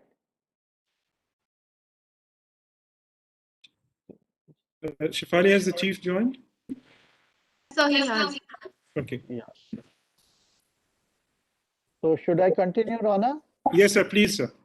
Okay. Firstly, a very warm welcome to our Chief of Army Staff, General M.M. Naravne, PVSM, AVSM, SM, VSM, and ADC, who has found his time from a very hectic schedule to be with us for this valedictory address. We, in the last 2 days, had some brilliant presentations on the Gallipoli campaign. And what makes this international conference remarkable is, first, it brings the military historians, military men and diplomats from India, UK, New Zealand, Australia and Turkey on one platform to discuss various dimensions of Gallipoli campaign from each country's perspective. The panelists have presented very well researched and insightful perspectives that will be very, very useful in bringing some of the vital but less known facets of this campaign into a sharper focus. In some, what I have learned that this campaign began with a failed British and French naval breakthrough through the Dardanelles to attack Istanbul, which was then followed by an Allied amphibious assault on 25th April 1915 on the Gallipoli Peninsula. The military strategy was intended to allow Allied ships to pass through the strait, capture Istanbul, and ultimately knock Ottoman Empire out of the war. However, this campaign turned out to be the most disastrous and tragic campaigns of the World War I. And as we have seen from different expositions, that victory has hundreds of fathers and defeat has none. And that is what actually the Great Britain is proving. There are larger politico-military repercussions of this campaign, as it is actually said that the basic cause of a strategic failure is the flawed assumptions on which you base your assessment and your planning. And the Allied campaign was flawed in the basic assumption that the Ottoman troops were just a pushover and the perceived easy victory will be welcomed by the Turk people and they will turn against their own regime, their own people. And right from the word go, it was plagued by ill-defined goals, poor planning, insufficient artillery, inexperienced troops drawn from different nationalities. There were even inaccurate maps, poor intelligence. There was overconfidence, inadequate equipment, and logistical and tactical deficiencies at all levels. On the other hand, the Ottoman commanders, who were patterned on the basis of European armies, they were able to utilize the high ground around the Allied landing beaches to position well-sited defenses that limited the ability of Allied forces to penetrate inland, and they confined themselves into those narrow beaches. The campaign's necessity remains the subject of debate even today, and the recriminations that followed were significant, highlighting the gap that had developed between the military strategy and various political goals. The campaign had cost allies about 1,87,959 killed, and Turks also lost as many numbers, and therefore it proved to be Turkey's greatest victory in the war. It catapulted Ataturk as the father of modern day Turkey, and Gallipoli therefore forms the rallying point of Turkey's nationalism. In London, as we have discussed, that it led to the demotion of Winston Churchill, the Lord of Admiralty, and contributed to the collapse of the government of the day. And as far as Australians are concerned, they take this as a sense of Australian nationhood, and they celebrate it with some aplomb. Similarly, campaign has a significant importance for New Zealand. It is perceived as a symbol of their loyalty to the throne, and they also take a lot of pride in the sense of that how their soldiers and the countrymen had participated or fought in the campaign. From the Indian perspective, what goes to the credit of India that during World War I, we had contributed about 1.3 million troops, and they fought from the trenches of Western Front to the deserts of Mesopotamia, from Central Asia to Eastern Europe, and their valor and fortitude was evident across the vast geography of the conflict. Gallipoli was one of the theaters where the Indian troops gave an outstanding account of their ethos, which is steeped in regimental mottos like Naam, that is the name of your regiment, your unit, Namak, that is your indebtedness to the government or the organization, and Nishan, that is your flag.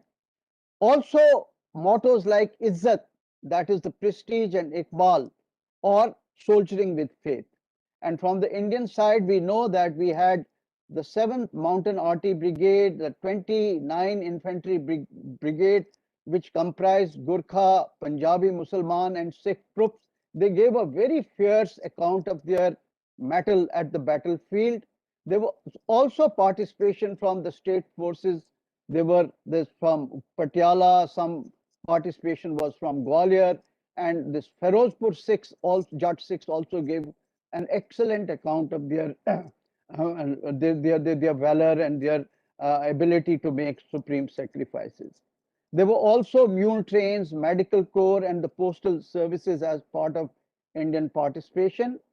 And it goes to the credit of Indian Army that out of 16,000 odd troops that participated, we had more than 1,600 people who got killed, and there were about more than 3,000 people who were wounded. And a large number of battle honors were earned by the Indian Army units there. It is in this context that I would like to say that the role of USI and ICWA, the two organizers this event, it is laudable. In fact, USI of India is the reservoir of India's military heritage and has contributed in commemorating ceremonies. We are associated with war grave events. We are involved in curating memorials like we did 2 years ago at the Villers Gallery in France, various museums, mobile exhibitions in Belgium, staff rides to the epic battlefields in India. And besides that, as it emerged during our discussion, the idea of creating a war memorial at the Gallipoli as a tribute to our martyrs is a very appealing one, and I think it is worth taking with the Ministry of External Affairs and with the Indian Army. I therefore compliment Squadron Leader China and Ambassador Raghavan to put together with their teams this wonderful event. My special thanks to eminent panelists for sharing their immense knowledge and make this event a success. Now, with these words, may I now request the Chief of Army Staff to give his valedictory address. And before I request him, just few customary words about him, though he needs no introduction, that he, besides the other normal army courses and the sort of a number of very, very prestigious assignments, what stands out is that he is about to complete his doctorate, and he has very, very rich operational experience, be it CICT operations Jammu and Kashmir, Northeast, or even in Punjab. And he has also been our defense attaché in Myanmar. He's commanded a strike corps, also been the commander-in-chief of the Army Training Command and Eastern Command. And before becoming the Chief of Army Staff, that is about 1.5 years ago, he was also the Vice Chief of Army Staff of Indian Army. So with these words, may I now request the Chief of Army Staff to kindly deliver his valedictory address. Over to you, General Naravne. Thank you. Major General B.K. Sharma, Director of the USI, Ambassadors and Excellencies, other dignitaries who are present online, ladies and gentlemen, a very good afternoon to you all. Respect and admiration for those who have lived and died for their country rests deep in our souls. It is therefore a profound honor to be here today as we recall the contribution, valor, and sacrifice of those who gave their today for our tomorrow at Gallipoli over a century ago. I would like to compliment the USI and the Indian Council for World Affairs for this initiative of holding this seminar in these very challenging times impacted as we are by the pandemic. The participation in this seminar by some distinguished speakers, to include high commissioners, ambassadors, a large number of renowned writers, eminent historians, and military veterans, has led great substance to the proceedings conducted over the past 2 days. While many stories would still remain hidden in the crevices of history, the efforts of the USI and the ICWA are indeed praiseworthy. It is well accepted, as mentioned by General Sharma a short while ago, that Gallipoli had a significant impact in shaping the contemporary histories of Turkey, Australia, and New Zealand. Even the impact of the Great War on the Indian national movement has been duly acknowledged. The First World War was a watershed event in world history. It impacted the social and political map of the world. The Indian Army of that era was the largest voluntary army in the world, and it saw action in Europe, Asia, and Africa. The Indian soldiers fought for the prestige attached to the honorable profession of arms. They willingly made the supreme sacrifice for the izzat and honor of their regiments. Hindus, Muslims, Sikhs, and Christians fought shoulder to shoulder in trusting comradeship then as they do today. I cannot help but emphasize that out of the 1.3 million Indian soldiers who took part in the war, 74,000 were killed in action and many more wounded. Indian Army soldiers earned over 9,200 gallantry awards, of which 11 were Victoria Crosses. Even the end of World War I did not see the end of the fighting for those who survived. They were also then in varying degrees involved in the Third Afghan War in 1919 and the Waziristan campaign of 1919-1920. The Gallipoli campaign, therefore, is just one of the many campaigns fought by the Indian Army during the Great War. As mentioned earlier, Gallipoli was a costly campaign in terms of the tragically high numbers of casualties to both sides. From an Allied perspective, it was certainly not the best planned and resourced, given the complex terrain and strong opposition. Writing about this amphibious campaign of the Mediterranean Expedition Force under General Hamilton, the British historian John Keegan notes, and I quote, In retrospect, it is possible to see that Hamilton's plan could not work, nor could any other with the size of force made available to him. Yet another historian, Peter Hart, calls Gallipoli, and I quote once again, one of a series of Easterner adventures launched without proper analysis of the global situation, ignoring the logistic realities, and underestimating the strength of the opposition, unquote. It was not the first time, nor the last, that hugely optimistic and overly ambitious planning and execution would fail the men. But the Battle of Gallipoli is not about poor planning alone. That is only one part of the story. It is also about the grit and resoluteness of the soldiers who found themselves away from their native land and unfamiliar surroundings. These hardy men of great honor carried out repeated assaults in the face of effective enemy fire, even when the chances of success were grim. With a salary of a mere 11 rupees a month and a pair of uniform and 3 meals a day, the story of the Indian soldier in Gallipoli is therefore one of great inspiration.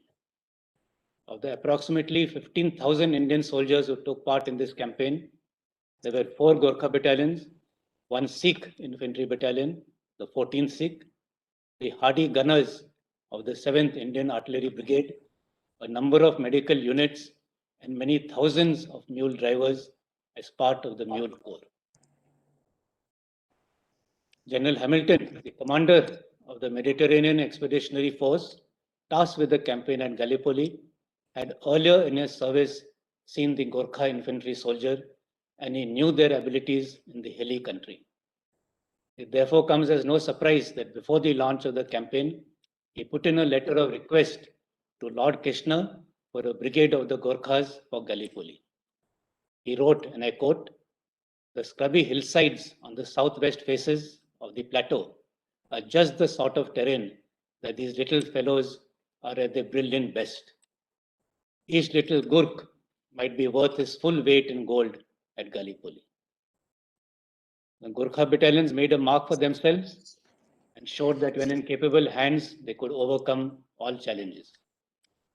The renaming of the 300-foot high cliff in Cape Helles sector, which was captured by the Gurkhas in the initial days as Gurkha Bluff, a name that mariners can find on their charts even today, is a tribute to the heroic deeds. This takes me to an interesting anecdote from a book giving a short history of the Gorkha Rifles. And it goes, Naik Dhan Singh Gurung, in charge of a covering party that went off track, was captured by the Turks. Seizing his opportunity, he jumped off a cliff, survived, and reached the beach, where he ran out of luck and was retaken. That did not dampen his resolve. He yet again broke loose and plunged into the sea. For the uninitiated, of the many things that Gorkhas are known for, swimming definitely is not one of them. But this was Dhan Singh Gurung. Weighed down by his uniform and equipment and under heavy fire, out into the blue sea he swam, and then turning parallel to the coast, continued till he landed within the confines of the British lines and duly reported for duty.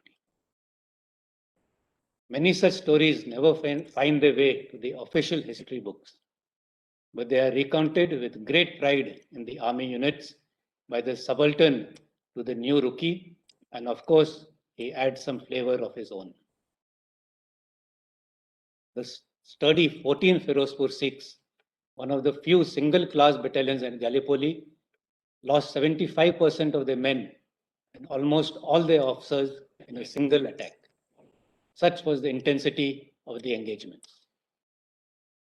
Talking of the Mule Corps, the mule drivers were the single largest component of the Indian Army in Gallipoli. The mules were the mainstay of the supply arrangements for the entire force in the Gallipoli Peninsula. Without them, the operations across the arduous hilly terrain and through the dense scrubland could never have gone in. They neither let out any battle cries, nor did they make any heroic assaults. They silently loaded their carts, and went about their daily business, moving up and down narrow tracks, risking wounds and death from shells, machine guns, and snipers. They brought up the rations and ammunition, but most importantly, they brought hope to the soldier on the front line. Military campaigns for sure leave indelible scars over the lands where they are fought. The role played by each side was pivotal in its own way. The sheer joy of soldiering led these men to achieve rare feats of gallantry in far-off lands. The Indian Army and India as a nation duly acknowledges the heroic deeds of each soldier who fought valiantly for what he believed in. Times have changed. Today, the greatest adversaries of the Great War are the best of allies and partners, collaborating with each other to promote peace and harmony across the world. This is the power of reconciliation. There is nothing better that exemplifies this spirit than the inscription on the monument erected by Turkey at Gallipoli, which reads, and I quote, "Those heroes who shed their blood and lost their lives, you are now lying in the soil of a friendly country. Therefore, rest in peace." There is no difference between the Johnnies and the Mehmets to us, where they lie side by side in this country of ours. You, the mothers who send their sons from faraway countries, wipe away your tears. Your sons are now lying in our bosom and are in peace. After having lost their lives on this land, they shall become our sons as well. Having themselves lost close to 60,000 men in the campaign and yet to write an epitaph like this is truly exemplary. There is a lesson in this for all of us, and that is to have good relations with all and to live in peace and harmony. What is equally intriguing is the friendship and camaraderie that developed between soldiers from faraway lands who had nothing in common, least of all the language they spoke, and yet they could well understand each other. Among the numerous things that the Indians and Anzacs shared at Gallipoli were the rations, where the Indian staple diet of dal and roti was quite popular amongst the Anzac soldiers. Diaries, photos, and letters of Anzac soldiers who wrote endearingly about the Indian mates served to be valuable resources for us. Accounts of bravery of an Indian soldier, Karam Singh, who continued to give fire orders to his troops even after he had been hit by an artillery shell and blinded by it. And the story about the famous Australian, John Simpson, popular in Australian folklore as Simpson and his donkey, staying with the Indian mule drivers in the battlefields of Gallipoli because he preferred the fresh food cooked by the Indian troops much more than the bully beef that was supplied in the Australian rations, are some of the accounts that have been the outcome of years of research by some Australian scholars. These bonds of friendship, which go back to the fields of Gallipoli, must not only be commemorated, but maintained and strengthened. The proposal and the initiative of the Indian government and the government of Turkey to place artifacts, uniforms, and old weapons of Indian soldiers at a Gallipoli museum on the Mediterranean shores to highlight their contribution is something that needs to be taken forward. To conclude my talk, I wish to bring out that the First World War was a unique overseas exposure for the Indian soldiers. The world came to know what India and the Indian soldiers were all about. In fact, in recognition of the efforts of the battalions of what was later designated as the Punjab Regiment to undertake sea voyages despite religious taboos, they were awarded the badge of a galley with the motto Kuski Vatari, readiness always evinced. And to this day, it is the only army unit to adorn a naval symbol. This exposure to other independent people like the Turks, who were shaping their own destiny, gave a nascent sense of nationalism to our troops too. So when these soldiers returned home after the war, their experiences and stories would form a catalyst to India's independence movement. This rise in national consciousness would lead to greater and more widespread desire for the right to self-determination and eventual independence. The events that followed are testimony to the rise in Indian nationalism after the war. I would say that of the many campaigns of the Great War, Gallipoli is significant, not only from an operational perspective, but also from a people's perspective. The campaign beautifully captures the various shades of human nature in the midst of raging war. At one time, they're together fighting heat and flies and a dysentery epidemic. And in the next season, they find themselves in rain and snow and freezing temperatures, frozen to death in their cotton uniforms. In this context, the seminar is important in not only highlighting India's contribution to the Great War, but equally in bringing out how soldiers from different parts of the world with different cultures with shared values became friends with great camaraderie with one another. In the end, all that remains is for me to compliment the USI and the ICWA for meticulously piecing together the different dimensions of this campaign and inviting highly accomplished speakers to generate much interest and attention from the audience. I also wish to thank the organizers for giving me this opportunity and honor to share my views. Thank you everyone, Godspeed and Jai Hind. Thank you very much, sir, for this very erudite and inspiring valedictory address. And may I now request Squadron Leader Rana China to deliver a vote of thanks.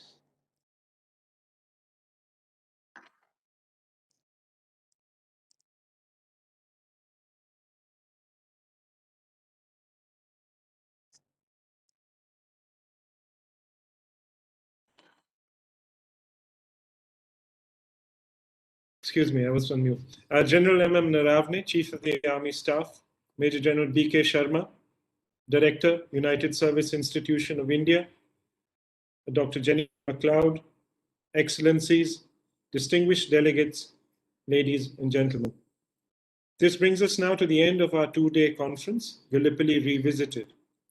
As you're aware, this conference has been jointly organized by the Indian Council of World Affairs and the United Service Institution of India. Therefore, on behalf of Dr. T.C.A. Raghavan, who is the Director General of the ICWA, and Major General B.K. Sharma, Director of the USI, as well as Major General Ian Cardo, who is Chairman of the Board of Management of the Center for Military History and Conflict Studies, I would like to thank firstly Dr. S. Jaishankar, the Honorable External Affairs Minister of India, for very kindly agreeing to participate in this conference and deliver the inaugural address. I also extend our very grateful thanks to General Naravne, the Chief of the Army Staff, for having spared his extremely valuable time to deliver the valedictory address on this occasion today, and to their excellencies, the heads of mission of New Zealand, Turkey, Australia, and the Deputy Head of Mission of the UK for their remarks during the inaugural session. It goes without saying that the conference could not have got off the ground without the wholehearted support and cooperation of our distinguished speakers from New Zealand, Turkey, UK, Australia, and India, as well as the ready assistance provided by the staff of their missions in Delhi. Thank you all. It would be remiss of me not to acknowledge the support of the Joint Secretary ICWA, Mrs. Nutan Kapoor Mahavar, our colleagues, and closer home, a special thanks to Ambassador Ashok Mukherjee for his guidance, and to my colleague, Ms. Shefali Oberoi, for working tirelessly behind the scenes to bring this all together. And finally, ladies and gentlemen, I would like to thank all of you in the audience that have taken the time to be with us. It has been a rare privilege to bring together service officers, military historians, diplomats, and academics from so many countries, New Zealand, Turkey, UK, Australia, and India, spanning 5 time zones. And I hope you have found the proceedings as engaging and as informative as we have. Thank you all for your time and your indulgence. your presence and participation has gone a long way to making this conference a great success. Thank you and good day to all of you. Thank you. Thank you, sir.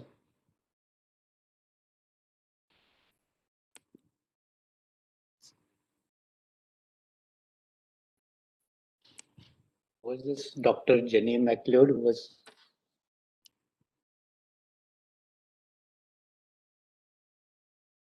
Thank you, Jenny.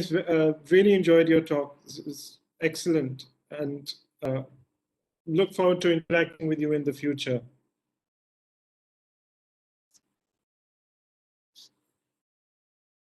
You're on mute, I think. Thank you, John Cardozo, sir, and Ambassador Mukherjee for always supporting and guiding us. Thank you so much. Thank you. Thank you, John Sharma. Thank you. Your hands. Thank you all. God bless you. Bye, sir. Well done, Rana. Bye. Bye. Well done, Thank you, sir. Shefali. Thanks. Thank you. Thank you. Bye, Jay. Dr. MacLeod, wonderful presentation. Thank you very much. Thank you, Ashok.